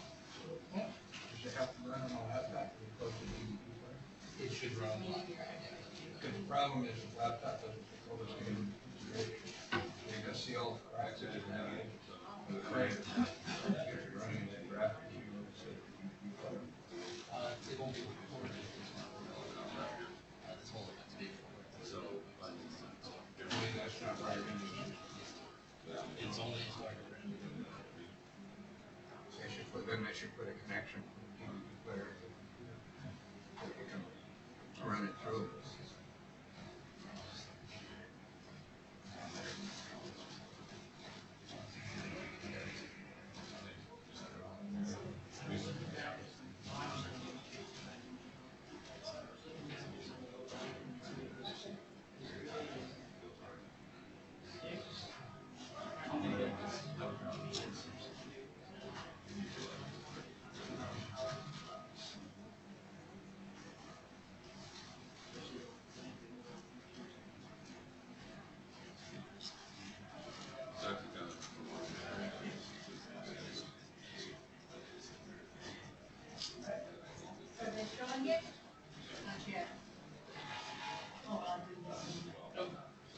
We are starting it right now.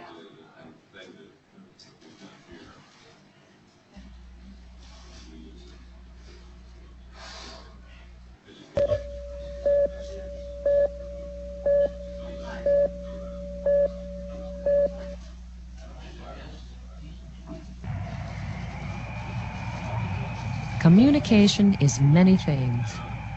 It is actually transportation. It is the transportation of goods, services,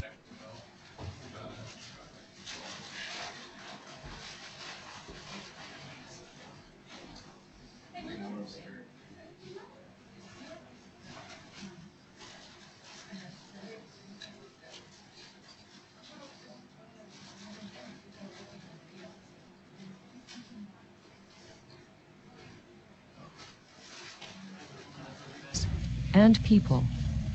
It is also the transportation of ideas and information. Communication among Alaskans has always been a challenge.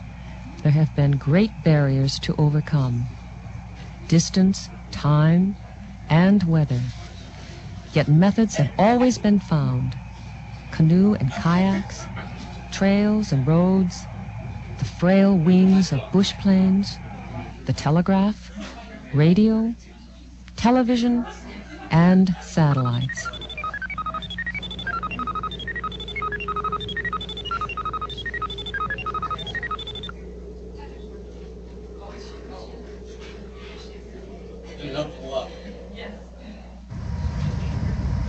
Before 1971, all long-lines communication services to Alaskans were provided by the military. Only a handful of local exchanges served the more populated metropolitan centers. At the village level, news traveled by shortwave radio, or sometimes just one person talking to another, in Alaska called the Mukluk Telegraph. In 1971, RCA Alascom, a private company, purchased the Alaska communication system from the military. It was the only authorized long-lines carrier. By 1975, it was serving 50 communities by providing a single telephone channel to clusters of from 5 to 6 villages. Switching was done through exchange centers owned by the larger municipalities and holding companies. With the establishment of the Office of Telecommunications in the Governor's Office in 1973, the communication needs of the state were finally recognized. Alaska's claim to the worst communication system in the United States would now become a fact of the past. Over the last 11 years, more and more communication has become satellite-based. Since the first landing on the moon in 1969, all sorts of improvements in communication have been made. For example, when it was learned that the United States would give communication services to India and Appalachia through the ATS-1 and ATS-6 satellites, Alaska asked to be included in the experiment. The ATS-1 and ATS-6 experiments for a short time brought health and education services by satellite. At the clinic in Fort Yukon, the examination of baby Robert begins. 250 miles away in Tanana, Dr. Britton, the resident doctor, is joined over a three-way link by specialists 400 miles away in Anchorage. In 1975, the Alaska legislature appropriated $5 million to design and purchase more than 100 small satellite Earth stations. It negotiated with Alascom to work out ways of integrating the stations in the overall telecommunications system, primarily for long-distance telephone service. The state would own the stations and Alascom would operate and maintain them. This gave each village one telephone in a community building, plus a push-to-talk voice circuit at its healthcare facility. Satellite Earth stations became the primary component in the growing telecommunication system for rural Alaska. Alaskan villages were being freed from the isolation that had held them captive. The ATS-6 satellite, followed by the installations of the Earth stations, proved to Alaskans that television could be brought to rural bush Alaska.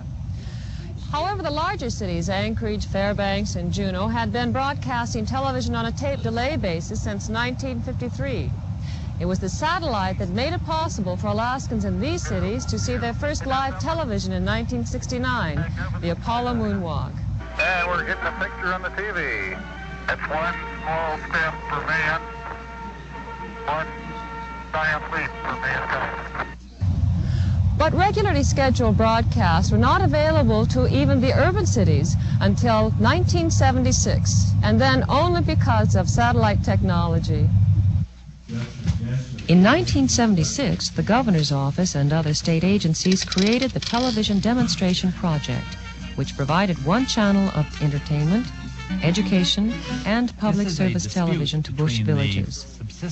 The signals are broadcast to homes in small communities by low-power 10-watt TV transmitters called mini-TVs.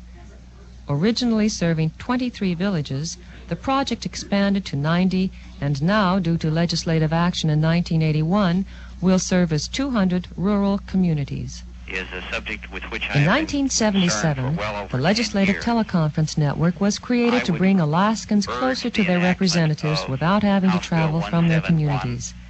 The network is a dedicated four-wire telephone system that currently interconnects 18 Alaskan communities and Washington, D.C. The system, comprising circuits leased from Alascom, operates 24 hours a day and is used steadily. It is an extremely effective working tool for the legislature. To date, it is the only legislative network in the country. Alaska's executive branch is now considering a teleconference system of its own.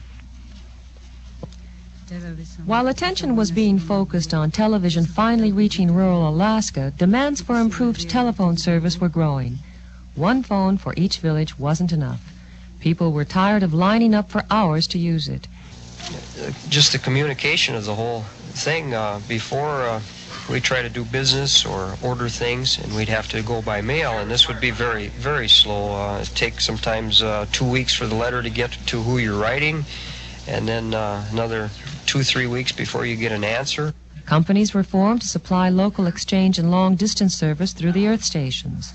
The Public Utilities Commission initiated extensive hearings to ensure interconnections would be provided by Alascom. From less than 40 exchanges in 1970, this system has expanded to 160 local exchanges serving 300,000 stations. 2 new exchanges are projected to be turned up per month for the next 5 years. Alaska is on the way to receiving universal telephone service.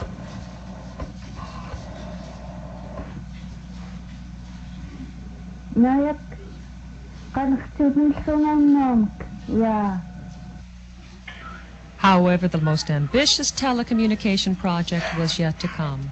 The Learn Alaska Network, delivering education to every man, woman, and child in the state of Alaska through telecommunication technology. Beginning in 1977, the Alaska Department of Education included children's educational programs on the Bush Channel. But the Bush Channel was mainly for entertainment, sports, and news. And because it was the only service to many communities, time on the channel was limited. In 1979, the legislature asked the Department of Education and the Alaska Public Broadcasting Commission to study the possibility of a statewide system of instructional television. The University of Alaska became a partner in that study. What we found was that indeed there was a great interest in educational television, but that the interest went beyond that to two-way communication so that students could interact with other students and with teachers throughout the state. Thus, the recommendations that we made to the legislature were to that effect, that a statewide educational television and audio conferencing network be established. The results of the study went to the legislature, and an appropriation was passed to establish the Learn Alaska Instructional Telecommunication Network. The bill called for the network to be developed by 3 agencies: the Department of Education to serve kindergarten through 12th grade instruction, the University of Alaska to provide college and adult education, and a 3rd state agency, the Department of Administration's Division of Communication. It would supply technical and engineering assistance as well as install and maintain the small earth stations and related mini-TV transmitters.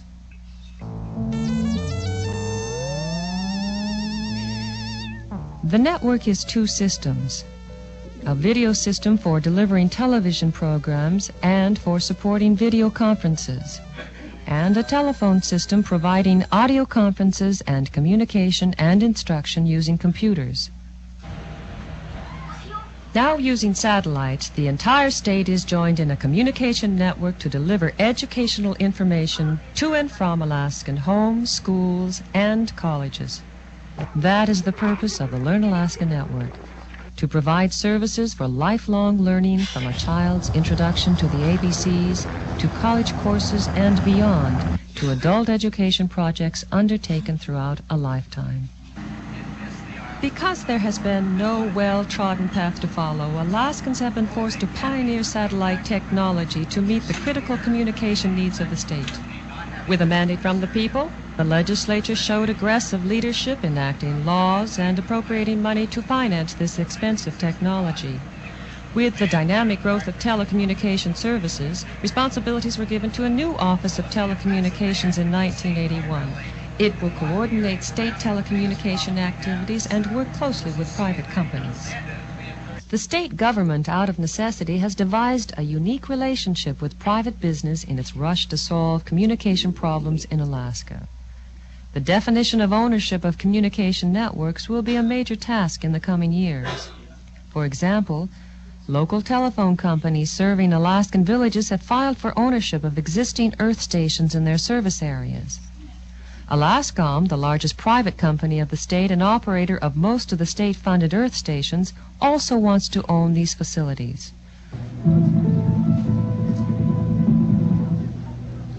All acknowledge that the state of Alaska will have to pull out of the ownership business someday. The question today is how and when. At present, the state is also financing the delivery of commercial television programs to Bush, Alaska, because there is no other way to provide this service. The state is operating in what is traditionally recognized as private sector territory. It owns and operates low-power transmitters and receive-only earth stations in some communities. Some cable and low-power subscription television operators object to state operation of the rural television system. However, they are not in a position to provide service to all of the state's communities. As we have seen, the challenge to the state for the future is to move telecommunications from the public to the private sector while still providing the same service that is now universally available to Alaskans. We are behind the rest of the country in using advanced telecommunication services for business. However, with benefits already being felt in our public institutions, it won't be long now before the gap is narrowed. To date, private companies are relying more on this technology. New markets are opening up for telecommunication services such as office information systems, enhanced voice communications, teleconferencing, and other telematic services. Despite rapid changes during the last 11 years, Alaska is still very much like a developing country.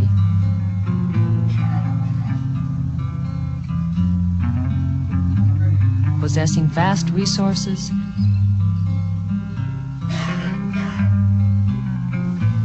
a thinly distributed population, limited technology, recently acquired democratic tradition, and newly gained institutional wealth. It also resembles other countries in its approach to partially subsidizing the costs of establishing its telecommunications system. This is a significant break in the American tradition.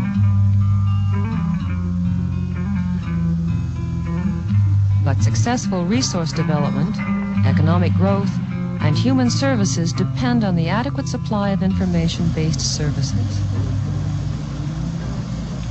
For a while yet, partnership between the state of Alaska and local governments and the private telecommunications industry will continue, planning for the future, providing new services, and upgrading and maintaining existing ones, to build an even better transportation system for Alaska, to communicate ideas and information, to bring Alaskans closer to each other and the world.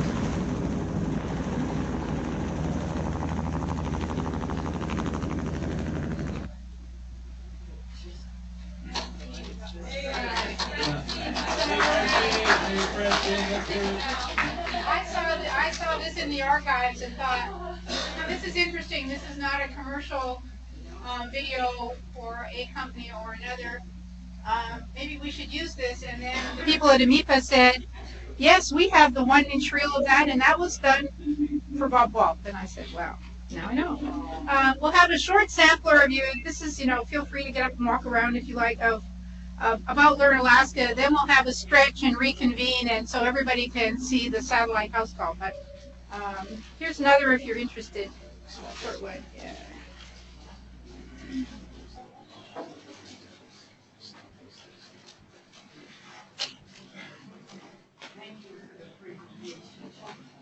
And feel free to look at some of those materials outside too, some of the articles and pictures that go along with this.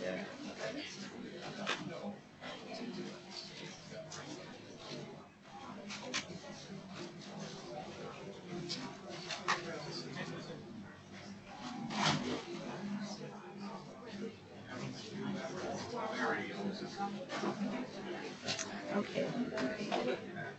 Okay, I'll say something about that.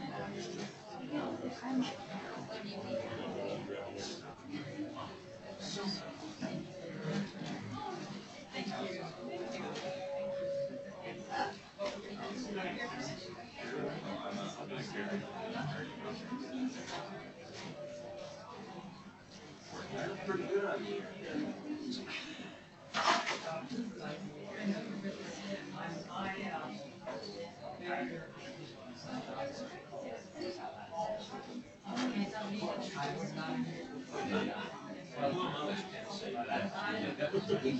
Whatever we did before, we should do.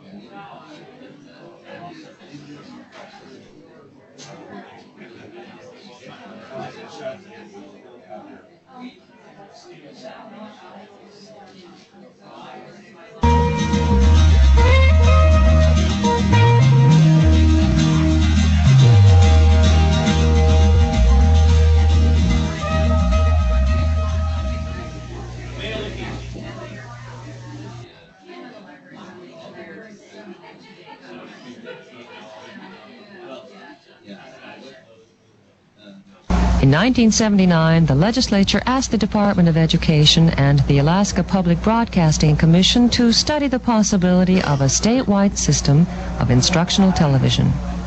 The University of Alaska became a partner in that study. What we found was that indeed there was a great interest in educational television, but that the interest went beyond that to two-way communication so that students could interact with other students and with teachers throughout the state. Thus, the recommendations that we made to the legislature were to that effect, that a statewide educational television and audio conferencing network be established. The results of the study went to the legislature and an appropriation was passed to establish the Learn Alaska Instructional Telecommunication Network. The bill called for the network to be developed by 3 agencies: the Department of Education to serve kindergarten through 12th grade instruction, the University of Alaska to provide college and adult education, and a third state agency, the Department of Administration's Division of Communication. It would supply technical and engineering assistance as well as install and maintain the small earth stations and related mini-TV transmitters.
Light.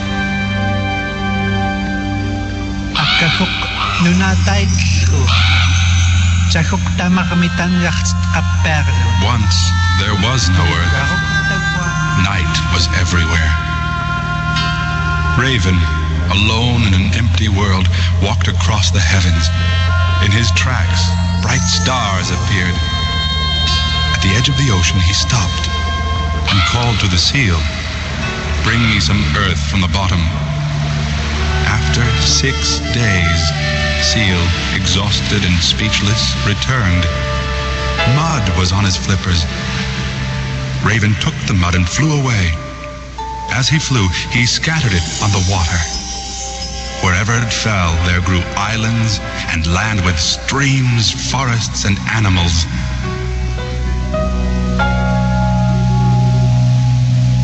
Like the mists swirling about her shores, Alaska's early beginnings are shrouded in mystery. And yet, from the clues the land provides, a rock, an ancient bone, a strange petrified redwood forest on a treeless island, we have uncovered a fantastic story. The land is old, but Alaska is young. Millions and millions of years ago, great earth-shaping forces caused fragments of land to break off and slowly drift north. They came together like pieces of a gigantic jigsaw puzzle. Some were from the ocean crust, others from the edge of some ancient unknown continent. Most originated far to the south in warmer climates. That's why people were baffled when they found the fossils of a tropical forest in interior Alaska, or the petrified remains of giant redwood trees on the treeless islands of the Aleutians. The forces which shape the land are still at work, the cause of Alaska's tumultuous nature. It is by far the most turbulent region of the continent.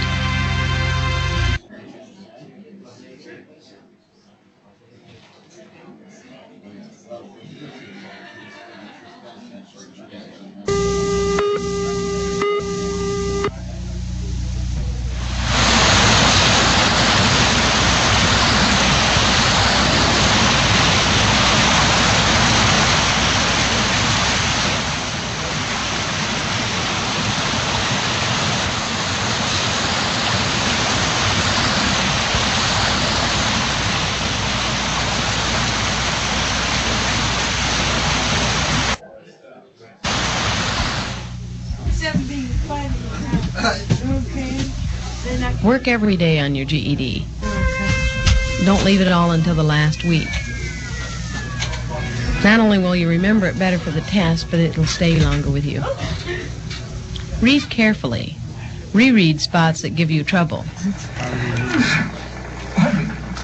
About the weather. It was pessimistic.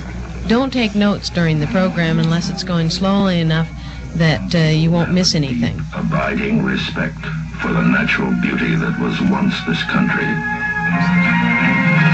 And some people don't. The tragic tone. Underline the important facts. After the program, you could write them down in your own words. 3 syllables, the first 2 are in stress, and the third stress.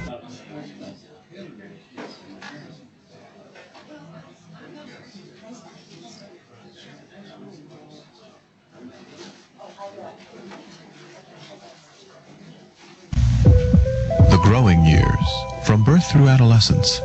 What kinds of effects do biological factors, human interactions, cultural forces, and social structure have on the emerging personality of a young child? This is the basic area study of the growing years, a college-level telecourse, broadcast Monday at 8 a.m. and 8:30 a.m., Tuesdays and Thursdays at noon, and Saturday and Sunday at 2. Early humans were awed by the ocean and its creatures as we are today. The ocean's influence on the weather, its diversity of life forms, its contribution to the physical and historical development of humans, and its importance in literature and photography affect each of us. Oceanus is a college-level telecourse which offers you the chance to explore the marine environment for full college credit, Monday and Wednesday at 11:30 a.m. and 5:30 p.m., and Tuesday and Thursday at 9:30. American Government Survey is a college-level telecourse which offers an overview of the governmental systems of the United States, the theories and principles of constitutional government on the local, state, and national level. Interviews with top-ranking government officials, dramatizations of important historical events, and on-location visits make this telecourse an entertaining way to earn college credit at home. Monday and Wednesday at 10:30 p.m., Tuesday and Thursday at 5:30 p.m., and Saturday and Sunday at 12:30.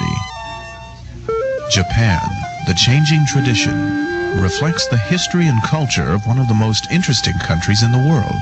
From its first contacts with the West in the early 1500s, to its emergence from isolation to its present status as a leading economic power, the changing tradition offers new insight and understanding of Japan in the 1980s. This program is a college-level telecourse, Monday at noon, Friday at 9:30 p.m., and Saturday at 2:30 p.m. The world of computers is getting smaller and smaller, and yet their impact on our daily lives continues to grow. In the home, business, medicine, and even the classroom, computers are here to stay. Making It Count is a college credit telecourse designed to help you understand the operation, applications, and languages of computers. Making It Count airs Monday and Wednesday at 9:30 p.m., Tuesday and Thursday at 6 p.m., and Saturday and Sunday at 11:30 a.m. Alaska Standard Time.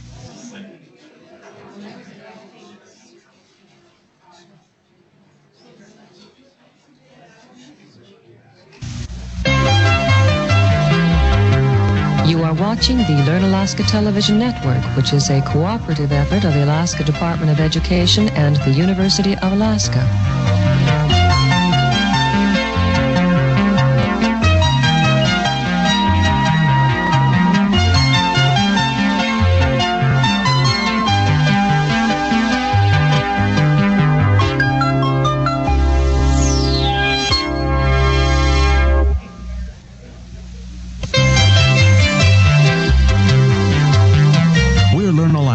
And we work for you, offering a chance to learn and a chance to have fun. And tonight, you'll have an opportunity to call in and ask questions about the network and the programs we offer as we present Feedback with your host, Beverly Michaels.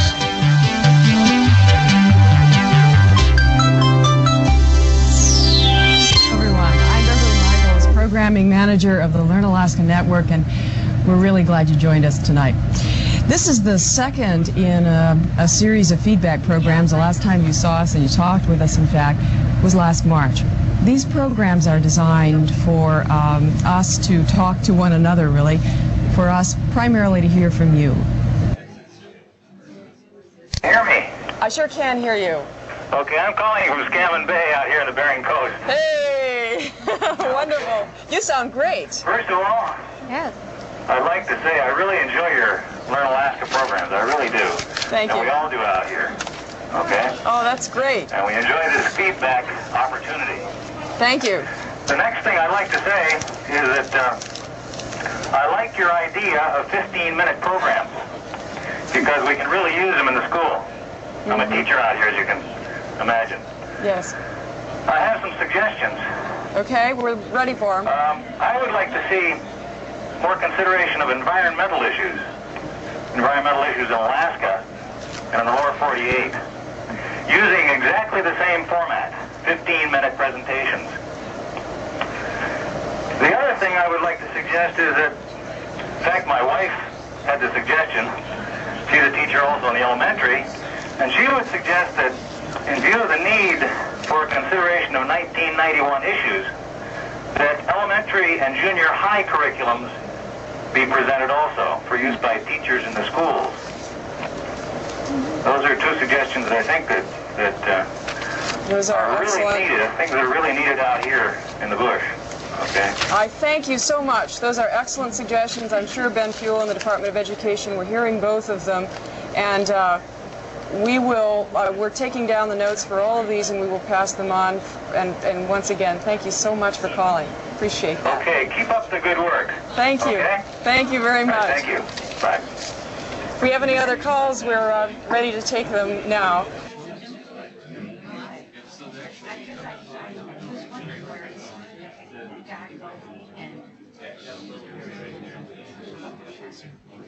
All right. Okay, so a couple minutes to stretch, get a hot or cold drink if you want it, or restroom break. Then we will reconvene and see the Learn Alaska film that was part of the report that Ed Parker mentioned, and that you don't have to make all your reports only in writing.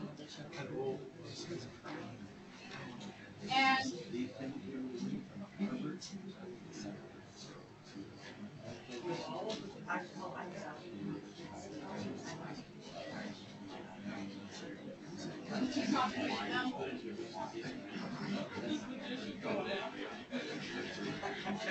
for those of you who know Bob Walt and would like to send wishes to him, I'm going to pass around the card. If you don't know him, fine, no obligation, but many people did know him in one capacity or another, and he's just had back surgery, so wasn't able to come here and contribute or share in this. So if you remember him or you know him and you want to add a remark, please.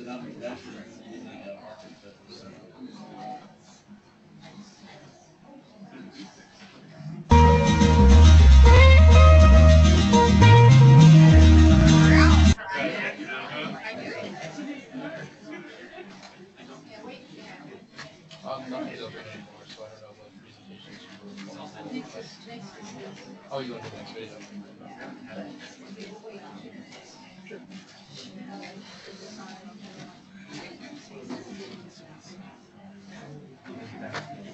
Okay.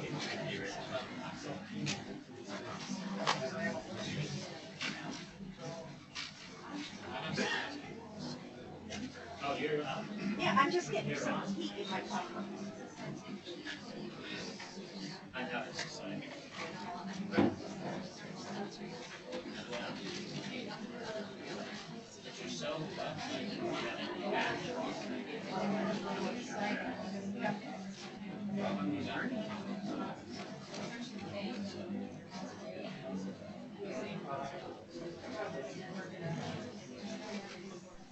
I love it.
Why did it give me to take with you?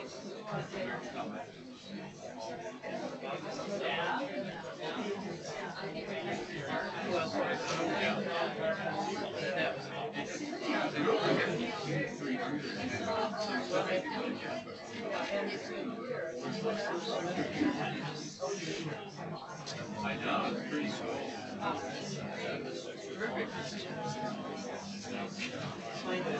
Like right at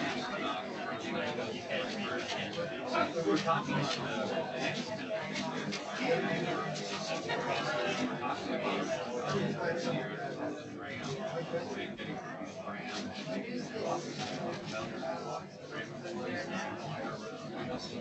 Okay, we're sort of reconvening now. I will turn the lights down for a minute, but what you are about to see is the film satellite house call that was made, as Ed Parker said, as part of our report to the National Library of Medicine to go with the data that I was collecting and others, and add some visual and real content about what are facilities like in the communities, what's the real world like.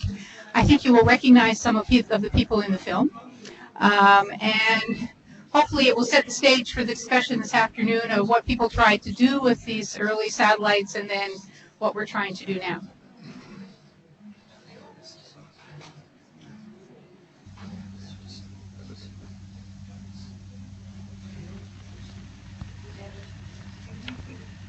Well, this is Joe Williams from Anchorage.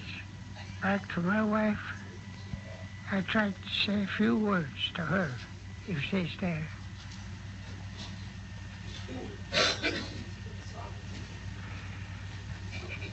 But I can talk my language.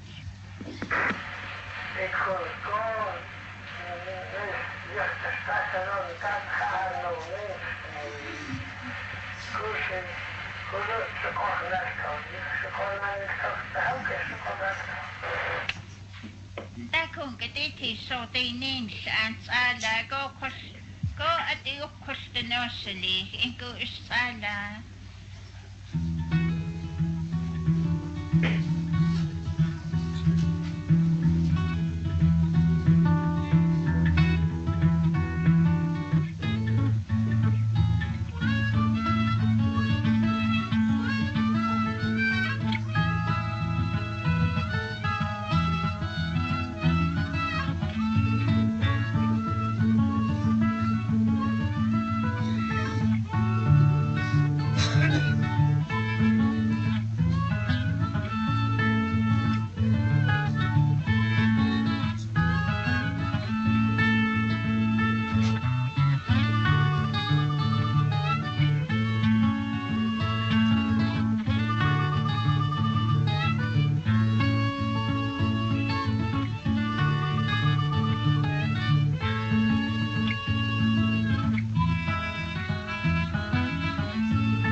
Alaskan natives are changing, although on the surface it may look as if life goes on as usual.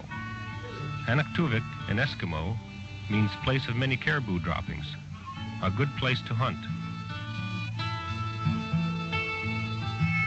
Here the villagers stalk the caribou and dress them with as much skill as their forefathers, and yet in other ways they are leading emerging nations into the next century. The Alaskan bush is a developing nation itself, with the Native Land Claims Act its charter.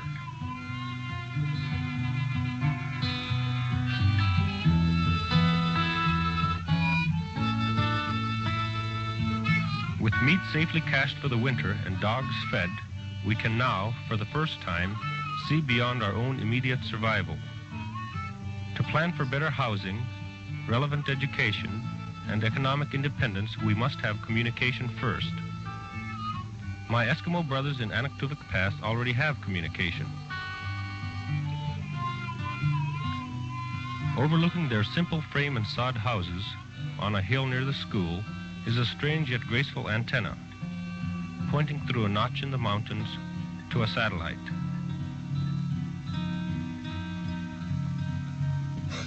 Two dozen ground stations in villages and hospitals across the state tie in with NASA's ATS-1 satellite, forming an experimental network whose center is Minitrack at the University of Alaska campus in Fairbanks. 3 major experiments in medical consultation, education, and public radio ride the satellite's long, straight beam.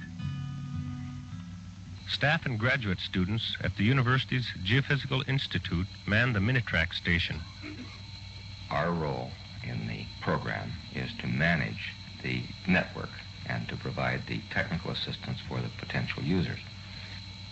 The maintenance of the equipment, of course, is our responsibility. We've had some strange things happen. 2000 GMT. Roger McPherson advised from Ruby that the cable to Florence's had been blown down for about 150 feet by a strong wind. 2220 GMT. Chalkitsik transmitted while having a washing machine plugged in. The signal seemed low and a hum showed up in the modulation. We pass messages to people concerning medical matters. Roger, Jesse. Is Charles Fletcher still there? Over. He's over at the boiler room. I can go get him if you want to talk to him. Over. Roger, if you could do that. We have just 10 minutes, but I did get a message back from the state police on that emergency message, so if you could get him, I would appreciate it. Over. Roger, stand by. I'll start running. Over. Roger, college standing by. We do arrange for evacuation if it's the easiest thing for us to do. Roger, I copy. Can you contact Jim Pippin at Aurora Flying Services and have him to come out? Over. Roger, this is BKB2 XTC College. We also have transmitted a considerable amount of technical information over the satellite. But to native people, having the use of a satellite means more than just experiments. It means, for one thing, being able to talk to a doctor every day. Go ahead with your medical traffic. Over. Roger, Canada. I have June-Net, age 2 years old, and her mother thinks she has straining in her left ear, and her ear smells, and I check her ear. I'm Bertha Modis, the health aide of Elkaket. I've been using the satellite radio 1 year now, and we can talk to the doctor every day. Doctor Call is sponsored by the National Library of Medicine. For the first time, native health aides in a dozen small villages can obtain daily medical advice. Roger, Elkaket. How has she been treated in the past, and for what periods of time with what antibiotics? Over. Elkaket to Canada. She was put on ampicillin 10 days. Bob Crooks, one of the 2 doctors at Tanana, feels the satellite has affected the hospital as well as the villages. The health aid system and radio call is an excellent system and just needs to be built on.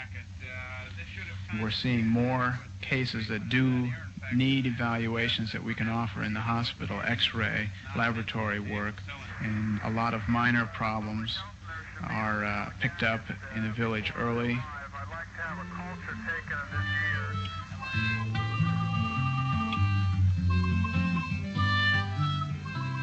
With years of experience, but only a few weeks training, Bertha Moses serves as the only health care provider in the village. The doctor only visits once or twice a year.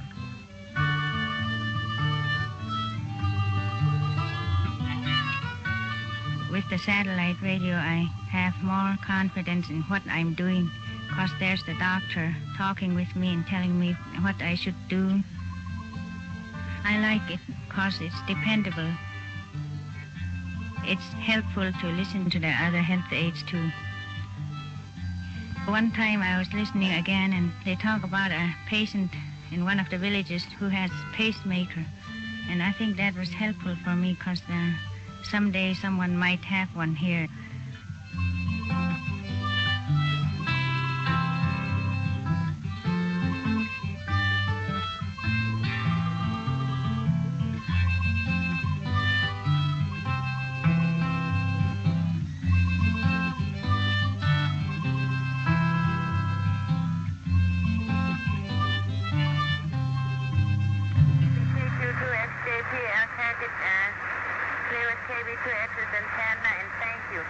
Roger, Bertha. If there's no further medical traffic from Allakaket, this is KB2XS in Tanana, clear with Allakaket and calling KQ2X, JQ, Anaktuvik Pass. Over. An experiment is designed to test. In this one, the tests are sometimes life and death matters. Lives have already been saved because of the satellite radio in these 26 sites. Patients with severe head injuries, seizure, and obstetrical emergency were all given initial treatment over the satellite and then evacuated by plane to a hospital.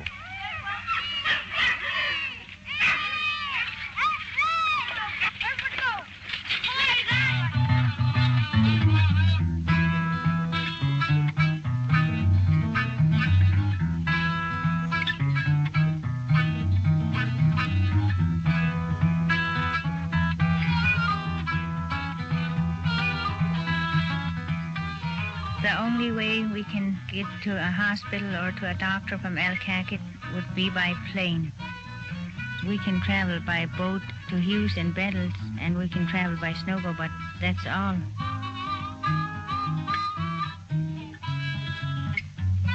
The mail plane brought Coca-Cola. There was cases and cases of it, and tissue paper, and pilot bread, and eggs, and there was Sears packages, and there was boxes for the school, groceries for the store. In the summertime, the mail plane come on schedule twice a week, but in the winter time, if it gets below 40 below, then we don't really expect a plane to come in.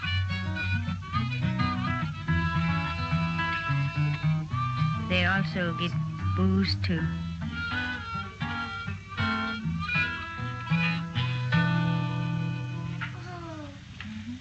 You had that thing before? Yeah. I have to find the water. Water for it, see? Yeah. And then eardrum. We get our medicine by the mail plane too. Before the satellite radio, I used to feel just helpless with a patient. We had AM radio, and we used to have a lot of trouble trying to get through to Tanana, even if it was medical traffic hour. Let it dry up a little bit, the other half.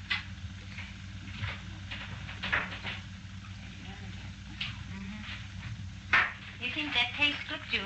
1/2 teaspoon of this ampicillin, huh?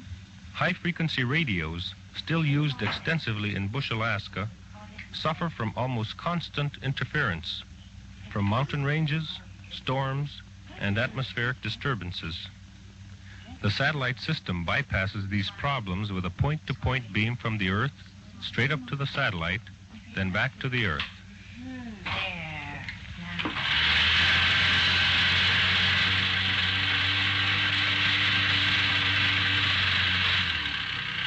Other health aides, even in the Tanana area, aren't so fortunate. They rely only on an HF radio, luck, and ingenuity.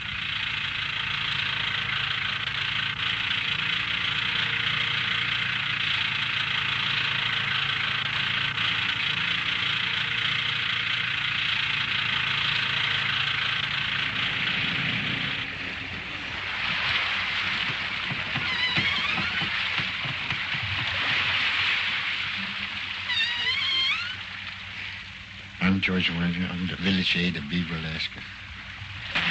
Population stays about 108. There's a few whites and a few Eskimos and Indians. They're pretty well mixed.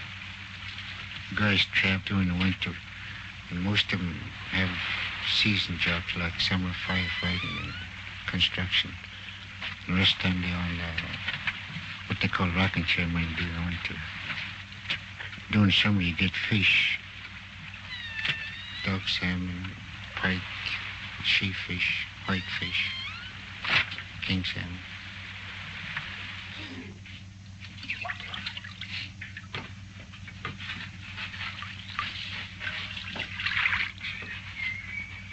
Everybody get the water from the river.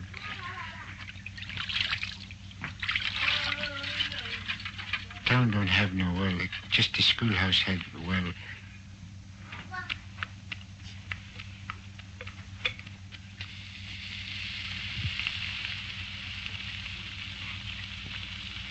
Been about 3 years, pretty close to 4 years now that I've been health aide here in the village. Only real emergency I ever had is delivering a couple of babies. That's two of mine. Couldn't get through the radio at all, no place. Couldn't get Fairbanks, couldn't get Fort Yukon, couldn't get Tanana at all.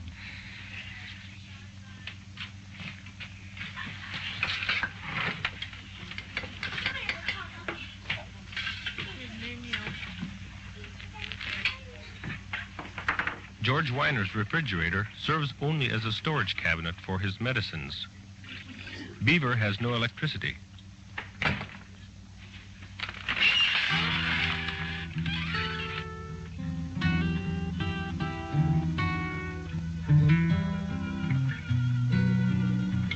Nina Miller's husband is a guide and trapper.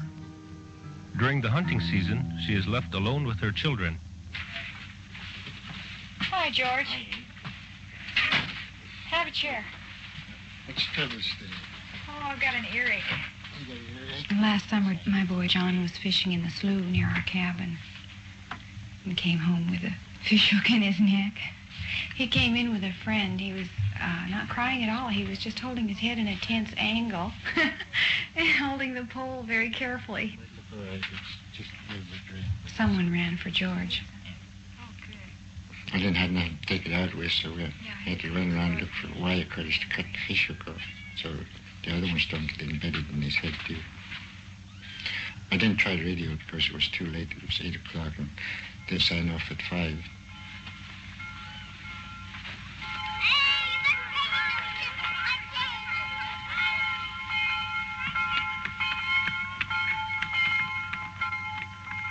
The radio's in teachers' quarters, and I gotta go through and ask his permission to use it.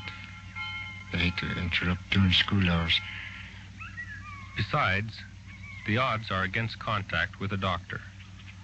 In the last 2 years, George Weiner has reached Tanana once.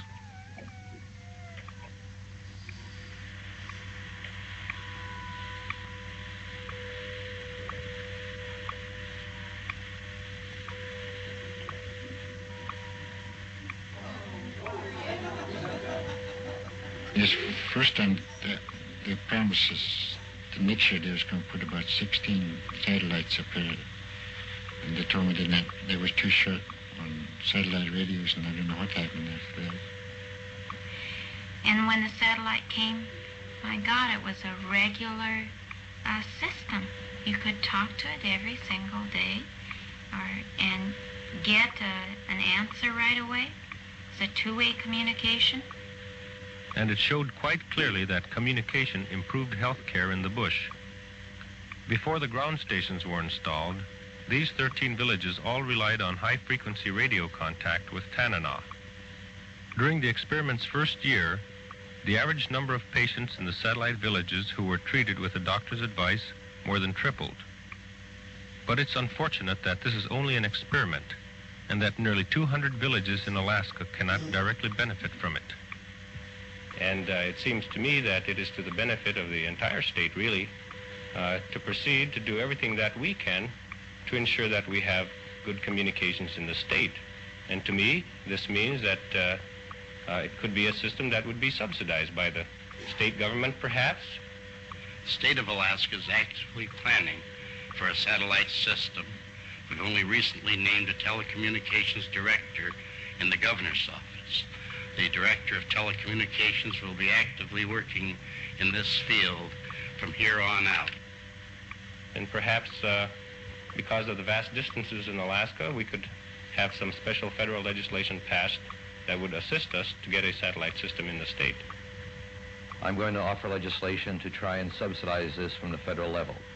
But it will need the participation of the state government, the state legislature, the local government. It will need also possibly Alyeska and other interested parties that would want to help share the cost of this.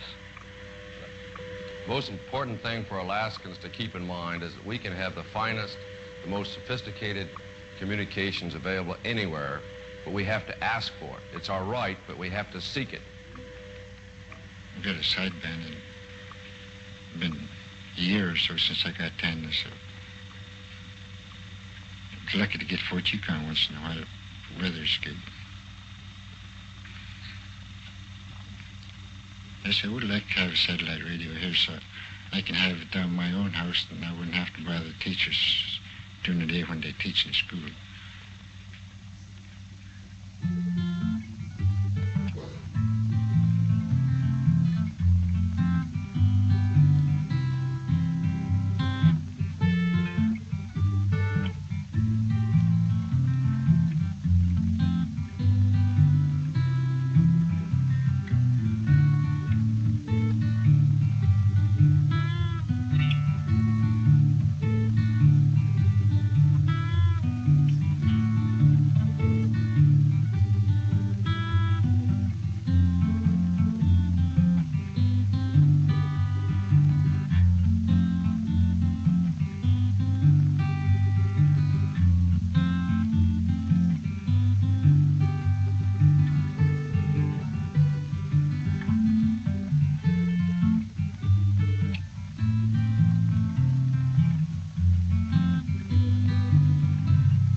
What all I can say, honey.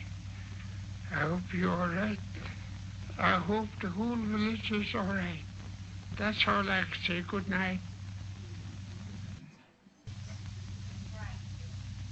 There are nearly 30,000 libraries in the United States.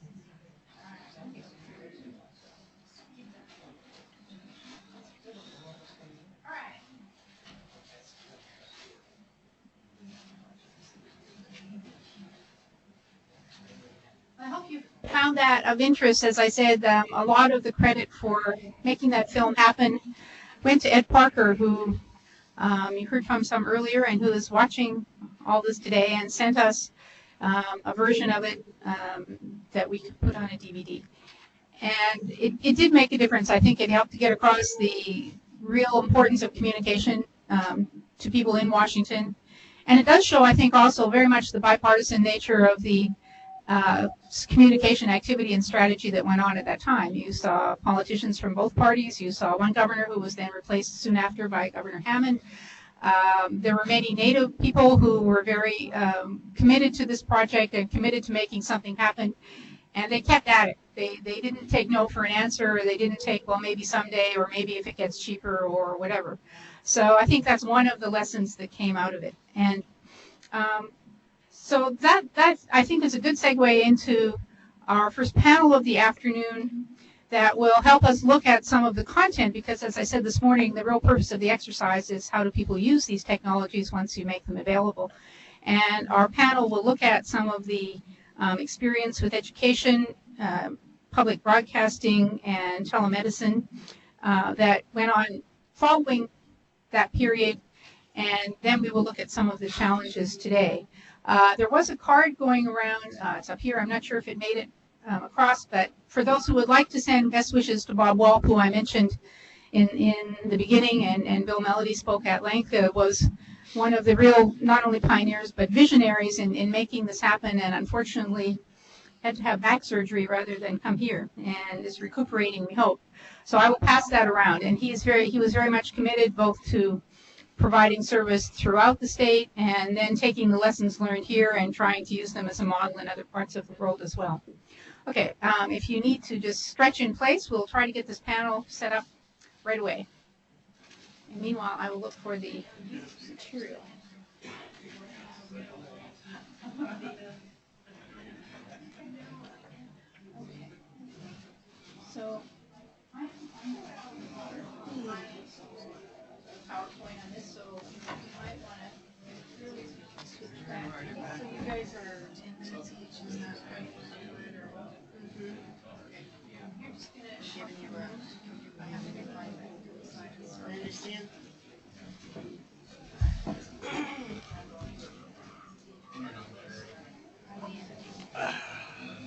So you talked to Rosemary, Huh? You talked to Rosemary, huh? To who? Rosemary, who was from the Worksville Library. An actual participant. Yeah.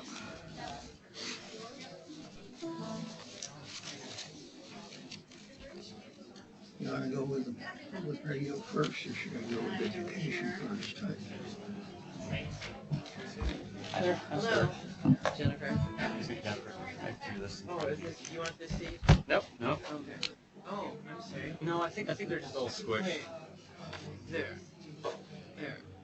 Unless you can also Jennifer. No, we could confuse them even more. Heather, should we go ahead? She is awake.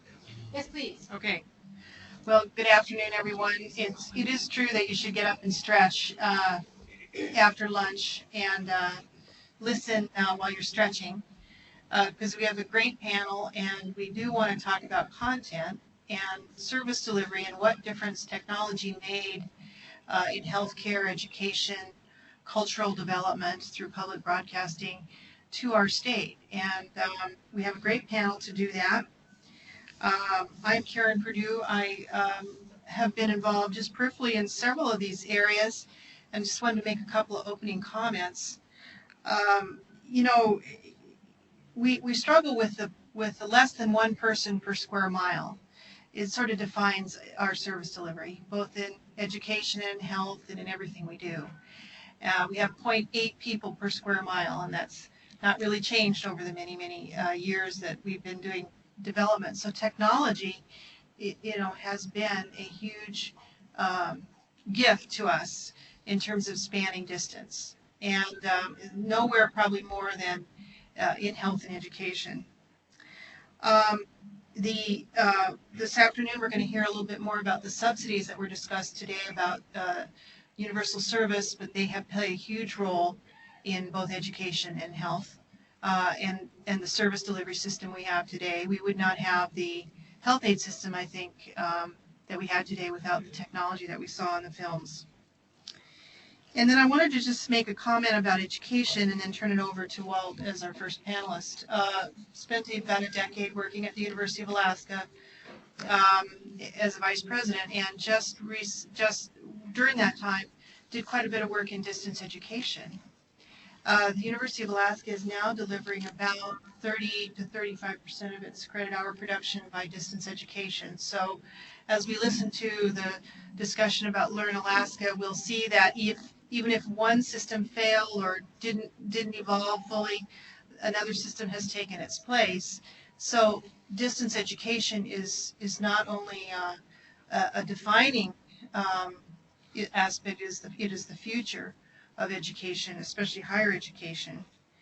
And we had, during that time when I was involved in distance education, we began to use a shift in our thinking about what we were trying to do. And we moved from the word place bound, a student who was place bound, to a student who was place committed. So in other words, this was an asset for a student to be place committed. We could actually educate a student in healthcare who would remain in their community and practice. That would be an asset. And so that really defines then how you deliver your service. And I think that is the way I want to start this panel, is to have our panelists talk about what they have seen over the many years and what difference that's making in the life of Alaskans today. So with that, Walt, I'd like to turn it over to you. Okay. Thank you, Karen. Hear me okay?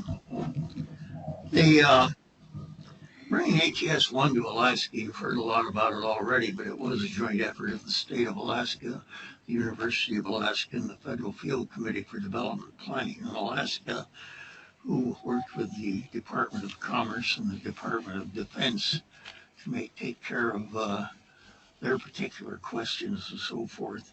The University of Hawaii also had a project on ATS-1 which incorporated the South Pacific, and that was PSAT. The Alaska Communications System, as you've been told, has been purchased by RCA in 1969. RCA promised to provide telephone service to 143 small communities as a result of that agreement. At that time, the only microwave service in rural Alaska beyond the road network was a system serving FAA stations and military systems. The system you heard described by about Tanana earlier today was far superior to that of almost all of the small villages. And it was because they had the hospital there and an FAA station and a fair number of things going on. But those 143 small communities had a total population of less than 40,000. No, not a big market. And the only cash income going into most of them on a regular basis was the money from Public Health Service to maintain the clinics and the health aides, and some federal, some state money going into the schools. A good many of the schools were still BIA operated at that time. And a few years later, the state used a good part of its first $900 million that it got in leases from Prudhoe Bay to bring the rest of the rural schools into the state network. But at that time, there were still a lot of BIA teachers. One of the funny things about this is that the health side of it was accepted by the health aides with great glee, as you saw in the video. On the school side of it, a lot of the teachers, especially the federal teachers, regarded ATS-1 as a threat to their jobs. And that carried over into the university system to some degree. Anyway, and the ATS-1 included its 26 villages in the original network, which you saw the map of in the previous video. And Alaska Department of Education and the University of Alaska were both providing service to schools, and the Indian Health Service to the village health aides. I came into it, I was hired by Alaska DOE to evaluate the education program a few days after I retired from the federal government at age 44. The reason I was able to retire is that Dick Nixon shut down the Federal Field Committee for Development in Alaska by executive order, and I had a choice of either going back to federal aviation or taking my 44-year-old retirement. And my wife said, we're going to retire, so we did. Anyway, so I was evaluating education. As you know, Heather and Ed Parker were evaluating the health side. And so we were going on. We wrote an education report every year. Village Satellite 1, 2, and 3, and the last one came out in '74. And they provided those in the reports from Stanford Research Institute provided necessary information at a critical period. because RCA soon announced it would provide service to the villages by microwave, and that was got into in great detail early in. So we weren't expecting this. We figured that really figured that do it by satellite, because all of our tests so far had shown that satellite was the way to go at that particular time in history. We had enough experience with microwave on the government systems to know that it would be extremely expensive, and just to serve the 40 or 50 government locations was extremely expensive, and to get it out there to 143 villages would be very steep. So in 1974, Governor Hammond asked me to be highway commissioner with the goal of forming the Alaska Department of Transportation and Public Facilities. I said I would take the job if I could also chair an interagency telecommunications working group to deal with, well, RCA, who was well along towards designing the next SATCOM satellite, SATCOM 2, with no plans for extended services to small communities except what you heard earlier, a major earth station in each region linked to the villages by microwave. Well, you got a good look at that from earlier presentations by Ed Parker and Bill Melody. And so we went ahead and formed that working group, and that was became the legislature took part in it, state agencies, those with an interest. We then brought federal agencies in, and so it became the group that both Ed Parker and Bill Melody referred to. So, meanwhile, ATS-6 had come along and providing television service to 17 villages. And this was a short-term project since ATS-6 would be moved to cover India in 1976, where it would serve 4,700 small communities. We soon found that RCA had not designed that did not design television for the small communities into the upcoming SATCOM. After some tumultuous meetings, RCA agreed to Alaska terms 90 days before the scheduled SATCOM 2 launch. Meanwhile, the Alaska legislature in the 1975 session had appropriated $5 million. And the reason they did this is that RCA sent one of its vice presidents to Anchorage, and he stopped off in Juneau on his way. And so the governor's conference room was packed, mostly with legislature. And the governor introduced him. And the vice president said, well, I just stopped off here on my way to Anchorage to say hello. And Marvin Weatherly, who was my chief guy at that time, I nudged him and said, say nothing, God has delivered him into our hands.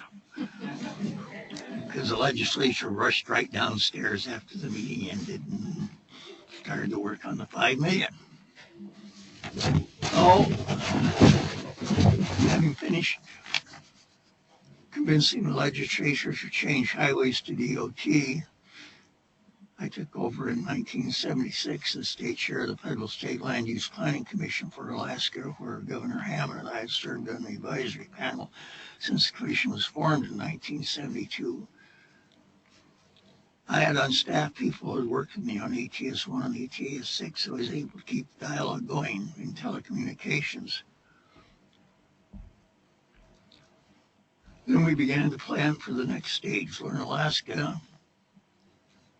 And Bob Walt was been hired by that time by the governor. And after retiring from state government in 1979, Jane Demmer, whose picture you saw there, asked me to come on board as planning and evaluator for Learn Alaska. And that was relatively easy to do since I was full-time at the university by that time. And I'll leave the rest of Learn Alaska to Jennifer Wilkie when she comes on board. Thank you all.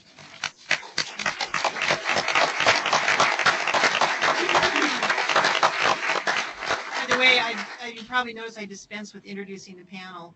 I took the Fran Ulmer approach, which was to have you read in the bios in your packet and give more time to the panelists. So let's hear, though, from Theta Sue Pittman. Thank you. I'm going to try to sneak in a couple of ATS 1, ATS 6 stories before I do public broadcasting.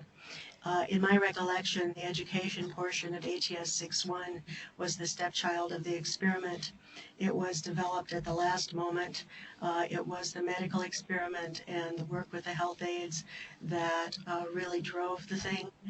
The people who built the system to the villages were not all that thrilled to find out that they were going to have to do an add-on line to the schools.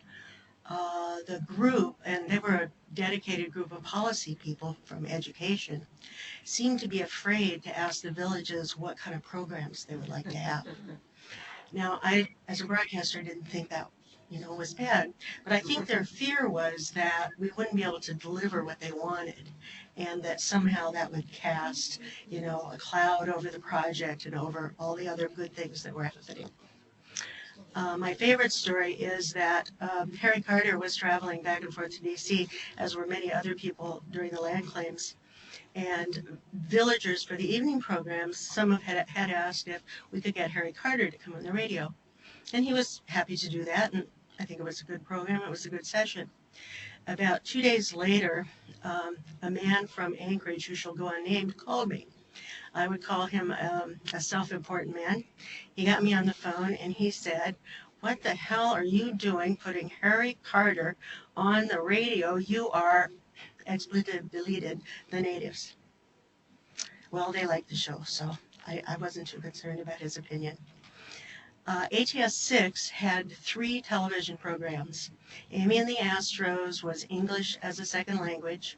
Right On was health education, and Alaska Native Magazine was 60 Minutes for rural Alaska. All 3 of those programs were produced at KUAC. In the amount of time we had, I haven't been able to find a copy of any of them, but out on the board there are 2 small pictures. One is a picture of Amy and the Astros. Amy was a wean stewardess who worked part-time. And the 2 little puppets were in a spaceship, and the spaceship could go all over Alaska, and on the screen you could see things, and that was how you got your lesson. And the puppets went, meet, meet, meet, meet. And somebody said the following summer you could go to some of those villages and hear the kids running around the playground going, meet, meet, meet, meet. Which might be one of the reasons that some people thought television wasn't all that good for the bush. I don't know. Now, if you also want to know more about what went on in the education programs at ATS 1, Rosemary over there in the blue dress worked for the Fairbanks North Star Borough Library. And the Alaska Library Association and the libraries were fantastic in terms of being behind this way to disseminate information. So now, to switch abruptly to public broadcasting. A number of years ago, perhaps almost 40, in a crowded meeting room in a Washington, D.C. hotel, a number of public radio station managers were listening to a description of how wonderful the NPR satellite interconnect was going to be for the qualified stations, except in Alaska. A colleague of mine from Seattle, who was sitting not far from me, called out, "Miss Pittman doesn't think Alaska should be an exception." And of course I did not. We were fully qualified, we met the standards, and more importantly, the service was going to be more important to Alaska probably than to many other places in the country. I thought it was a matter of equity. And I also thought it was the fact that public broadcasting brought to its audiences in Alaska something they did not have access to anywhere else. And I think in the current age, Steve Lindbeck, who works for Alaska Public Telecommunications, will echo that that's still the case. Recent research, and my memory has proved fascinating to me anyway, the timelines, depending upon which ones you read, tell us that in 9 years, between 1962 and 1991, KUAC, 1971, let me get it right, KUAC FM, the first public radio station, was built. KYUK AM was built in Bethel, and KUAC TV was built in Fairbanks. 3 stations. I'm skipping a little here, okay? The fact of the matter is that in that decade that people have talked about since earlier in this morning, in the next 6.5 years through 1977, 21 new radio and 3 new television stations were established. Now there are 26 public radio stations reaching 90% of the population and 4 public TV stations. And much of that growth had to do with the Alaska Public Broadcasting Commission, or what became. That was the mechanism that was used. I mentioned, you've heard ATS-1, ATS-6, RatNet, an unfortunate name. One channel to many villages which shared commercial programming and non-commercial programming. I like it. I see the heads. Okay. Successes, failures, and some turf wars. But we haven't quit, even when oil slowed and the politicians seem to have decided they've done enough. Excuse me. Now, I have to confess, if you want to catch up on current things, go to the homepage of Alaska Public Broadcasting, Inc. And there you will find the Public Broadcasting Commission. There you will find the Satellite Interconnection Project. There you will find ARCS, which replaced RatNet. You'll find that KSTK in Wrangell is looking for a part-time programming coordinator. And you'll also find the daily program schedule for ARCS. Oh, on the APBC site, you'll look at the FY12 proposed schedule for all of these projects, proposed schedule of budgets for all of these projects that the Commission looked at last Friday.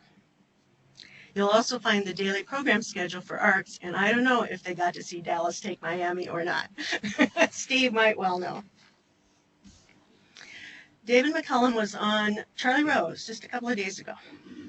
He quoted Thomas Jefferson, "Any nation that expects to be ignorant and free wishes for what never was and never will be." McCullum says we need to understand our history because it's part of the experience of being alive and part of the enjoyment of being human. For me, this recent effort has meant frustration over things that appear not to have been preserved, and joy over things that I had forgotten or didn't understand at the time. Thornton Wilder said, "Write the book you want to read." And that wise philosopher Yoda said, "Do or do not, there is no try." So I apologize for not being able to give you 50 years of public broadcasting in this period of time, but I decided that what I wanted to say was our job here is to continue to do.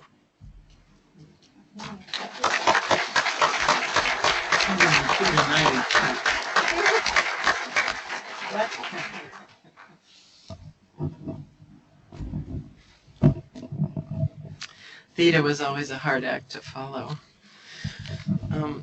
I'm Jennifer Wilkie, and my window on this world is relatively limited. For 8 years, from 1974 to 82, I worked with the Office of Telecommunications and the Department of Education. It was, however, one of the most exciting 8 years and a real privilege to be involved. I began as let me say this first, that I grew up in Juneau, and the Lieutenant Governor mentioned that the news used to come on cassettes a day late, and in Juneau I used to really appreciate that because nothing too bad could have happened yesterday because we were all still here. In 1966, I watched an episode of the original Star Trek, and they encountered a life form based on ammonia. Ammonia. Life is based on chemicals. The whole concept of biological structure was revealed to me, and I got an A+ in science that year because of an episode on television. And in Juneau in '69, I watched Neil Armstrong walk on the moon in what I later learned was a broadcast through ComSat. And I had the vague idea that something exotic must have happened to make this live broadcast possible, but it was the moon that mattered to me watching that. It wasn't the satellite. And I came back to that personal experience when I was in the Department of Education, charged with explaining telecommunications to teachers. And I always started with, you don't have to understand how a satellite works in order to think about and get excited about what it can do in a classroom. And that really did help to break the ice. So I was hired as a writer after the end of ATS 6 was ending. I had not been a part of its creation, but the Office of Telecommunications wanted a writer. And so the privilege was that Bob Walt was my first mentor, and Richard Dowling explained geosynchronous orbit to me, and I understood it. And then it was thrilling to discover that a writer, Arthur C. Clarke, had first talked seriously about geosynchronous orbit. And I was corrected last night that Arthur Clarke got his idea from a Hungarian named Herman Potocnik, who came up with the idea in 1928, but that Clarke referenced him. So the writer got it right. So what happened after the ATS 6 report was complete, then how do you go from the experiment to operation? And it was Bob Walt's consistent push that the Department of Education and then subsequently to the University of Alaska had to take it over, had to embrace and befriend and be comfortable with all of the technical possibilities. And one of the ideas was to loan me to the Department of Education. And Ernie Pauley and the Office of Planning and Research, I think, took that on because I would be free for a year. But it was a chance to start talking about what does this all mean in an operational way? And it was a new culture in education for me. They would have a meeting to plan the meeting where they would plan how to plan meetings. And it was an enormous amount of talking to get to the nitty-gritty. But today I just wanted to mention, in my experience there, in that era, there were three important efforts that resulted in studies that resulted in action.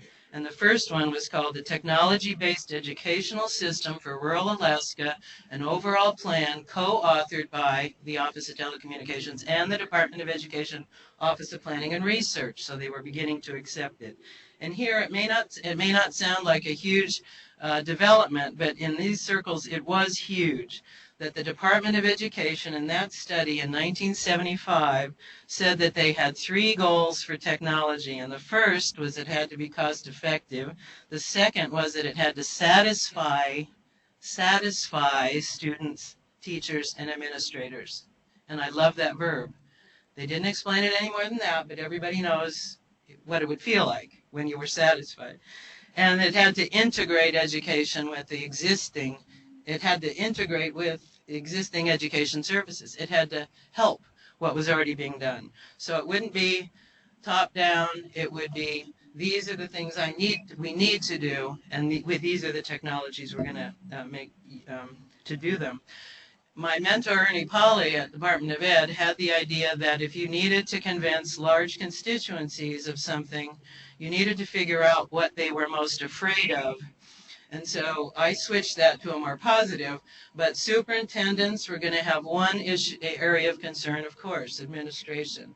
School boards, teachers, principals, everybody would have different values. So that was really the push to begin talking. So the Department of Ed started an active campaign to discuss these issues in as many venues as possible, get invited to school boards, to conferences and things like that. Meanwhile, the TV demonstration project is beginning. Earth stations are coming in. Meanwhile, the 21 brand new school districts were being created. And the fact that in all of that, anyone ever came to a telecommunications task force meeting is remarkable to me, because there were so many challenges. For example, the Iditarod School District was physically the size of Ohio, and there were 6 or 7 schools, village schools there. So the result of this of this first step between GOT and OT was that they did a second report and they targeted it to the National Institute of Education, and that's where the planning money was coming from. And then they got together and proposed a 4-year plan. And that was the planning to meet Alaska educational needs through telecom, and that did become operational. What was remarkable is they listed 7 types of technology: audio duplex, audio simplex, duplex, radio, computer info and data, TV, television and two-way audio, and TV teleconferencing. And then they had 4 things that education needed to do: instructional resources, staff development, information exchange, and management administration. So finally, these 4 priorities, these 7 technologies. And that discussion resulted in them selecting the first 4, not television, but everything else. And they developed a pilot project in the Lower Kuskokwim targeting 9th and 10th grade. So they were taking on very specific technologies with very specific goals for 4 school districts that wanted to participate and be part of a pilot. In addition, there were a couple of other things happening where we were looking at what the research says, what makes children learn from television. And so there's specific guidelines about what how the shows are made and the content and how it's handled. So we were using those guidelines then to start selecting programs. And we were also taking the offensive with commercial television. And Augie Hebert was a wonderful lead in that, in connecting with. One of the first great miniseries was Shogun, and they produced a teacher guide for it. And so you could begin to say that a teacher could use what children had been seeing on TV. So the critical thing that then happened, so now a data, an audio, and a communication technology project was underway. And then in '79, the legislature passed a request that there be a feasibility study by the Public Broadcasting Commission, the DOE, and the university on television. So this push was coming from the rural delegates that wanted as much TV as possible. And I was sitting in the cafe in Kosovo, and I was preparing to talk to the school board. We had to do a lot of needs assessment. We had to get back to the legislature in 7 months. We needed to find out a lot more. I was sitting there planning a thing, and the man behind me was telling his companion about a polar bear hunt that hadn't gone well. And I thought, I need to hear this and listen, pretend I wasn't listening. And he shot it, and it fell down, and he went too close. And so the moral was, don't ever turn your back on a polar bear, how not to kill a polar bear. It was a humbling experience to me because I had listened to the story, and it completely changed my sense of the significance of going to the school board, what needed to be to listen. And so for me, the whole notion of interaction with the technology was that it lets us listen to each other, that element of respect. And to me, that was a core in a network there should be. The feasibility study, the APBC disagreed with the university and the Department of Ed. We had proposed that there be essentially a network that was as interactive as possible. It had regional centers. Audio conferencing was a huge priority for the university. The Department of Ed would do programming and productions for K through 12. We would work together, and it needed to be operated by the education agencies. And the APBC said, give it to us, we'll manage it, we want the money. And the university and DOE said, no, we'd prefer to do it ourselves. The legislature, we submitted based on a lot of study of other models. We found educational systems in other parts of the states and Canada that worked, were solid, had support, were well used, and we modeled on that. So it was a huge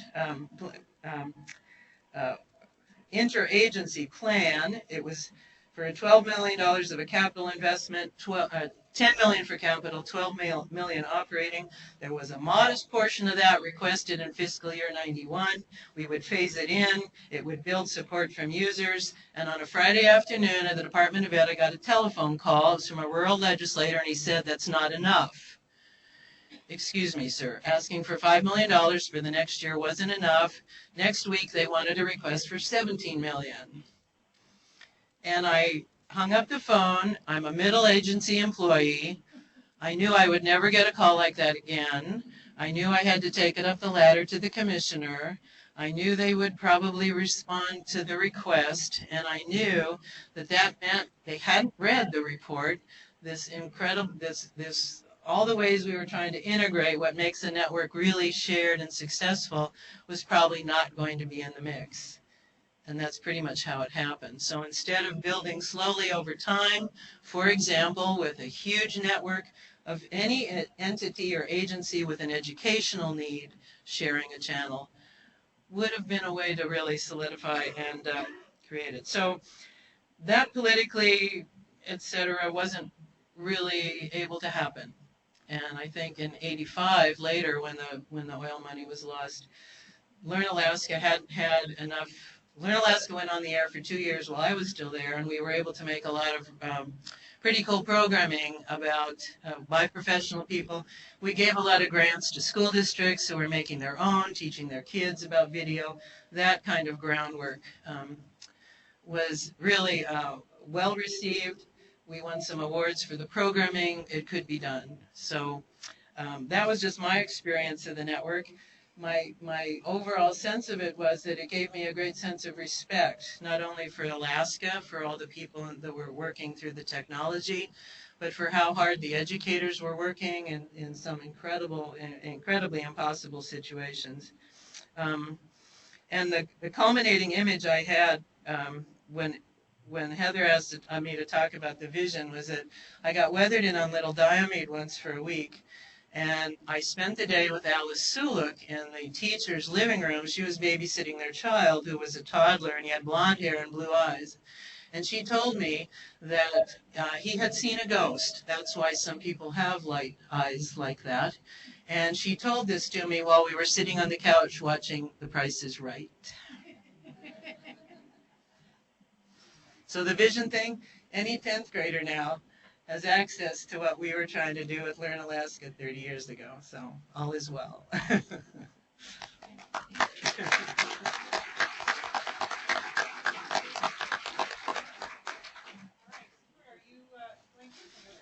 think Heather's going first.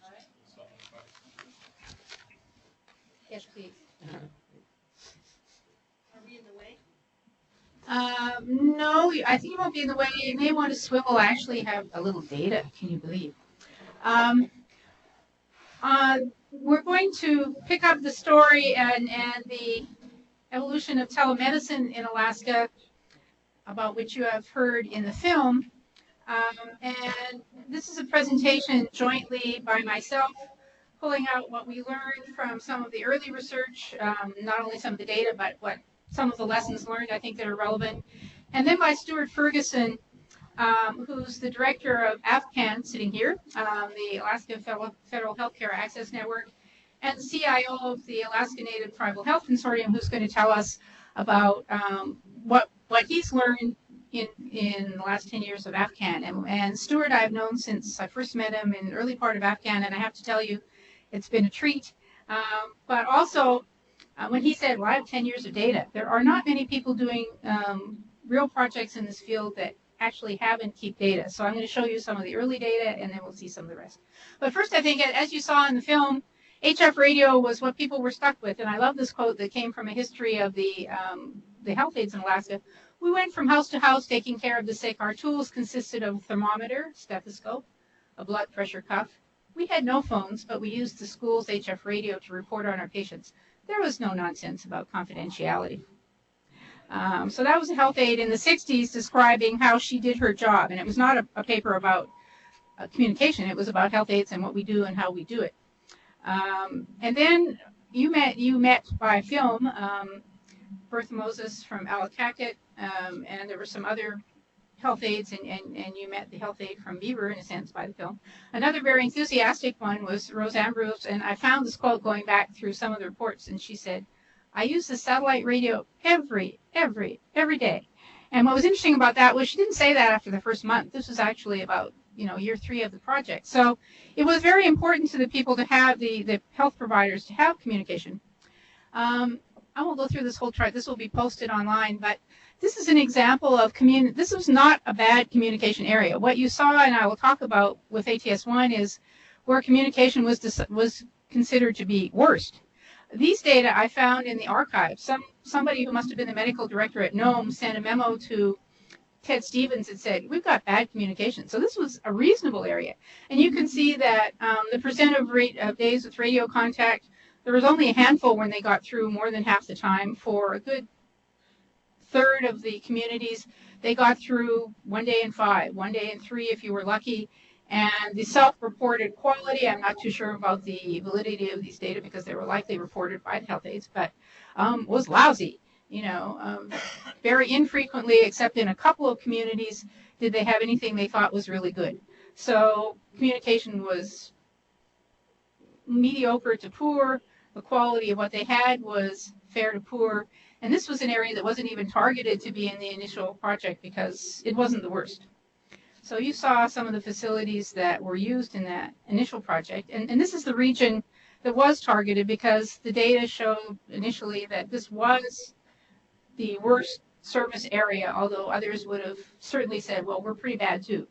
These were the communities that were chosen in the what was then the Tanana Public Health Service Unit with the hospital in Tanana, which is no more. The hospitals around the other public health service hospitals were also on the network, as was Anchorage. So there were some projects with doctor-to-doctor communication and communication to Anchorage, as well as the primary one, which was the doctor call you saw in the film. Of course, communication got better after the satellite was in, and actually I think this first chart was in the film as well. It comes from our New England Journal article. The communication went from 14% of days to 74%, and then eventually about 85%. I think what happened with the 74% in that second year was they didn't have to call in on weekends, and there were a few days when the satellite wasn't available, so people were really using it almost all the time, and as you saw, that increased. Unfortunately, in the HF radio villages, for reasons that we never did figure out, things only got worse. It wasn't through any intervention. It could have been because of maintenance. It could have been because of Aurora, but they were 12 to 14%, and in fact, they got through on fewer days, and as you heard from the health aide at that time in Beaver, maybe hardly at all. The number of episodes that were treated with a doctor's advice more than tripled in that first year and actually went up about another factor of 25% in the following year, whereas it stayed, if anything, declined or stayed flat or declined in the satellite villages. Something else that's important to look at, though, is, are you using it for things that are important to people? We can do great projects that don't satisfy the customer, as Jennifer said, and the customer here is both the health aide, the physician, and of course the patient. So, if we did a great job on something that people said, well, that's nice, but it's not really that critical.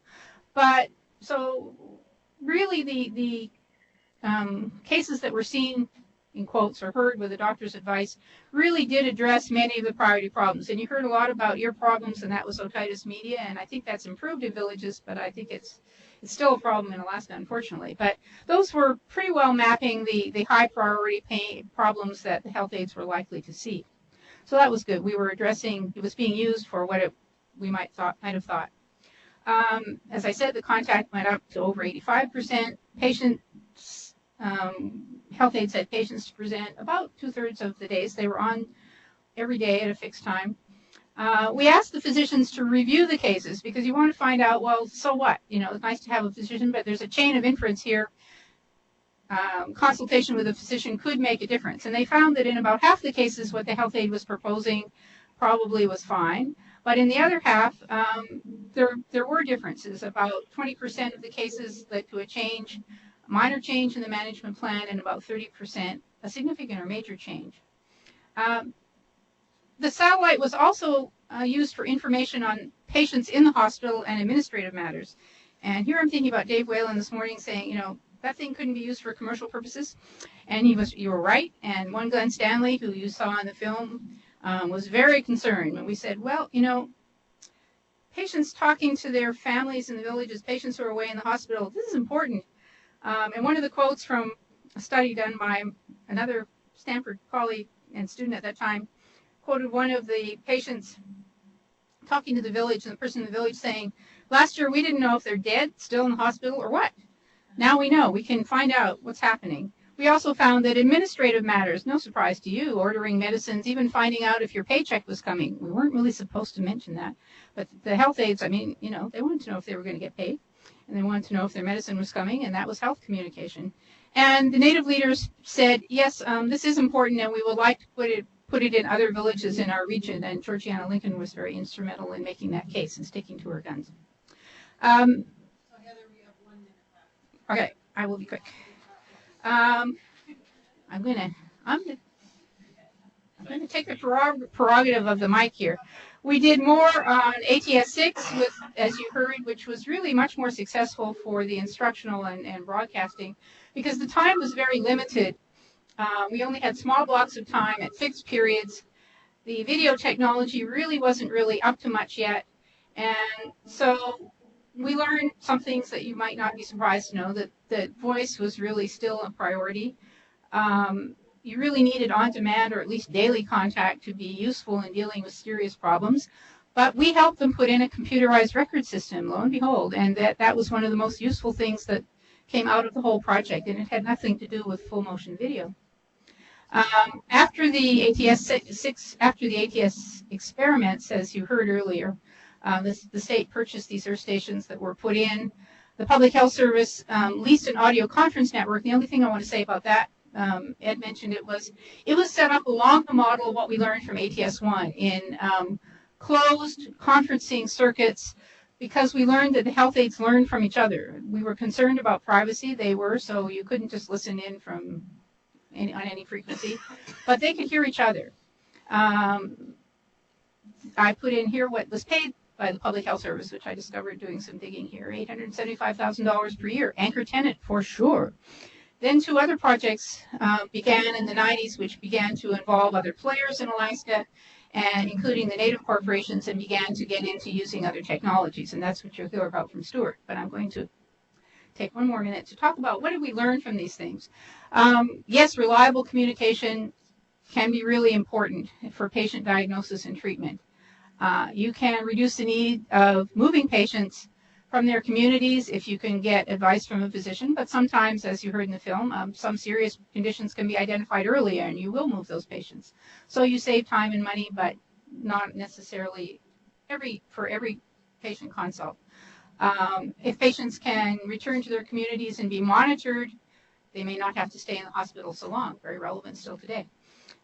You can modify experiments if you learn something. Remember Beaver? I was looking at this map and I thought, Beaver's listed there. Beaver got an ATS-1 station after that film and after the first phase, because the Tanana chief said, well, can we do something? There's a few places that aren't using them, where there's some physicians that really aren't linked into a network. So you can make some mid-course corrections and try to help people and learn more along the way. As I mentioned about villages and administration, the conference circuit, learning from each other is valuable, but to do something that really involves continuing medical education and patient education requires time and resources, such as you heard from Jennifer. So there wasn't as much structured use of public health education, even though the facilities were there, as there was kind of learning from hearing others. The computerized patient records, which we will hear, I'm sure, more about, are still very important, especially in a network where people show up in many different places, as they did in the public health system, and they still do today. You need to reflect the user needs, which we try to do. Sustainability is very important.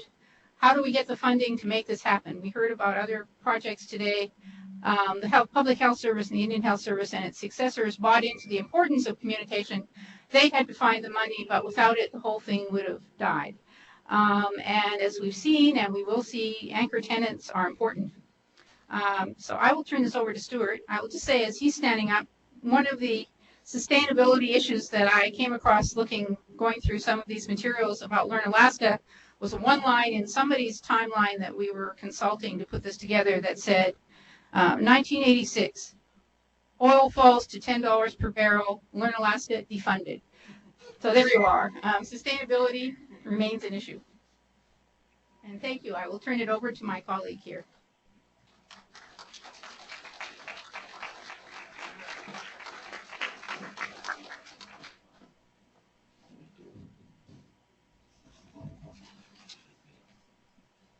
Thanks, Heather. Excuse me, I think I have a bit of a cough. Is this coming through? I can't tell. Okay, great, thanks. Well, it's kind of it's an honor to be here. The telehealth system that we have in Alaska, and AFCAN is one of many telehealth programs, is really built on the shoulders of the giants that came before us, and people like Walt and Heather that really kind of were the pioneers in telecommunication. And this is really one example, I think, of how we've been able to leverage telecommunication to improve the well-being of Alaskans, especially those in remote areas. I'm going to be presenting you some data. It's a summary of a little over 90,000 telehealth cases over the last 8 years throughout the slide. So the bottom line is we do telehealth because the patients are not where the providers are. We have a much higher percentage than the national average of primary care physicians, which really could be, you could translate that and say we have a smaller percentage of specialists compared to the lower 48. And those specialists, and most of the doctors are here in Anchorage, but the majority of the population is not. So how do we connect them? We can fly the patients, or we can use telehealth, and those are your choices. In the world of telehealth, we oftentimes use these words store and forward in real time. Real-time video is kind of what we're doing here. We're broadcasting live audio and video. It requires kind of a scheduling issue between patients and providers. Store and forward is more like email. We capture data and we send it. We pioneered store and forward in Alaska, and we're probably the largest dedicated store and forward telehealth system in the country, maybe in the world. And that's because the telecommunications 12 years ago was not at the point we could really sustain live video to the villages, so we were forced, like all Alaskans, to come up with a solution that would work. We are now doing a lot more live video, but really with our wealth of experience, we actually embrace both technologies. The AFCAN story really started back in the late 1990s. It was a follow-on to a project funded by the National Library of Medicine that we worked very closely with University of Alaska Anchorage, as that's who NLM contracted with. This system actually went into clinical care back in 2001, and you can see there's been a growth. There was a 50% jump in 2010, and we project this year we're going to be doing about 26,000 cases. About 15%, getting close to 20% of all Alaska Natives are involved in telehealth on an annual basis. We just recently did a study, and we broke the telehealth community into high, medium, and low users. High users have participated in 500 or more cases, medium users 100 to 500, low users 100 or fewer cases, and we got some people to respond to this survey. The high users, even though it's only 29, understand that that accounts for 500 cases each. You're getting into the thousands of cases, and what we found is when we asked them, what are the top 3 reasons you do telehealth? Uniformly, for high, medium, low users, experienced and novices, the top 2 reasons were it's the best for patient care and it increases access to care. So people are using this system because they really believe it improves the quality of care. Interestingly, uniformly across all users, saves my organization money and improves patient satisfaction was the least rated reason for using the system. Not to say it doesn't improve patient satisfaction and it doesn't improve the cost of delivering health care. The reasons, though, were primarily patient care and access.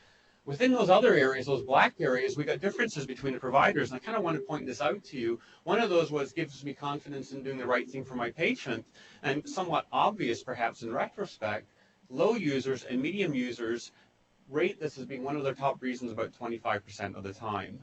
So this is a system that helps us take providers in remote areas and give them confidence that they're doing the right thing for their patients. Now, you can only inspire confidence if the system itself inspires confidence. And we've had to, over 10 years, get better telecommunications, get better software, get better hardware, and build a robust system. And we, I don't think, could have done this 10 years ago because nobody had confidence in our system. Now the system is actually inspiring confidence in the users. We have 10 years of data, and I'm going to blast through just some of the things I think might be important to think about when you think about telehealth and the role of telecommunications.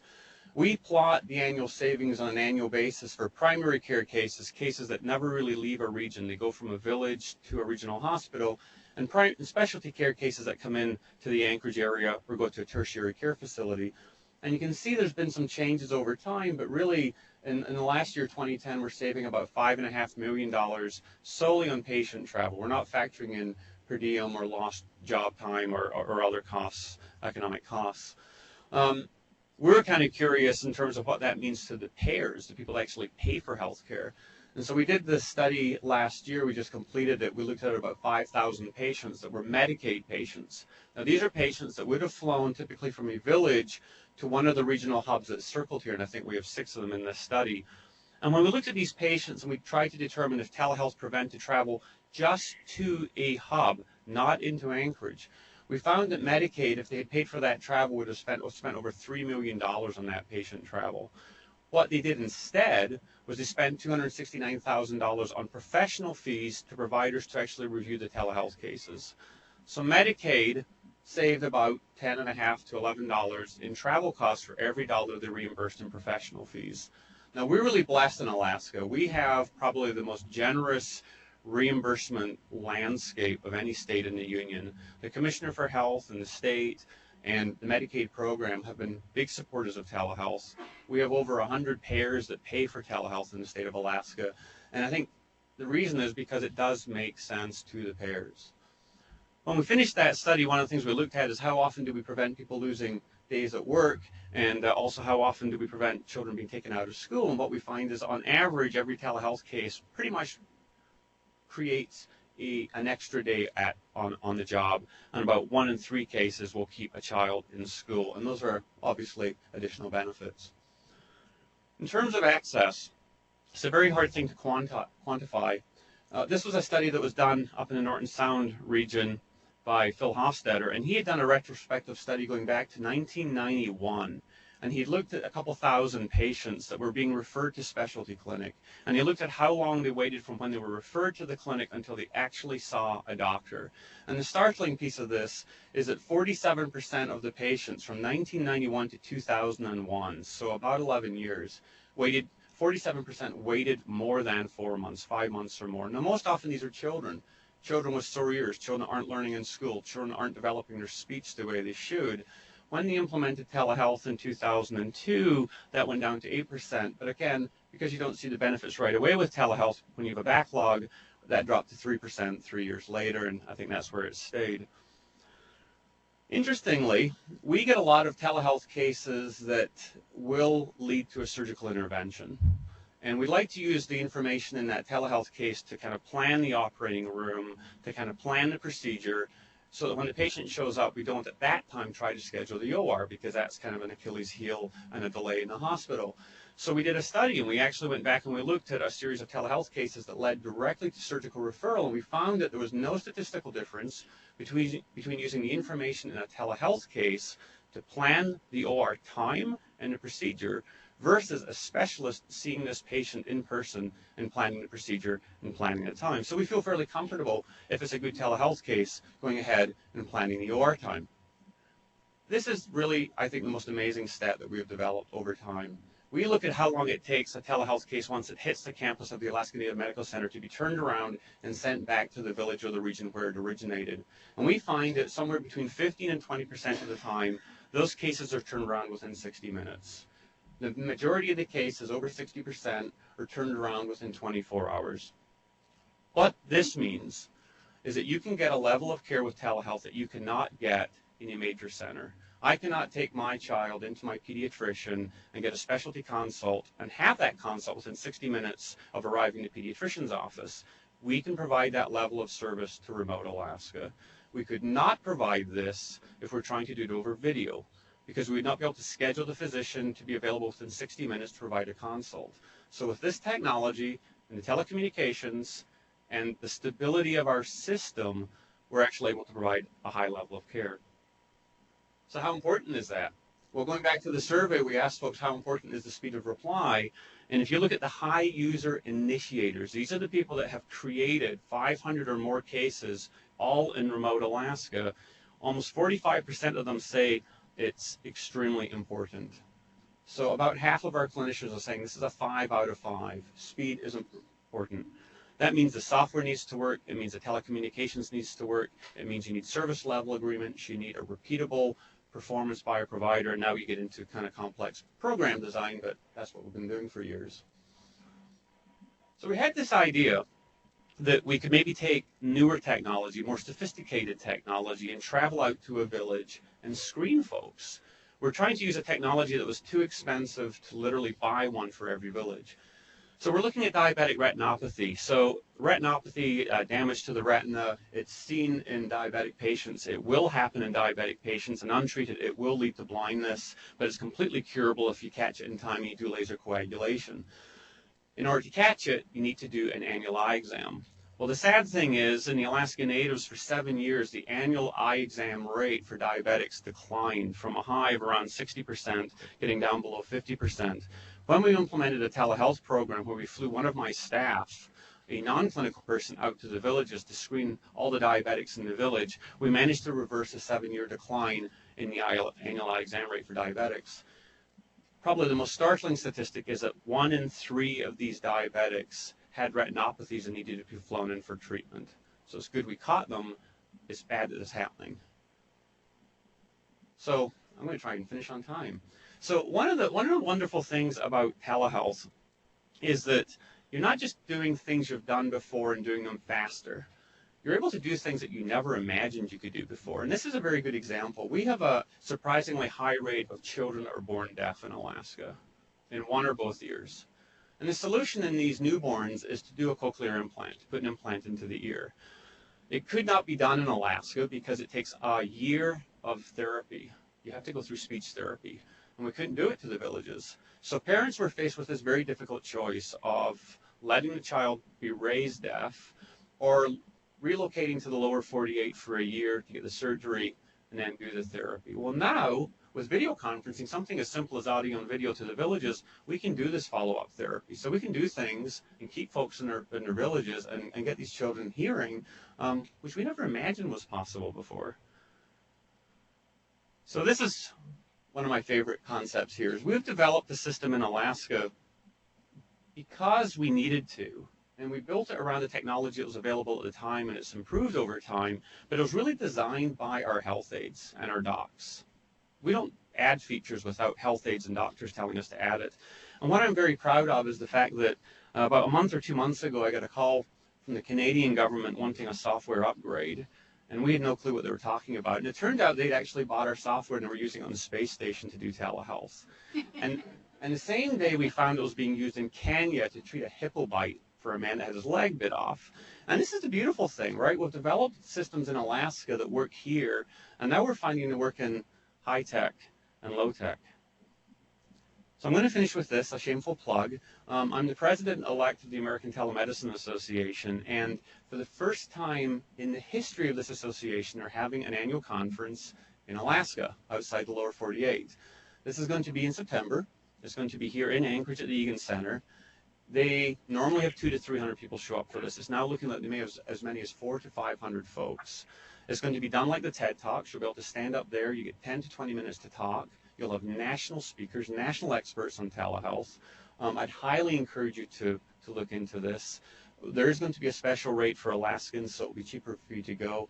And on the 19th, the Monday, we're actually going to have an entire day devoted to broadband mental health issues and bringing in world-class experts to focus on assessment, PTSD, TBI, suicide prevention and management, and workforce development. So we'll have more details coming on that in the future. And I think that's it. Thank you very much. I appreciate your time.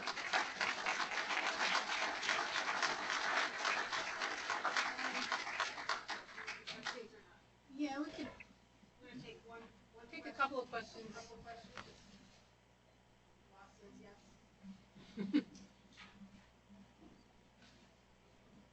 I'd like to, well, I'll volunteer to say something for the good of the cause, as the League of Women Voters says. Even recently, when we were going through these timelines and these chronologies, for ATS 6, I worked on a chronology of critical events, and I went through file cabinets and made copies of things, and we did this whole thing. And I'll tell you something, please put your name and the date and a page number on everything you do. Well, that's a good plug. I should say that leads to, I'll just make one comment since we don't seem to have questions, that it is important to try to keep track not only of historical material, but also what we've learned in data. That's why I was not only really intrigued when I first met Stuart to see what Afghan was doing, but when I came back up here and we started talking about, oh, there's real data and analysis. We hope to do more with what comes out of this symposium in terms of maybe doing a book with edited chapters, twisting the arms of several people here and some others. Putting material online. The timeline we will put online. It is an overview of several much more complex timelines and more detail that we could post also. The presentations, and some people have asked about the archive material that we have photocopies of out there, and we will find out if we can support some people to do any scanning and find out what could be available. We will do that. I will say that there were interviews with several of the key players whom you heard about this morning and some others done about 10 years ago by Hillary Hischer, and those are online as transcripts. The rest of the material is all hard copy across the hall here, and the people have been wonderful. So there is more to learn, but yes, it does help. There are some pieces that are undated and unauthored, and Theta's right. Could I add something along those lines in terms of moving image and sound materials? I've heard various speakers say that they remember shooting footage at certain times. I think Mike I'd like to know what was on those porta packs. We have some of that has come in from Public Health Service. So any moving image and sound materials that you think have historical value, would you please contact AMIPA, the Alaska Moving Image Preservation Association. Dirk Tordoff in Fairbanks has his archive, and they're doing the same thing. Mike, what's Mike's last name? In Bethel. In other words, it doesn't necessarily have to come to us, but these are historical documentations. At least this is the way I view them, and I think that people have enjoyed seeing what they have here. So, yeah, so anything that you can remember, and one of the things that people always say, oh, well, I've got some stuff, it isn't important. Wrong. We hear this all the time, and we get this material in, and you would be amazed at what we find. So AMIPA has been absolutely incredible in not only helping us do transfers, which is what I first talked to them about, but then helping in Jennifer spent days of pulling things out of their vaults that you people had that we had no idea about. So that's been really critical. One more question. Based on all your past experience, what advice would you have to give to the governor's broadband task force, which has just begun meeting in the last month or so?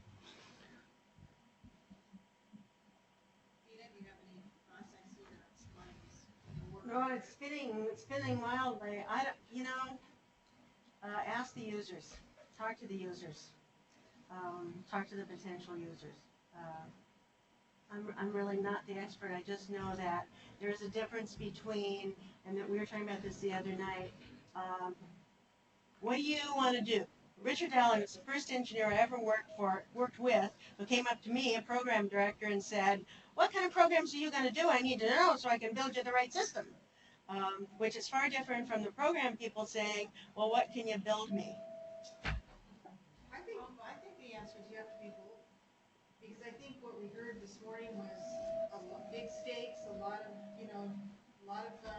controversy, but in the end, we got a good technological framework. And when we talked today about our public broadcasting system, we talked about our telemedicine system. Those were bold ideas. And so if somebody is sitting down today looking at how to deploy broadband, well, $26 billion, what's the alternative? I mean, I'd say, anybody else? Yes, Anything?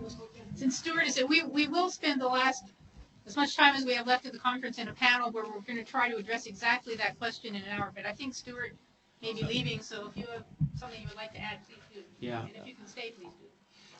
Could I answer? Oh, I'm sorry. Oh, go ahead. Go ahead. So if you look at telehealth specifically, I think we have good storm-forward technology. We have programs. We've been doing this for many, many years. We're failing, I think, in broadband telehealth, coordinated efforts. It's complex for us sitting here in Anchorage to connect to a village. We have to kind of know who's managing the bridge, how we're going to get there. They changed the addressing scheme. This happened the other week with a major corporation. There's just no consistency, right? And then it makes it very difficult for those that have good educational content that want to reach out and share it, or for people that want to provide services, API and others, to do it. We don't have a really good plan and the pieces that layer on top of the technology. And I'd love to see us focus as a state on that because it's a huge met need. When you think about suicide prevention, abuse issues, you name it, there's so much that we could be focusing on. Oh, that's a lot of pressure. I just wanted to maybe repeat the concept of that word satisfy. That is there a way that broadband isn't the title of the thing? Can you be inviting? I know things have changed a lot. Folks are much more sophisticated about technology, but if you're looking at what would satisfy the user, what's the biggest complication in their daily practice? What is the biggest inhibitor in feeling that satisfaction in the job they're doing and the mission they have?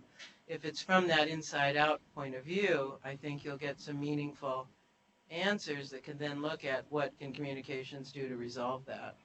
But I think that a lot of the difficulties, whatever's inhibiting communication technology people from really communicating with the health aides, with the teachers, the more direct information you can get from their point of view about what makes daily life difficult would be probably very helpful. Thanks. Let's thank our panelists.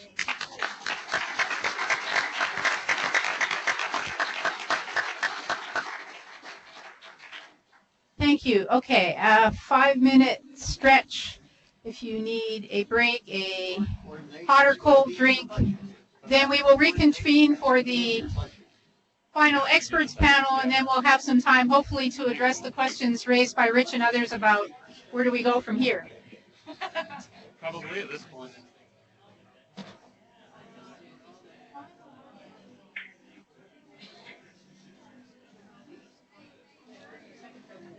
Different theme. I don't know what Valerie is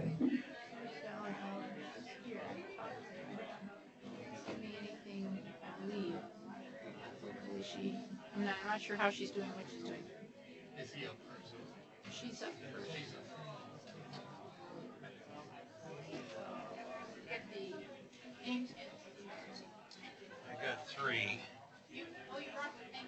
Yeah. So where do you want me to sit next to you or down here? Oh, you're ducking out. All right, then I'll sit here Yeah, and use I this. can tell you it's better to kind of manage, and I think since you did some more time-wise to manage.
Elsewhere and have some vice versa.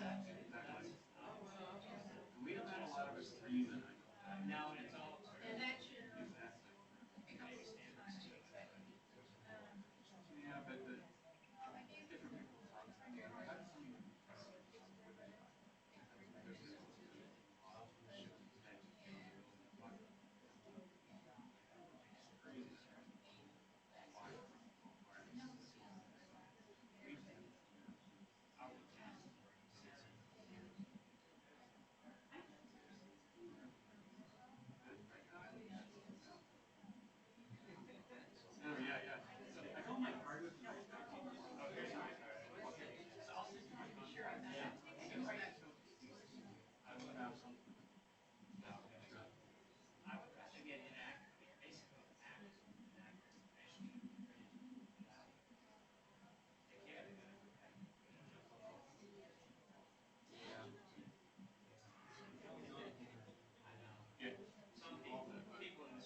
So I just thought I'd give the first couple paragraphs, and then you can take it about what it means.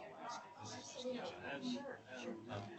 I guess only the professionals will know. And so. Exactly.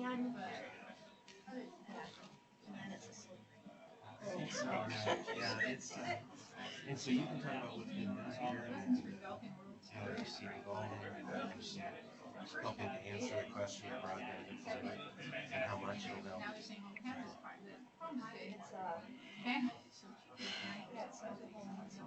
No, it's just a little. Just a piece of the pie, but. Schools and libraries piece, but it's important. Right. And well, there actually are other components on the website's E-rate. It's one of 4 pieces of the person service. And I'll explain that to these folks. This morning, the American high cost one. So there are other pieces out there that do other things. I looked it up online. One question that this gentleman said, that I'm really easy to look at. I don't know. How universal is it? Especially. So, all right, good. Okay. So you can share a few lessons from the wide world of broadband deployment? A few. I'm Valerie Oliver. I do E-rate in Alaska. I know all about you. Oh, okay. Okay. I was one of your fans. I tell people I'm the major hand holder. I just hold people's hands through this and try to home the bacon, as Uncle Ted would say, and yeah. That makes them happy. Yeah. Well, You know the old story about Henry Detroit developing his Ford Motor Company? Yeah. And the press were interviewing him. What is your expertise? You know how to make cars, how to construct cars. You don't manage a company.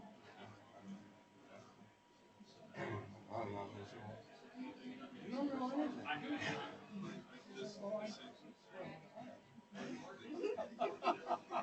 And that's very important. You know what? It's That's what, the best thing you can do. it's what you bring to the table. How to make it work. And knowing your strengths and your weaknesses. You know, I just finished reading a book called Strength Finder. Knowing what you're really good at, don't try to improve what you're really good at. Really focus on what you're good at and run with it and become excellent at it.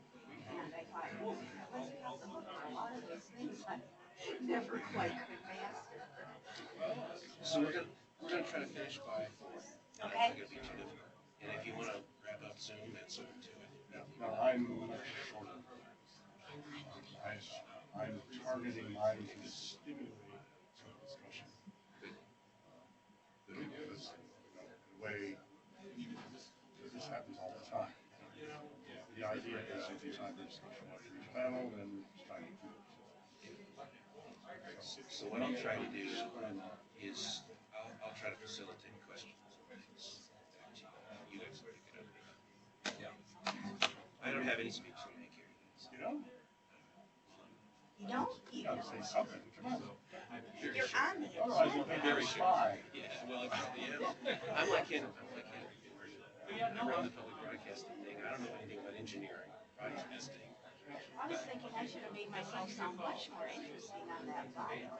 When I shot one off, I thought, oh, no one will want to stay in here. Well, yeah, Heather, I said, really formal. Beautiful. She asked you for more? She found it. Oh, she's Sunday. Then I realized that she didn't do it for you. No. I sent her a short one and told her to cut it. Edit down. Okay. All right.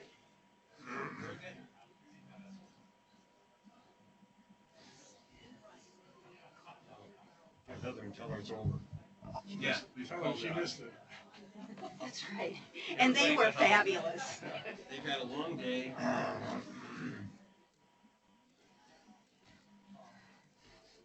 Well, I can feel my voice fading away, so that may determine how long I actually Just have. send a signal. Tap your ear real hard if you need it.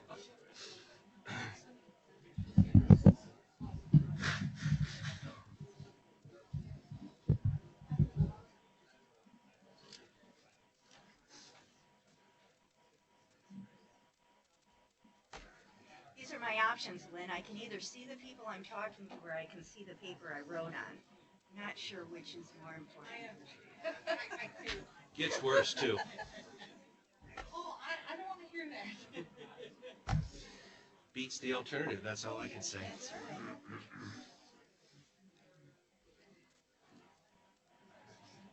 I went out for a long bicycle ride yesterday with some buddies. And we're humping up a long hill. Oh man, a friend comes by and I said, boy, I hate being old and fat. And he said, well, fat is a curable condition, but old, that's permanent. I said, yeah, okay. But you were out there. That's what I tell myself. Hey, I'm out here. May not look good doing it, but I'm out here. I love being out That's there. okay, Alice.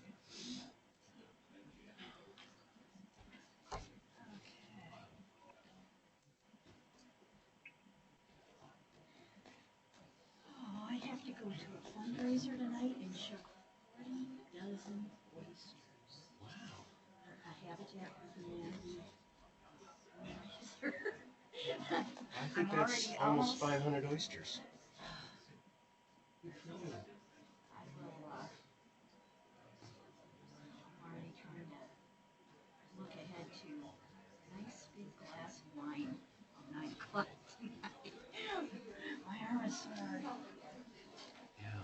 It's kind of a wine tasting and a oyster. It's a fundraising dinner somewhere. I have a friend who has an oyster farm down by and entered a couple of like for money. Really? So he said, "Can you help us?" Steve, that was a great party. I didn't. Wasn't that fun? Oh, it was terrific. Yeah. There were some over in the little drinking section that stayed there all night. Well, you know, that was actually the only way we were going to make any income on the deal. Well, So, no, I thought that was a good deal. I don't know what you're saying. and we had everybody. We had like 7 trained people for serving, right? They were supposed to cut people off at the right time. And so it was such fun to have so many people come through. Up there dancing. Yeah, it was great. How late did you stay? How late did you stay? Did you hear Bomb You Up? Yes, I heard a couple of their songs. They're wonderful. Boy, they're great. They really played with soul. We had a big, over at APTI, we had a big summer party, we called it. Bomb You Up for Alaska's best musical groups volunteered to play for us. And we had just a wonderful time. Who were the other groups? Let me see, I hope I get them all. High Lonesome Sound, Marion Call, Melissa Mitchell, and a group called Super Frequency. And boy, they were terrific. And they It's all. nothing like live music. Oh yeah, it was, and people, you know, we figured we had 1,000 people who showed up. You know, they kind of went on for hours, but they'd show up and leave and show up and leave. And it was great fun. Oh, that sounds terrific. Hey, Steve. No, not bad. Busy. Are you still running the advocacy organization? I know. I should have worn my power Show pink up on Friday outfit. morning. Little pink.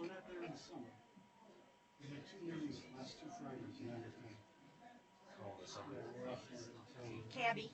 Wade Hughes' wife sells Cabby, that Carol Anderson by invitation. I should take you to a Cabby party sometime. Wade's wife, Lisa, that's one of the things, one of the many things she does. So I'm always going to Cabby parties. And this is a Cabby outfit.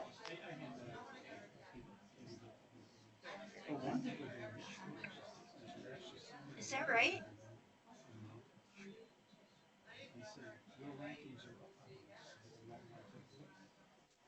They were some of the first people I met when I came to Alaska. Lisa's pretty darn special. She's really amazing.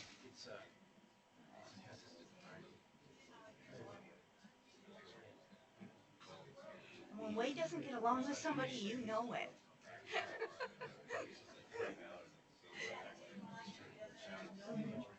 Yeah, tell me how you really feel.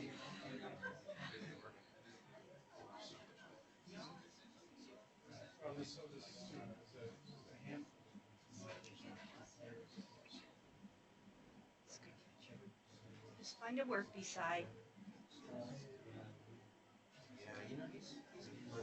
But she's checking out my eyes.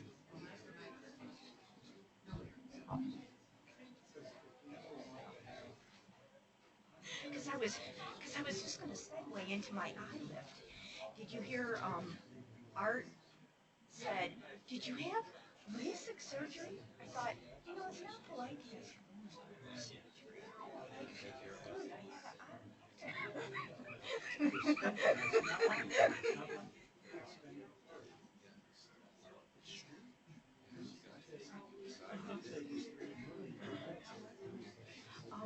Ellerby, and Coleman, Ellerby, they're in the same office. No, that was who they told me to check out, but my insurance paid because they said, this is so demoralizing when you go in and go, did you have, you really have clear vision. I'm like, oh, shit.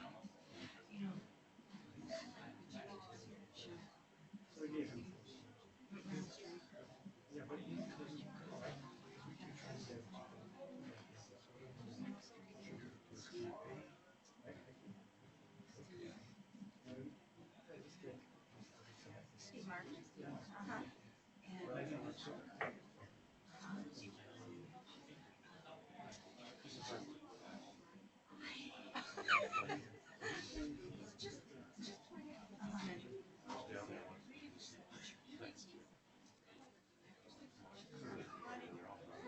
That's what my doctor said when I went in. She looked at her a lot better results if you have. And I said, well, what is involved in that? And he goes, well, kind of peel your forehead down and cut off this much skin and stitch it back up.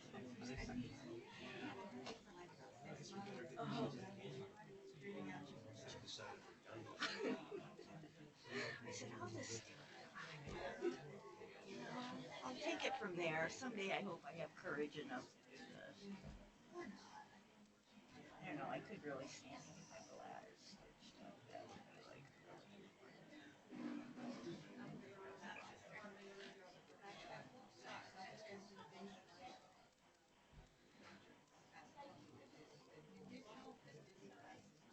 but didn't last. Is it called Depends? Am I supposed to?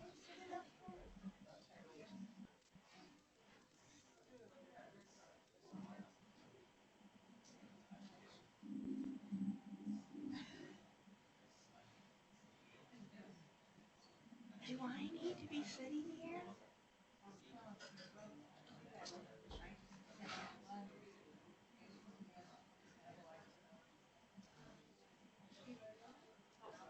I was just getting ready to leave.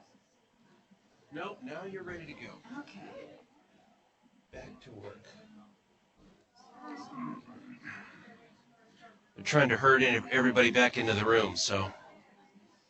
We're not speaking unless we have an audience. Yeah. Yeah.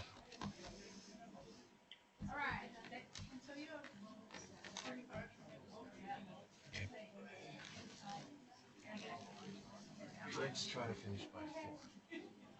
Bill, I'm gonna try to finish by 4. Yeah, that's right. I don't have any point of reference, but Yes, yeah.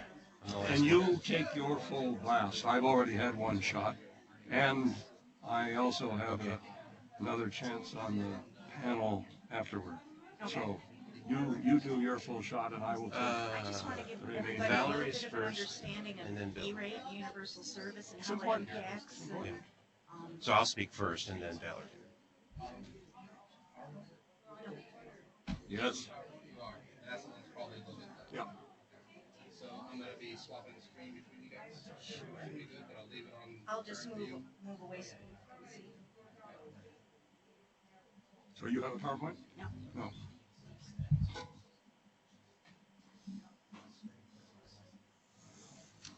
I should. I have a hard time staying on topic. I'm waiting for our leader to give us the signal. Leader's taking pictures. Okay. All right. Well, good afternoon. This is our last panel before the conclusion to sort of wrap up what to do next. So my name is Steve Lindbeck. I'm the President and General Manager of Alaska Public Telecommunications, just up the hill, public broadcasting here. And as a long-time newspaper guy who still cleans the ink out of his fingernails sometimes, I can't avoid the feeling here of being a little bit of an imposter in this technology conference. But it's been really enlightening and exciting for me to share some of the I guess memories of what the foundations of our telecommunications system were in Alaska from the 70s. And also, especially, I very much appreciated Dr. Ferguson's presentation at this last one about what he's done right up to this day to stand on the shoulders of the giants, as he said, and carry us forward. I also wanted to mention, just for the sake of discussion, that just last week, the Federal Communications Commission, which sort of establishes the framework for all of us in the room in some ways, released a very important report about the future of media and the whole media revolution going on in our country. 478 pages that I haven't quite memorized yet. But I would observe that the subtext of it was that we have many wonderful opportunities today in technology and in communications distribution methods that we didn't dream of even a few years ago. But the other subtext of it was that the basic reporting, the journalistic skills that we've relied on mostly through newspapers over the years, but carried forward by broadcasters and others, are slipping away from us. And they really highlighted that issue in this major report, which I think fits very clearly the revolution that I feel around me in public broadcasting and in all media, and again as a former newspaper guy. And it also highlights something that I hope our panelists and Dr. Ferguson referred to that are worth thinking about, which is the technologies of communication that we enjoy now are wondrous and have provided us with platforms and opportunities and a richness of information that we couldn't have dreamed of. Somebody referred earlier to the CBS News being flown in and shown the next day in Anchorage. I always begin my talks by asking if anyone remembers when we used to avoid reading the sports pages for a week because we wanted the football games to be interesting the following weekend.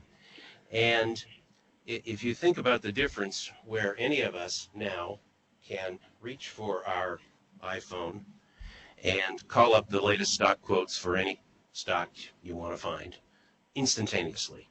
And then the many, many, many, many more examples like that. It's really quite a different world that we're in today than the one we were in the 1970s when these systems were first being created. And I think it emphasizes that the interest and the opportunities are shifting to what we can do with this technology. And I think that also was a subtext to the FCC report. So with those brief observations, I thought we could turn a little bit today on this panel. We have Valerie Oliver to speak about the E-rate, which is, I'll read you a little definition in a second here, but it's one of the ways we are tackling as a country that very big and important question of how we finance the deployment of technology. And then Bill Melody, Professor Melody, will be talking a bit about his experience around the world and what we might learn in Alaska to take advantage of what he's seen and perhaps continue, as we have in the past, contributing to the learning of others. So let me just give a brief introduction to the E-rate. I sort of insisted on defining it because I've been in the media for more years than I want to remember, pretty close to 40, and I don't believe I've ever seen a reference to the E-rate in general circulation media. So I'm going to assume that most people that are not specialists are not very aware of it, and we'll give a brief introduction. The E-Rate is a program that provides discounts to assist most schools and libraries in the United States and U.S. territories to obtain affordable telecommunications and Internet access. It is one of 4 support programs funded through a universal service fee charged to companies that provide interstate and/or international telecommunications services. The Schools and Libraries program supports connectivity, the conduit or pipeline for communications using telecommunications services and/or the Internet. Funding is requested under 4 categories of service: telecommunication services, Internet access, internal connections, and basic maintenance of internal connections. Discounts for support depend on the level of poverty and the urban-rural status of the population served and range from 20% to 90% of the costs of eligible services. Eligible schools, school districts, and libraries may apply individually or as part of a consortium. So I'll just close by remarking that as I was trying to remember some of the mysteries of the E-Rate last night, preparing for this, I had a tool at my hand that we didn't have even a few years ago, and it's Wikipedia. Another example of the uses of the technology platforms that we've been able to create. So Valerie, I'd like you to kick us off with some discussion of the E-Rate. Thank you. And I was just thinking, listening to that description, if that's what I do, I'm really a dull girl. And the description really gives you an idea of why it is that I do what I do. I help schools and libraries in the state of Alaska navigate the ins and outs of what he described to actually pull money and bring it back to the state and to bring it back to schools and libraries. That some of you, I haven't really heard much conversation today, but I did want to mention the Telecommunications Act, which is where E-Rate comes from and where universal service comes from. The Telecommunications Act originally was written back in the 1930s when we had telegraph and telephone, and we needed to regulate it in some way in our nation. And that act went virtually unchanged until the 1990s. And during the Clinton administration, there was a huge rewrite of the Telecommunications Act. And that was 1996. And that one of the things out of the rewrite of the Telecommunications Act was a directive to the FCC that they needed to establish a universal service fund. They needed to provide service universally to our anchor institutions and to all our members of society. So the FCC took some time, put out a paper for comment, and they ultimately came up with the Universal Service Fund, which is this big, everybody probably in one way or another, you indirectly or directly pay into this. It is about over $7 billion a year. And what I did want to point out on your timeline, and it may have been my fault in passing information to Heather. In 1997, it says the FCC establishes rules to administer that should be $7+ billion a year Universal Service Fund. Schools and libraries takes up about 2.25 of that. But that fund was set up. Took a little while to get the program going, but in 1998, Universal Service funds started rolling out the doors to America. And there are 4 arms that reach into the $7 billion a year fund. Those 4 arms are high cost, which we have heard talked about a little bit today. High cost is what may or may not migrate to the Connect America Fund, and that is, I'm from the Midwest, so I think of it as corn subsidies to providers. Another arm that reaches in is rural health, and we heard a gentleman here talk just a little bit ago about rural health care. There are subsidies to rural health organizations so that they can do the telemedicine that we've been thinking about. In fact, Alaska got a pretty large rural health pilot project just recently from Universal Service. The third arm you've heard about, if you ever are driving down the street or listening to the radio and you think, wait a minute, why can't I get a 99-cent phone? You could if you met the poverty lines, and that is the low-income arm that reaches in. So we've got the high-cost rural health, low income. And then the fourth arm is schools and libraries. And the slang, for some reason, eventually they called it the education rate because schools and libraries are all about educating the population. And it got shortened to E-rate. And that's where the term E-rate comes from. But it's the schools and libraries arm reaching into this $7+ billion a year fund that we all contribute to in one way or another. You may see it on your phone bill. E-rate is capped at $2.25 billion of that excess $7 billion a year. And that is the program that I deal with, and that is the program that I'm here to talk with you about today. So that was a long segue into it, but I don't think Wikipedia, and by the way, as a librarian, you shouldn't trust Wikipedia as your primary source of information. Point taken. But it doesn't really do it justice, and it doesn't really explain what it is, because I happen to think that E-rate is incredibly important as an educator and as a librarian. It really is important, and it's important for everybody to understand it, especially living in Alaska, because we are major recipients in Alaska of universal service. We pay in to this fund through our bills and our USF fees about $20 million a year, but we pull out $200 million a year, thereabouts, in universal service money. So we really need to pay attention to this program. We really need to make comment whenever anybody is thinking about universal service reform. And our real livelihood as educators, as librarians, as individuals, as citizens, really depends on what's going on in this, in terms of telecommunications. So in Alaska, the E-rate portion, the schools and libraries portion, we apply for about $32 million a year of money.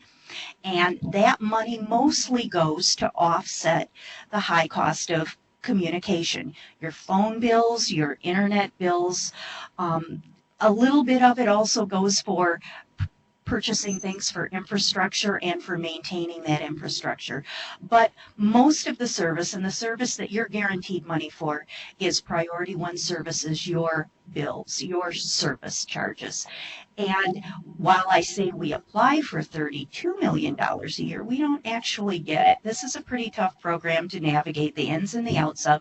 And if you're a telecom provider out there, you know what I'm talking about.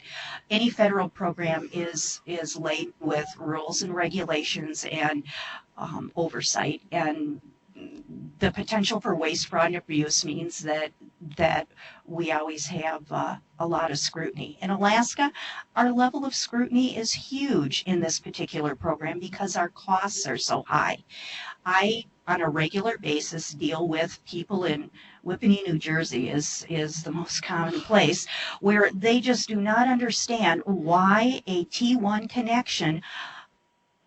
Explain to me, please, why are you asking for $7,000 a month for this T1 connection? We all know it costs $300 a month, and I have to explain, well, this is really a net island, and a net island in order to get there, and it's pretty difficult to justify to the East Coast or to anybody in mainland United States why our costs are so disproportionately high. It's hard to explain to them why we use satellite connections, and I have to try to say, well, if you got out a map and, if you made sure that it kind of showed the topography, you could see some mountains and, there's some oceans there and the distance and all of that. It really is very hard sometimes to convince the rest of the nation why our costs are actually so high. So there are some obstacles that go along with the program. Luckily, our costs are high, but we do get the averages 72, depending on what year you look at it, 72 to 74% discount on our phone and our internet bills. you get a discount through the E-rate program depending on the poverty level in your local community. And nobody wants poverty in their local community unless you're a school district who's calculating their E-rate discount, because we have a lot of locations that actually get 90% discounts on their bills. They're paying 10 cents on the dollar. That 10 cents on the dollar, however, it has a serious impact when your bills are $7,000 a month for one single T1 connection. So we still have a large telecommunications cost for our schools and our libraries, even with the universal service program that we have. I'm not very good at following a script, but I did write some things down that I wanted to make sure that I said. One of the things that we really are very dependent on E-rate. Now, in the beginning, people used to consider it an addition, an add-on to their budgets as schools and libraries go. But the program is now in its 13th year, and people are now building universal service money into their budget. And we are starting to see districts that when there are questions about universal service and whether or not this money will be there in the future, they really begin to panic, because it is something that they've built into their budget and they can really no longer do without. So it's a pretty important fundamental thing to have there. We used to, when the program began, I did have the opportunity to go back and look at some of the original applications from 1998, and there were a lot of places that weren't even asking for money for their internet connectivity because they didn't have it. They were only asking for money for the infrastructure so that they could complete all of their connectivity structure hardware design so that they could at some point use the internet. I did find one district that asked for a T1 back in 1998 on their application, but quite a few of them, if they had it, were asking for dial-up or 56K or something like that. So we've really come a long way, baby, how that saying goes. We really have, in a very short amount of time. 13 years seems like the blink of an eye to me. And we now have we have since the 5th year of the program, we have everybody dependent upon the internet capability. And we have most of our districts really depending on video conferencing. So it has become the way we do business now. It is a tool as educators that we use, and it is a tool that we use as community members in rural Alaska, and we no longer can do without it, and we no longer should have to do without it. The rest of the nation doesn't. One of the things that I do 90% hand holding, and then the 10%, maybe 5%, is advocating and being a cheerleader for our state to the rest of the nation, because I've heard people say today, if you don't ask for it, you're not going to get it. And you have to ask, and you have to ask repeatedly, and you have to ask loudly. And I personally think that our schools and our libraries and our citizens deserve all of this.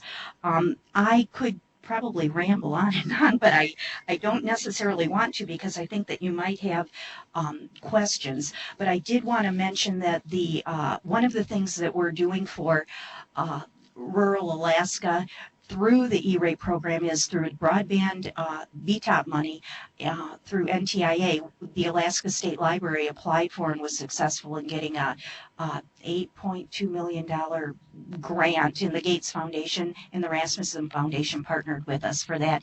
And we are trying to bring to the 105 communities out of the 300 plus in Alaska that have libraries, we are trying to bring a 1.5 megabit per second connection, which doesn't sound like a lot when I talk to my colleagues in the lower 48, but it's huge in Alaska, so that these communities and the people that don't have it in the home at least have some location where they can communicate, do their filing their PFDs, doing their taxes, getting video conferencing capabilities, doing training, job retooling, things like that. So, and that will be funded.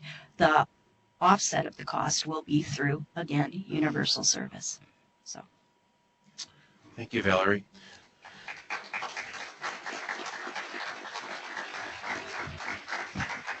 So we're following the convention of the day and letting you look at the bios in your packet from our speakers, but I'll just introduce, you heard earlier from Professor William Melody, some of the history of his experience as an economist for the FCC working to make things possible in Alaska. So, Bill, you have a PowerPoint?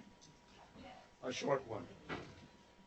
Valerie has done such a splendid job at telling us how well Alaska has done. I am tempted to put on my hard-nosed economist hat and ask, perhaps observe that Alaska seems to have its snout in this trough all the way up to its tail. For I would be inclined to ask questions like that 7,000 a month T1 on the island, is that the one that goes over the bridge to nowhere? There is a serious point that you have been extremely successful in getting money. Sooner or later, someone's going to ask, did you provide benefits and productivity that make it worth your getting that money? So it may be too early to ask, in the sense that so far we've been counting what you got, but sooner or later somebody's going to say, what did you do with that money, and what were the benefits for that money, and was that an economical allocation of resources? So I would suggest you get to work right away on justifying that. It's evident from some of the presentations today that certainly improved communication has provided enormous benefits in a variety of ways: health, medical benefits, stimulation of business activity. And the reason I introduced that at the beginning, because I come back to the point that Richard Dowling introduced. That is, when you look at these kinds of investments, the discussion around broadband is all about a physical connection. It's all about the creation of supply. It's not about demand.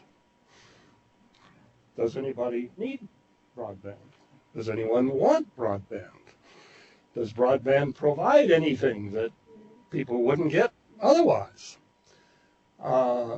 Those are the questions that have to be asked. And that's where I would focus on where you can justify.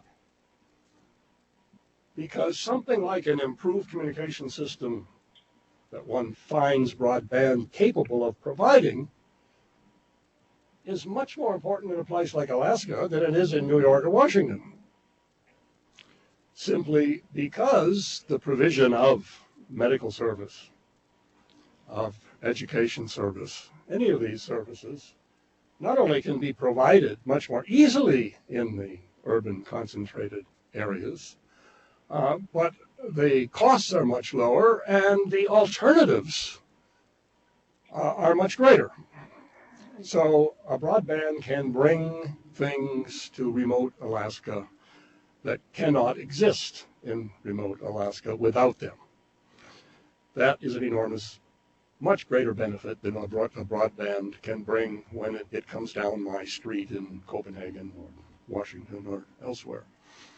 So I think the focus has to shift from the supply side. Give me the money and I'll build the pipe. Historically, that's been a common argument.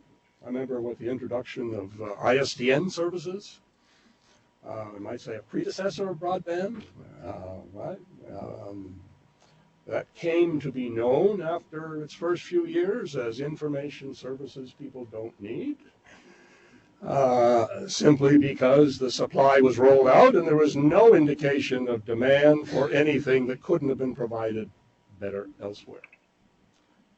So with that as perhaps the main point I want to make, let me just run through a few slides that are driven toward two ideas. One is, what is the future economy like?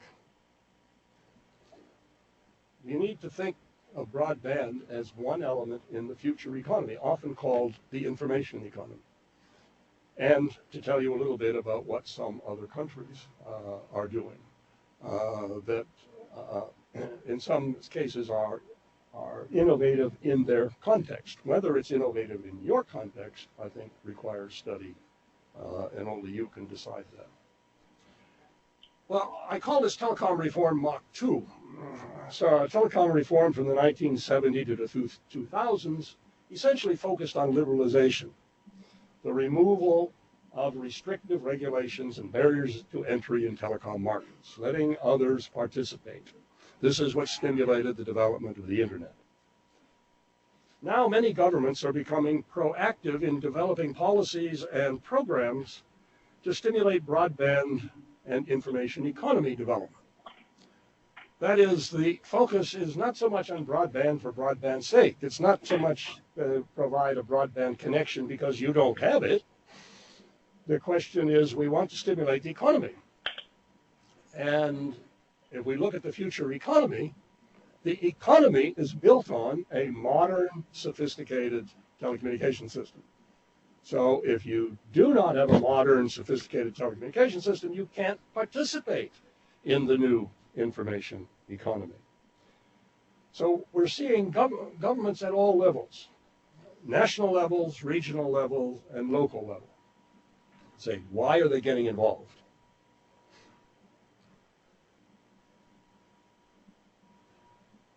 This refuses to go forward. We are stuck in a time warp, folks. We cannot get past 2000. Thank you. If we look at the stages of what I call telecom information sector reform, telecom liberalization, the focus was on participation and universal access. We're now in a phase of expanding network capacity, broadband. What is the next step? What do you do with the broadband? Developing new services. For example, electronic commerce is becoming, many of us, I would imagine most of us make all our plane arrangements as part of electronic commerce. Then a stage of applying services productively in different economies and societies. And we've seen some of that in discussions today. We're talking about applying this capability for the delivery of medical services to the remote areas. That is an application to a sector of production in the economy. And then when we look at telecom policy and regulation, we find that just as in the past, these are key drivers for implementing reforms in what I call the electronic economy. So the E-rate should be focused upon getting funds for investment that will stimulate the electronic economy. And that is what then requires you to think beyond broadband. You don't just want the broadband to have a broadband. You want the broadband because it will stimulate economic activity that couldn't take place without it. Then you have a powerful case as to why you should get more money for more broadband. Here in one chart, I've tried to capture the whole world. If you think of traditional telecommunications, that's that box near the bottom, Telecom Facilities Network. That used to provide telephone service. Is now called in some quarters the information superhighway. But that has been transformed. That's part of what we're talking about. Why? Because of new technology stemming primarily from computing, information technology, telecommunication equipment sectors, where the new technology is developed and made into new equipment. So this has tended to lead to a reform and enhancement of the basic facilities network. Now, what has happened as a result of policy changes has been there's a separation of the facilities network from the services that go over the network.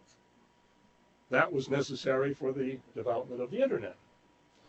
And for those of you that are too young to know, there were major policy debates in Washington that led up to that. AT&T did not want to separate the capacity of the network with the provision of services over the network. On the other hand, the computing industry said, AT&T, those telephone companies, they don't know how to manage the network. Let us on their network, and we will convert it to a giant computer. Then we can really get the provision of services. Well, it was policy changes that made that separation. That separation then led to the transposition of all forms of content to digital form. We used to have separate networks for broadcast, for data, for voice. Now, every kind of communication system imaginative can be digitalized and sent over the network. We also now have all kinds of new forms of interactivity, certainly provided by mobile phones, and the internet is a good example. So we see these changes taking place in the content on the network, the separation of the network from the facilities themselves, as really a reform of what's called the ICT sector of the economy. That sector includes all telecommunication, all computing, all communication content. It's the biggest economic sector in the world when you put all these things together. Now, for a long time, analysts said, this is going to change the world. This is going to make the economy more productive.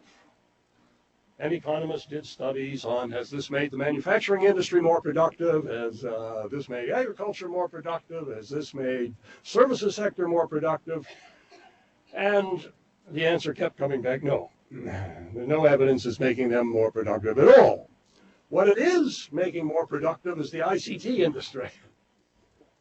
It was the benefits of the improvements were primarily in the sector itself. It was getting the benefits of all these new technologies and services and opportunities. Now, for the past few years, we've begun to see applications in the rest of the economy, applications in the rest of institutions in society. Perhaps the area where it has been applied the most to date is finance and banking. If you think back to the way you do your finance and banking today compared to the way we used to do it, clearly it's fundamentally changed the way the consumer does finance and banking, the way firms do finance and banking, the way banks do finance and banking. And one of the unintended consequences, of course, is we can move money around the world so fast, so instantly, in response to instant changes, that we can create enormous instability in the financial economy. And we have. That wasn't the plan, but once you integrate this into the banking and finance industry, this is one of the effects of it. Now there's been enormous improvement in productivity. Right? As someone said, this was about in the early 1980s. The reason the banks went to integrating the ICT technologies and services into everything they do was because they could see that in another 10 years there would not be enough trees in the world to generate all the paper they would need to justify all the paper transactions. So they had to move off paper transactions. So we can say there is one sector where they have moved ahead. There's been discussion today about health and medicine, where here we see some examples of where the delivery of health and medicine has been changed a little bit in terms of delivery. Now, for a place like Alaska, the benefits have been enormous because the alternative to having the application of the new communication technologies and services was an extremely expensive alternative.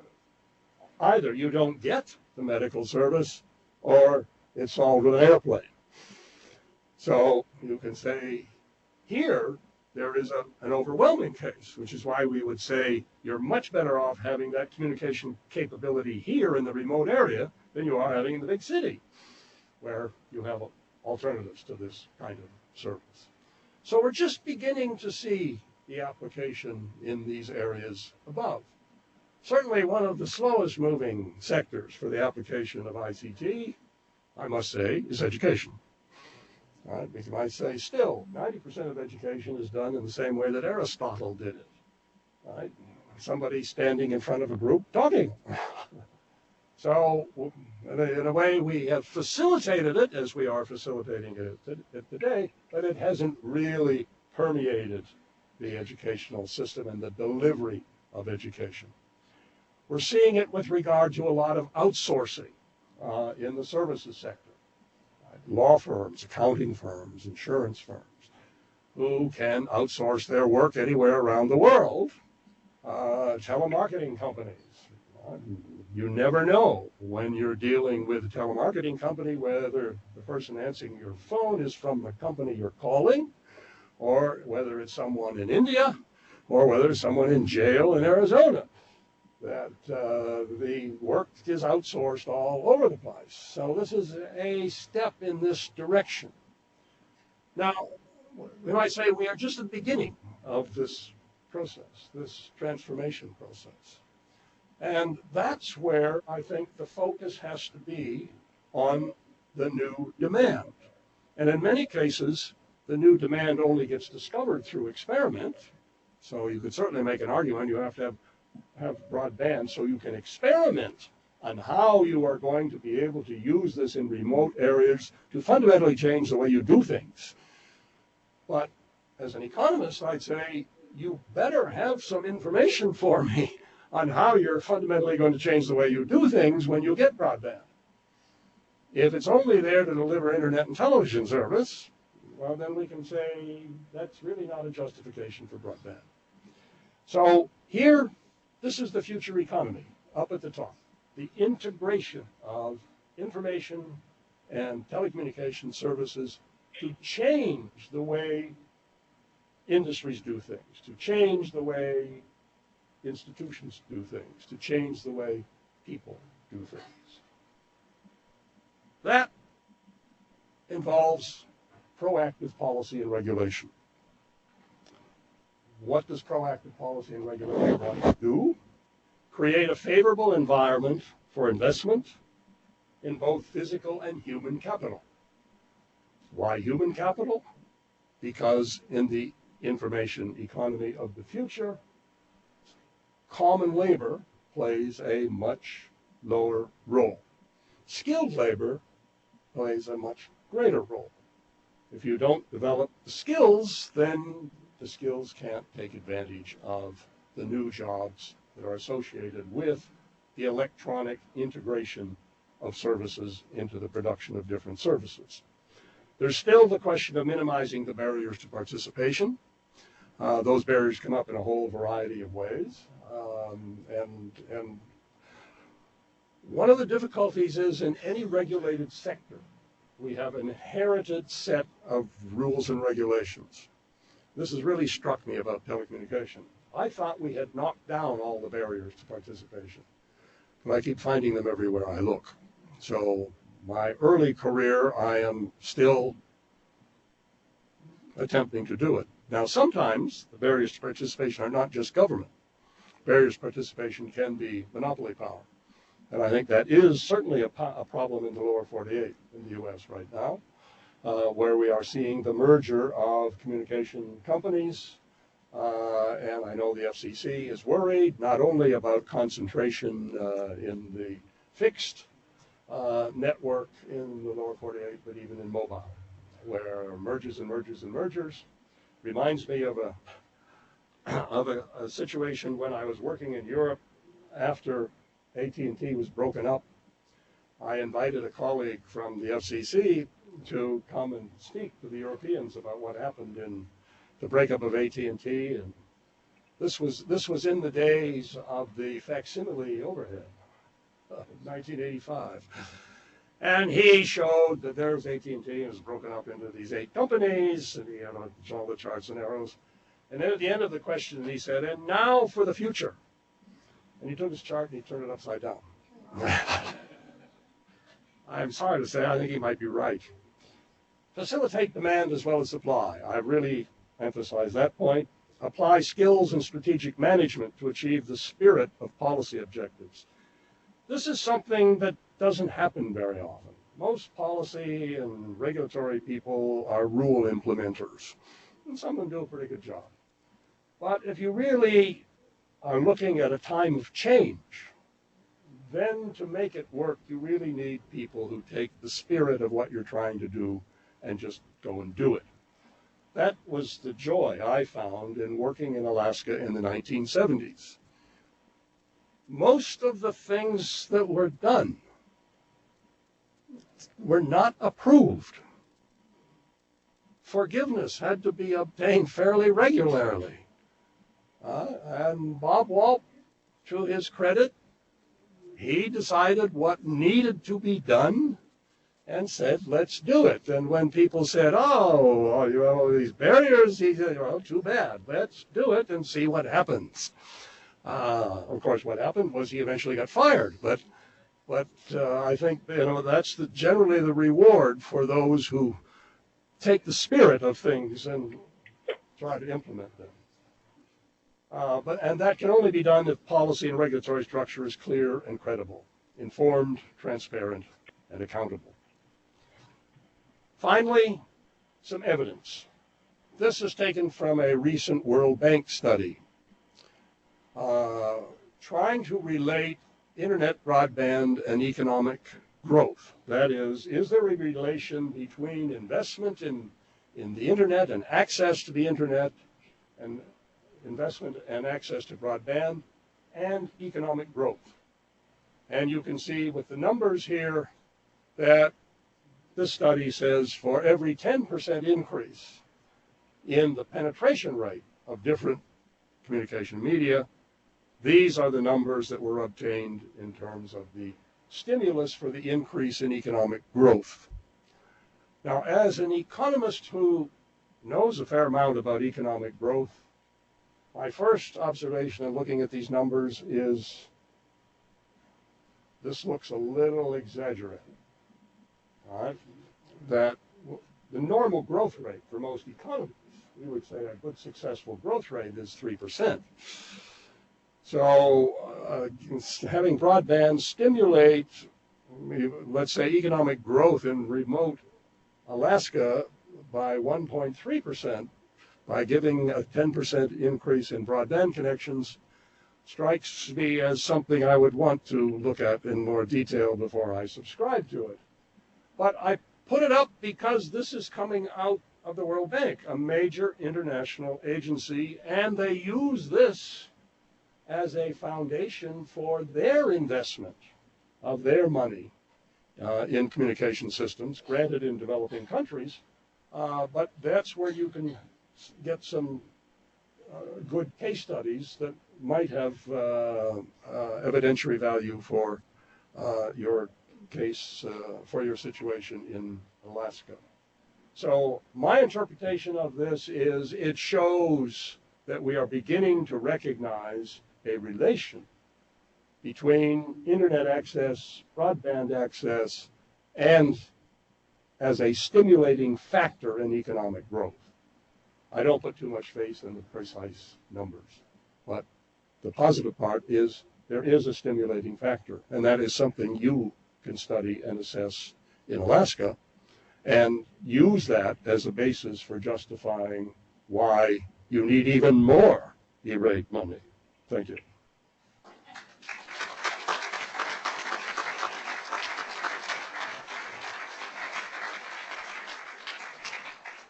Okay, I think we have time for maybe 2 questions. So if there's anybody that's got a question now. If you have a question for one of these 2 speakers, and then we're going to turn it into a general discussion. So a question here, and then if it's a general question, I'm going to bring some of the rest of the panel back up. Sir.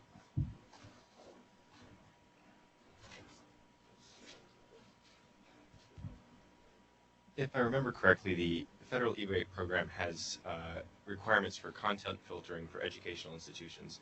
How does that work in rural Alaska where the schools are not only for educational use, perhaps for businesses and people, general public wanting to use the internet? Well, that's a really good question. In order to be eligible for E-rate funding, you have to be an eligible user, and that would be a school or a library. So the E-rate program is not interested in necessarily in a school setting, even though there was an order, a really very, very significant order from the FCC this past year that said that after hours you can utilize bandwidth for the community, but the primary user, the user that's applying for it, is the school. The school has to demonstrate some SIPA compliance, some filtering mechanism.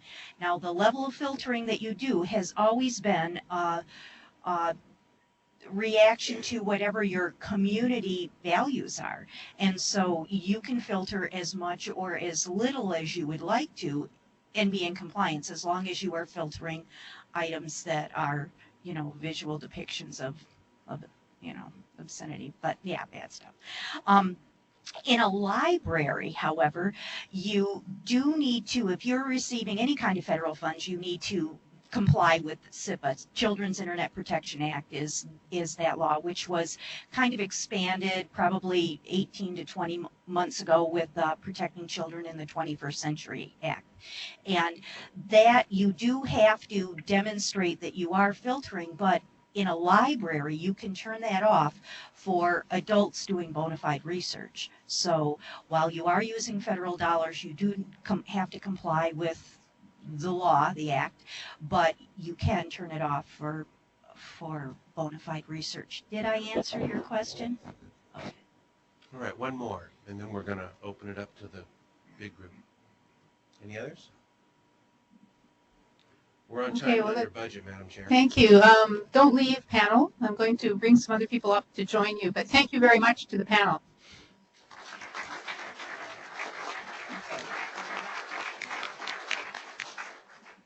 Okay, what I want to do now with the time remaining, and I appreciate everybody's patience today, is start a discussion that will follow on. We know that Professor Melody is always provocative. Other speakers have been as well.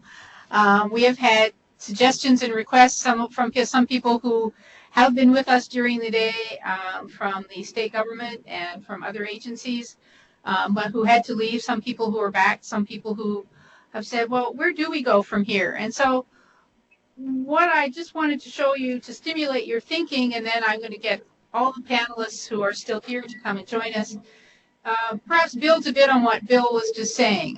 The chart that you'll see behind you, for those of you who are still up here, is the FCC's version of something similar to what Bill was presenting of, well, how do you put this material, how do you put these technologies to use toward what they call the digital economy, or what he was calling an information economy. And we've touched on several of those today, certainly healthcare and education, some about the environment, certainly some government services that are now delivered electronically in Alaska and others that could be.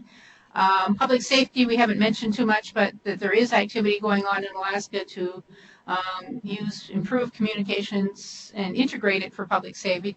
I think what Bill was talking about in the last bit, in economic opportunity, and that's where figuring out what's the purpose of the exercise or what difference does it make is really important. And we heard from the health sector some very significant impacts in terms of saving time and money and improving quality of care. I hope we will learn some from education projects, but I think we deserve to think harder about the Alaska economy in the rural areas and in general, and how these technologies fit in. Out on the table there and in the speakers' packets was one of the ISER articles on the rural economy in Alaska done by Scott Goldsmith a couple of years ago. And even though the data are probably 2005, 2006, he gives a picture of, so what is the Alaska rural economy like, and how is it different from other places and from the rural areas? So that's one element to think about. A few people have mentioned during the day, and Valerie just did, What Bill called the trough from the one point of view. There is another trough bill behind you on the board, on the screen. As many people know, under the the stimulus program by the federal government, there was money for a variety of many different sectors, not only communication at all, but there was $7 billion for communications and broadband, and this was funded through two different agencies. One, the National Telecommunications and Information Administration in the Department of Commerce, and the Rural Utilities Service, who some of you might remember as the Rural Electrification Administration, that has been quite active in Alaska for some of the small phone companies and cooperatives for some time. The BTOP projects, I just listed here, and if you want the data, we have the amounts everybody got and other information on the website. But there are three main ones. Valerie mentioned Online with Libraries, which is going to upgrade facilities for video conferencing and provide some technical support, training, applications for libraries around the state. Another, which was called, and I'm not sure if they've come up with a catchier acronym, but Bridging the eSkills Gap, which talks about and is being implemented by the University of Alaska out of Fairbanks, but involving the system and many agencies, focusing on better community access for broadband, training people in IT to manage the networks, and training people in IT skills, and also developing applications that could very well fit into the point about future jobs and benefits in small communities. And then Connect Alaska, which maybe we will hear when we get the panelists up here, let Rich explain a little bit more about what's involved with that organization, which is helping with broadband planning and mapping for Alaska, and is going to play some role in the next couple of years along those lines as well.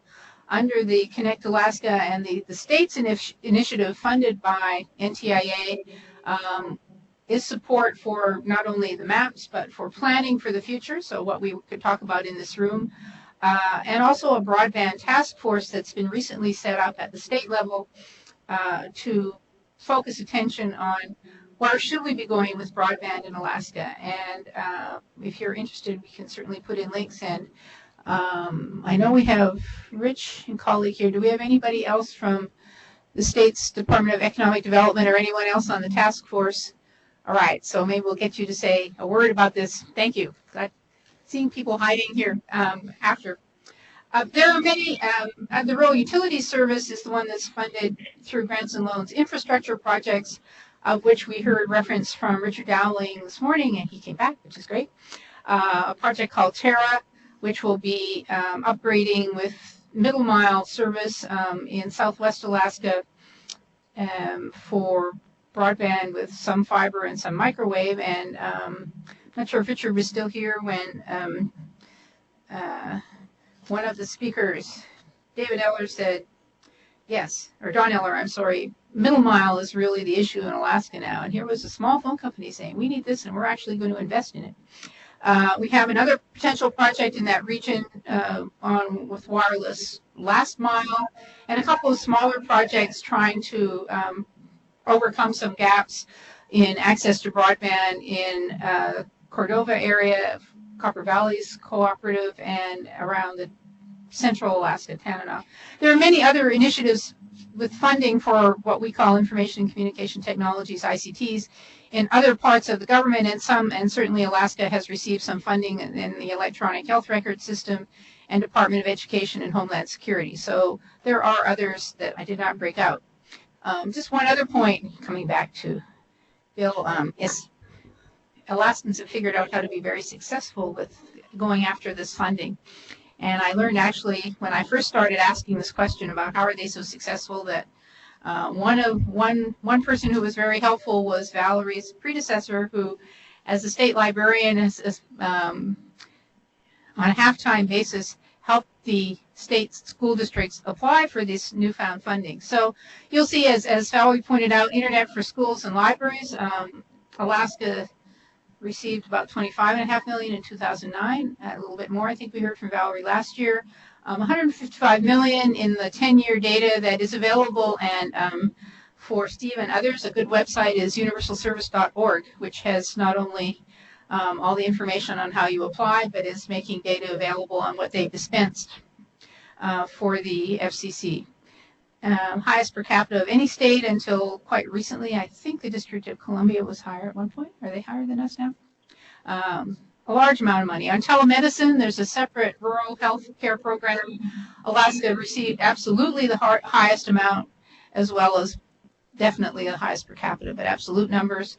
And on voice services, high cost and the high cost fund, something of considerable concern to companies in Alaska because it helps to cover the cost for providing services in very small communities in areas of low density. The companies received $168 million in 2009 and a little bit more last year. And we also, I heard Valerie mention the program Lifeline and Link Up that helps low-income subscribers, and that also is a major provider. So many programs, and the interesting thing to know is these programs are all under review at the moment, or have been in the past year and a half, as part of the National Broadband Plan. And I think the challenge for Alaska is there is concern to actually get broadband and have a real policy. The legislation said not only are you going to spend some money, but you're going to come up with a plan. And by the way, you're going to come up with a plan, FCC, within 1 year of when this act is signed. So many people worked very hard for a year to say, oh, a plan. We ought, we need to think about where we're going and how do we get there, something that the U.S. doesn't, as a federal government, often do too well compared to other countries. They did come up with a plan, and they've come up with then many steps to take toward implementation, several of which that are on the front burner involve Alaska in terms of universal service. There are significant changes being proposed. They could make a difference in what's available and to whom, but I think the good news is that the Commission staff and the commissioners themselves are generally very interested in hearing about Alaska. They need to be educated. They know that. They are saying, tell us if what we're proposing doesn't work for you. They're also saying the same thing to Native Americans in general, and they've set up a Native American National Broadband Task Force, and it has 2 representatives from Alaska. There are also people who I think can carry forward the message of what is needed here and how conditions are similar to or different from what is faced among Native people, especially in small and isolated communities in the rest of the country. And I think just finally, it's important, and people in this room I think are very aware of this, that context is important. Connectivity, necessary, and that's what a lot of we talked about this morning, but not sufficient. Just getting it in is important. Understanding the context, and we heard about the context from the small phone companies saying, it's hard for us. Paula Eller said what I didn't get to say was how hard it was for us and is for us to raise money. We're just little guys. We don't have big bank accounts, and we weren't taken seriously initially when we went out to raise money. We heard from Dawn, communities are changing. We need to understand sustainability at the community level and how that plays into what we're trying to do.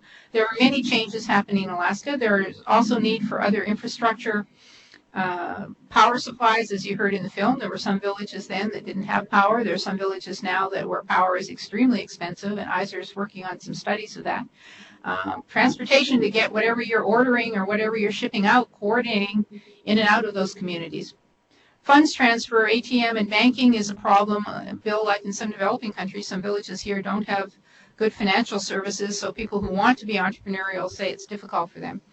There are issues of content, which we heard a lot about from some of the early strategies from Jennifer Wilkie and others making sure the content is relevant to the constituency. That may even include local languages and certainly content that's appropriate, and skills that are needed to manage and use information. How do you find what you need? How do you get that information? How do you keep these facilities going? And whom do I ask if I need help? And it's a word that's come up in the developing world called infomediaries, which could be a librarian, such as we have on a panel, or a teacher, or a community center staff who can say, well, I can help you find that. I can either help you find how to do it yourself and get what you need, or I can track down the information for you and let you put it to use. And those are all things that we need to know. So what I would like to do is invite the panelists who are still here, and we've lost a few, I realize, to come up and kind of cluster around the table, and we'll see if we can spend 20 minutes or so brainstorming about where do we go from here, or what advice would we what would we have to people who are thinking about those issues? We'll need some more chairs.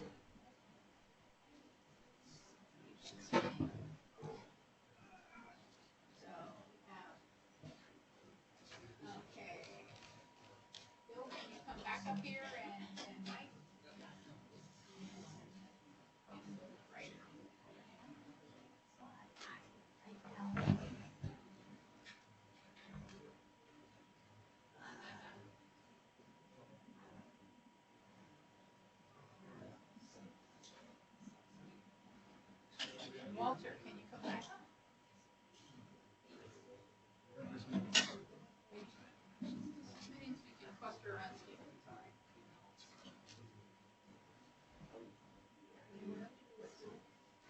Come up.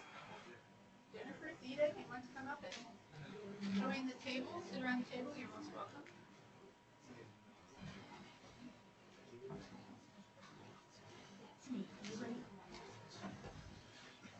Okay, great. Where's the, yeah, give it first. Let's see. I'm going to perhaps introduce Rich Greenfield. If you want to sit on the end, you can do that. Pull up a chair.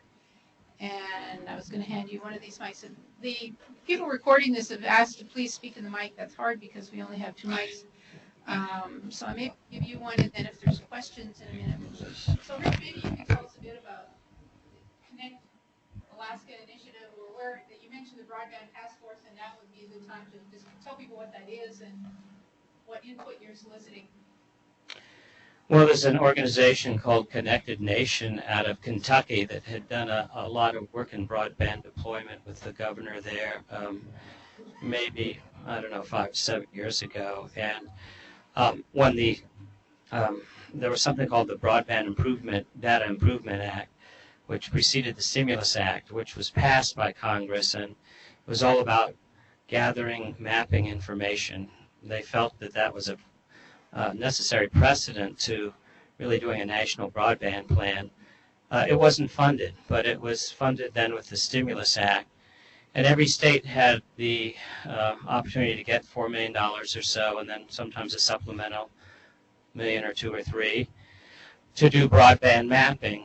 And the states had to designate an eligible entity to do this work. And because it involved proprietary information that was essentially owned or wanted, that the telcos wanted, the broadband providers wanted to keep confidential, you had to sign all sorts of non-disclosure agreements, and many states and state agencies were not willing to do that. They didn't know whether they could keep the information confidential. They have sunshine laws and other things. So in Alaska, the designated entity for this job went to Connected Alaska, and they actually became designated entities or responsible for mapping in about 14 different states. And they moved gradually to a state office approach because they found that they've got to have somebody local on site to do the outreach portions of these grants. And my colleague, Teresa Dolan, who's sitting here in the front, is the project coordinator, and I'm the project manager for Connect Alaska. We're in the Atwood building, as I mentioned earlier. We're really reporting or liaisoning with the Department of Commerce, Community, and Economic Development. And as part of that role in carrying out the objectives of the mapping grants, we're also providing staff support to the governor's broadband task force. Just very quickly, Connect Alaska has 3 or 4 different goals within its mission.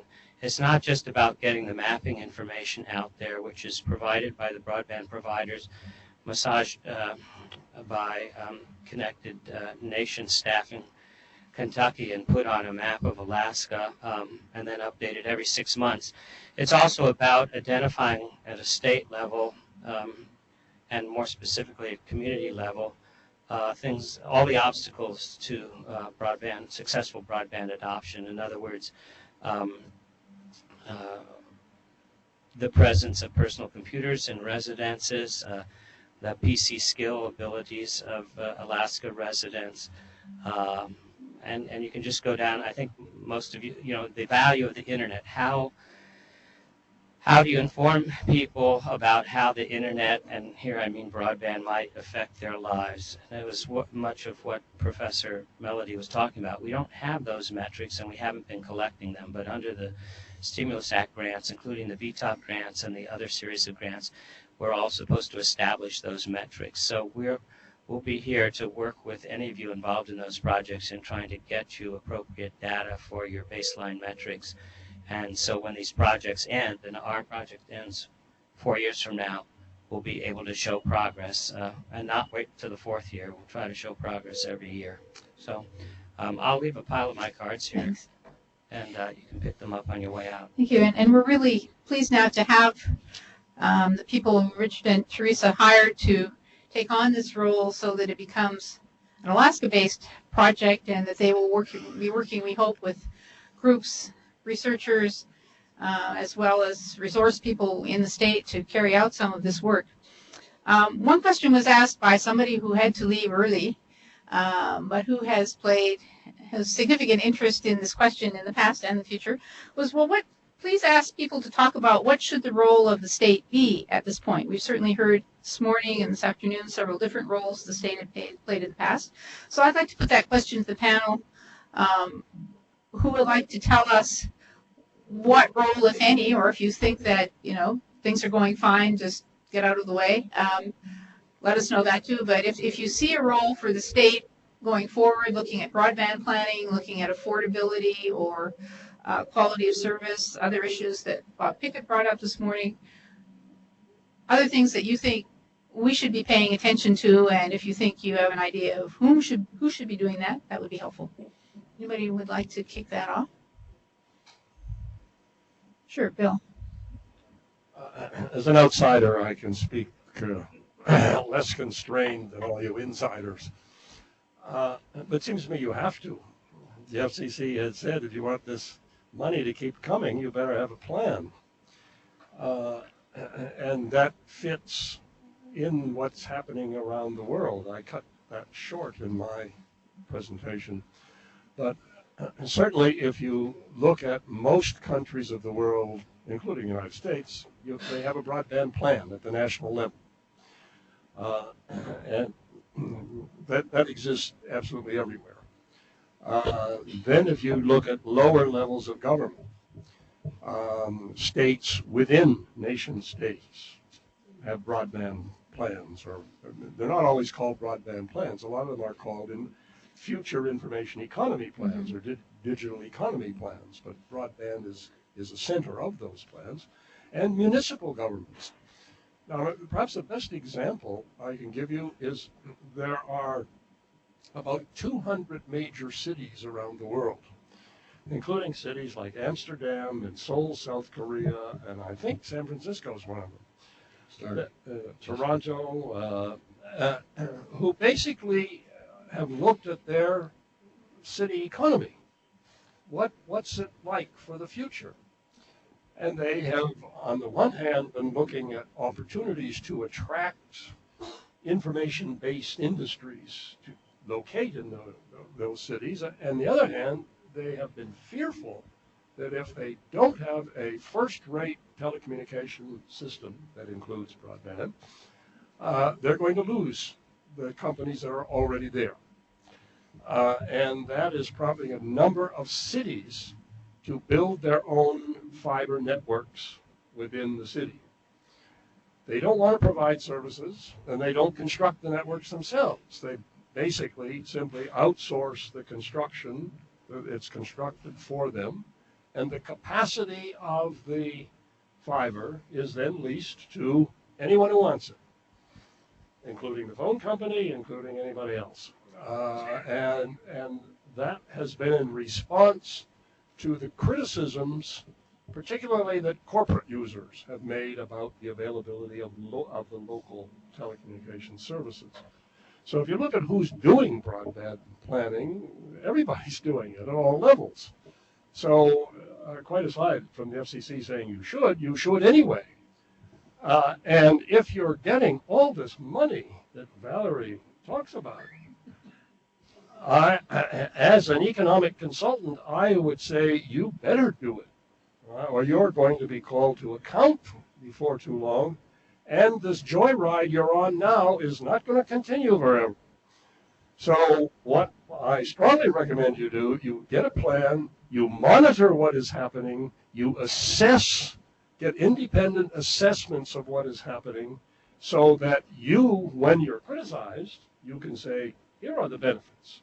Here's the plan benefits, here's the actual benefits that we are tracking, and here's why we need even more. As a basis of putting yourself in as a place that is getting productive use out of this money. And that would be in the tradition of the Alaska of the 1970s that I was involved in. But I would say this is not going to continue unless you build a strong justification that the economic benefits that are coming out of this are substantial. I think you can do it, but it's going to require some real commitment and some serious research. Thank you, Senator Grill. Yeah, let me underscore what Bill Melody is saying. He showed some stats up there from the World Bank, which may be somewhat exaggerated, but what is not exaggerated is when you look at the successful communities and nations around the world, they have put in broadband from the get-go. And starting with Singapore, I've spent time in South Korea. It's just awesome how successful they are. And so with Alaska and the wealth, not only the wealth that Valerie's talking about, I'm talking about your oil wealth. You don't have any income tax system in this state, and you're passing money out annually. And to not concentrate on something. And here again, when you look at the rural areas of Alaska, I can recall when I first campaigned, there's no economic reason for this village. There isn't, except fish. and that became significant. And so if you start with the approach that, well, you know, we're not ready for it, they're not smart enough out there, there's been a brain drain. Well, you want to see the brain drain go backwards? Very simple. There's a lot of people that don't want to live in urban areas that are extremely skilled, and you know it and I know it. You don't have to go to an office to contribute to an economic enterprise, and there would be a lot of people go out into rural areas. And now if you begin to educate the rural population, what the potential for them, they'll be happy to stay in their villages and feel culturally adjusted thereby if you can provide them the opportunity. I think it's a really crime that the state of Alaska has not get-go made this a top priority. And just by looking around the world and reinforcing just to develop a plan, I hope that this group, which is essentially a constituent of communication, would turn around and try to meld into something actionable to press the state to do something as, you know, life is all about vision. No vision, no really significant life. That's right, and you are absolutely correct. And when you say if you don't have a plan, this should evaporate, the FCC right now in Universal Service is giving this money. They're not giving it to the state because we wouldn't be getting this money as a state because we don't have a plan. They're giving it to applicants that have to demonstrate that they have a plan. Even a library in a community of 35 people, if they want to buy a server or have maintenance on anything funded by Universal Service, they have to show that they have a plan. Now they call it a technology plan. Some places have strategic plans.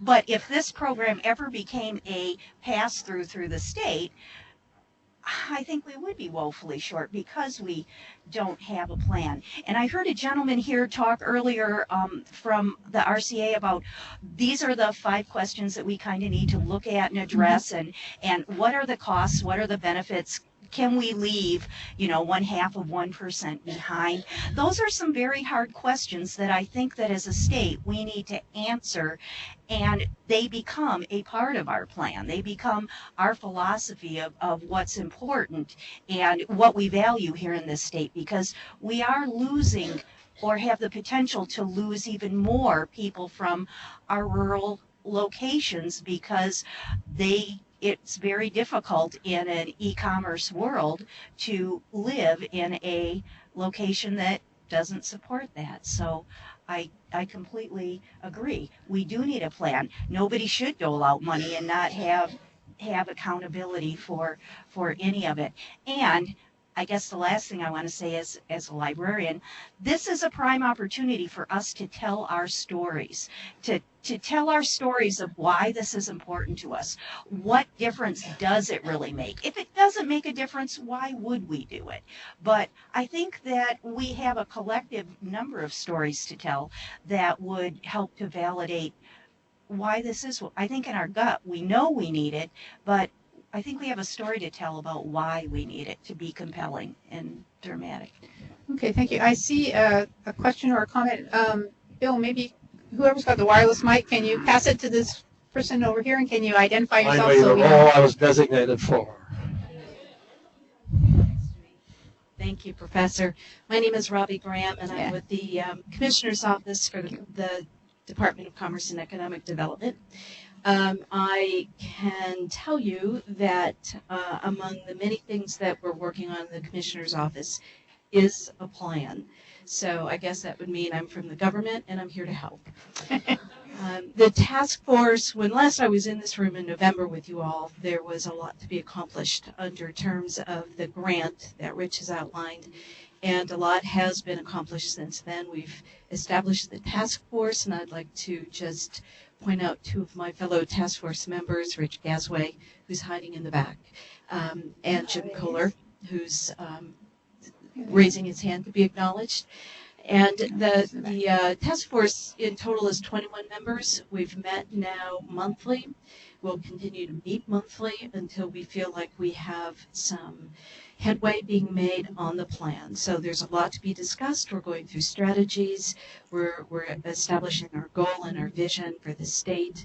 And I really appreciate the question that you've asked about what role the state should play, because it's an important one. It's an important one for this administration, and it certainly is a very important one for this task force. So if you would like to participate, please come to our next meeting on the 28th of June. It's in the Denina Convention Center beginning at 11. We're going to hear from our providers and Connect Alaska and many others about some of the subjects you've covered here today, but we have a lot to discuss and a lot to plan, and we'll need your help. So thank you. Thank you, Robbie and Rich for that update. I just would ask for somebody relinquishes the mic. If people want to find out, is there a website now that tells people what's going on or where they should look? I guess bring it back. Thanks. The university has made an offer to the task force. If any of you remember those BTOP briefings we did in this room a couple of years ago, there was last fall. Okay, last fall, not so long ago. There was a website created by UA at www.alaska.edu/broadband, and they have offered that site for the use of the task force, and this will be on the agenda at the June 28th meeting. And if they accept, I think we can get a website up extremely quickly. But in the meantime, that's the only website I know of that's other than the provider websites that really address some of the broadband issues and track the history of the Stimulus Act grants as well. I think Steve wanted to add something here. Well, I just have something. It's really less on the grand scale of policy and planning than on sort of day-to-day applications. Theda talked about the creation of the public broadcasting system in Alaska these years ago, and that's what I spend most of my time trying to think about how to improve services for. We actually were successful with an appeal to the Alaska legislature this spring, which, if it finds favor with the governor when he exercises his veto review, will result in the first increase to public television in close to 20 years. And the reason I mention in this connection is that, to some degree, it's just what is the state willing to do, as well as what it should do. And it was willing, in this case, to support broadband capability to provide two bidirectional program and data delivery between the 4 public television stations in Alaska. So we think that, I mean, I mention it because I think the legislature is primed and listening for ideas like this, and they're aware of the value of broadband and will try a few things that they haven't been willing to try for quite a while. Thanks. I want to raise one, where time is flying, and you've all been very dedicated at staying. Something I've noticed coming back here, certainly the institutional users and beneficiaries of some of these programs, especially the schools and the libraries and the health sector, especially the rural and the native health sector, have been very proactive, shall we say. I haven't heard as much, maybe I'm missing something, but from consumers, small consumers, both residential subscribers and users of services in urban, let alone rural areas as well. Also small businesses and others, small nonprofits, other nonprofits, native organizations.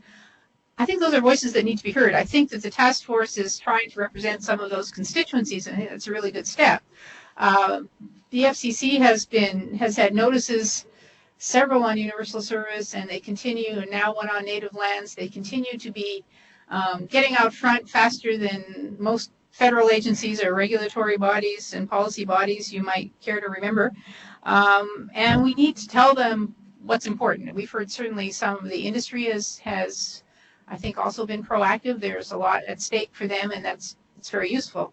But getting other voices and coming up with ideas about how we might make sure that other voices and other concerns, as well as answers to questions about what difference does it make, or what do I need besides the technology to put this to use in my community or for my business or for my nonprofit or in my job or in my school.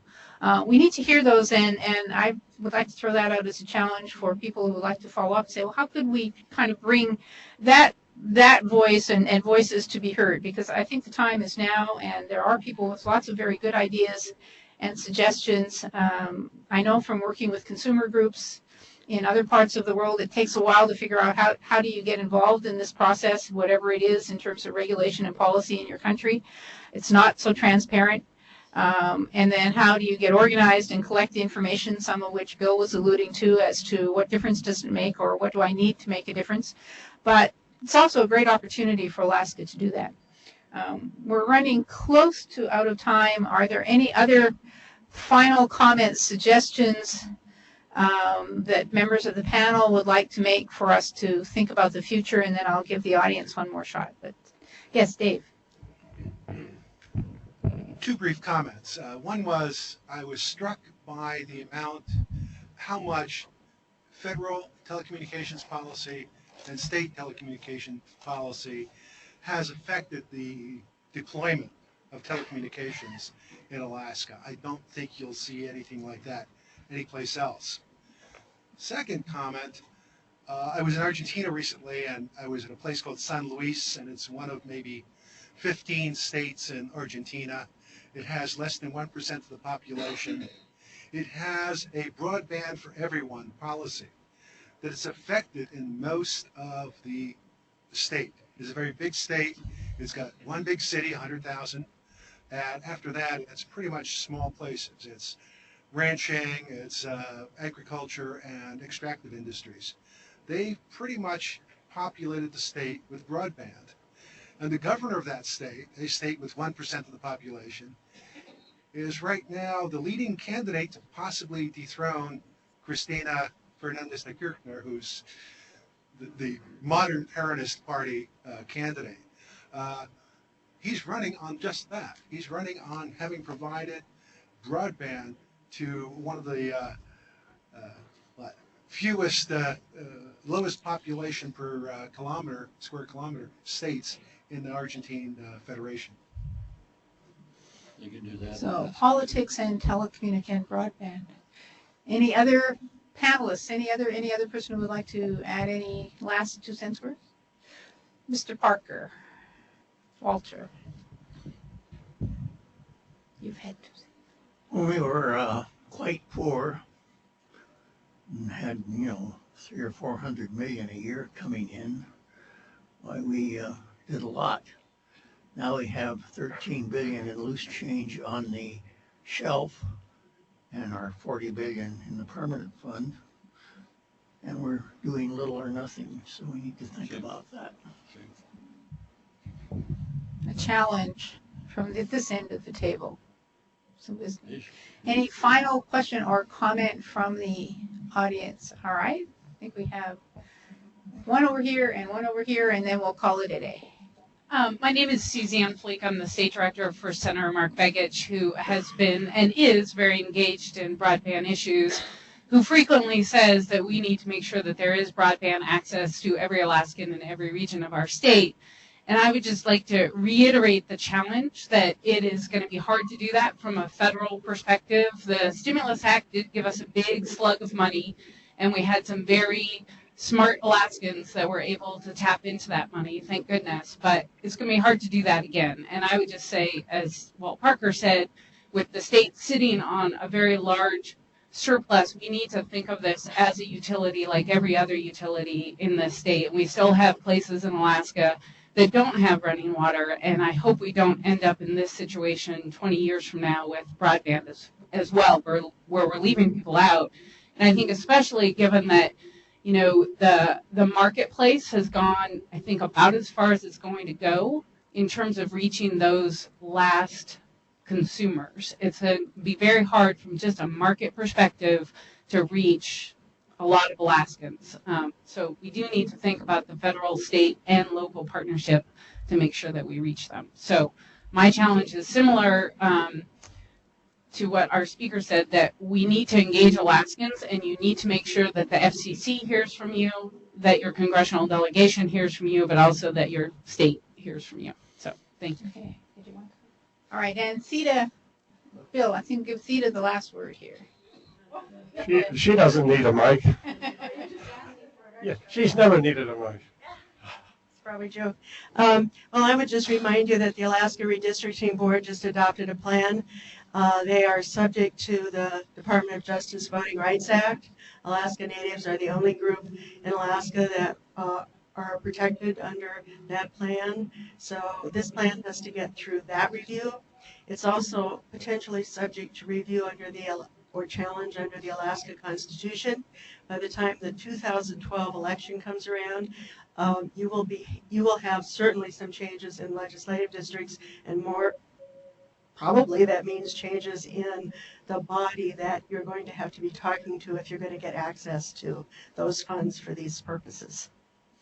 Thank you so much. I think that kind of brings us back to one of the issues where we started, that bipartisan support, looking for solutions, collaboration, not only political collaboration, but involving all the stakeholders, including the industry and various users, and the various applications, including broadcasting, education, commercial services, are really going to be important to this future.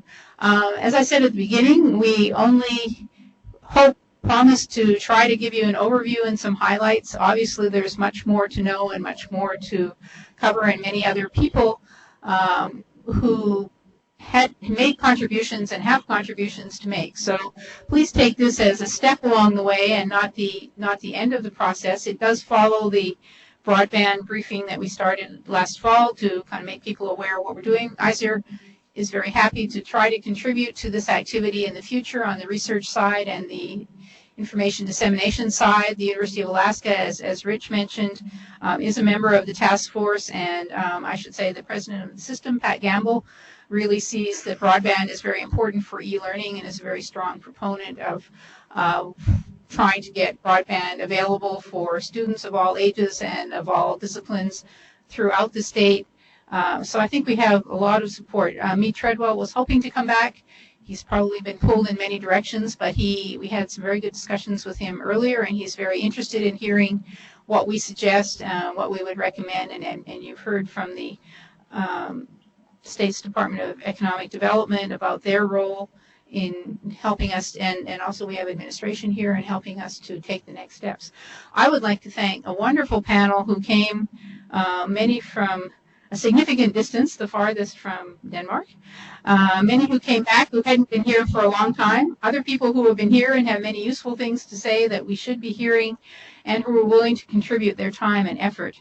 And I would also like to thank the sponsors, GCI, who was very helpful in providing funding for pulling this together and getting these people here. Amoeba, who was wonderful in the support of helping us put material in a digital form and even track down material that we didn't know they had and helped us to find other things. And the university for providing facilities, especially the consortium library and its dean for these facilities.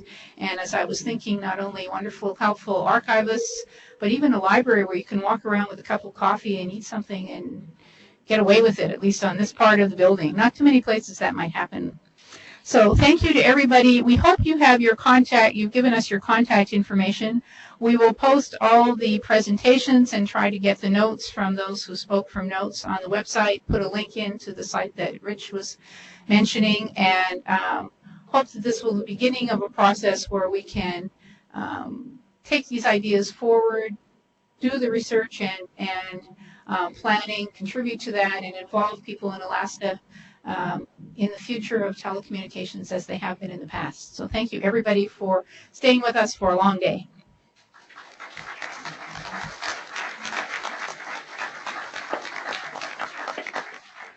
And if somebody has the card for Bob Wolf, if it's floating around, can you bring it back up here? I sent it for anyone who wanted to send wishes who knew him, but I've lost it.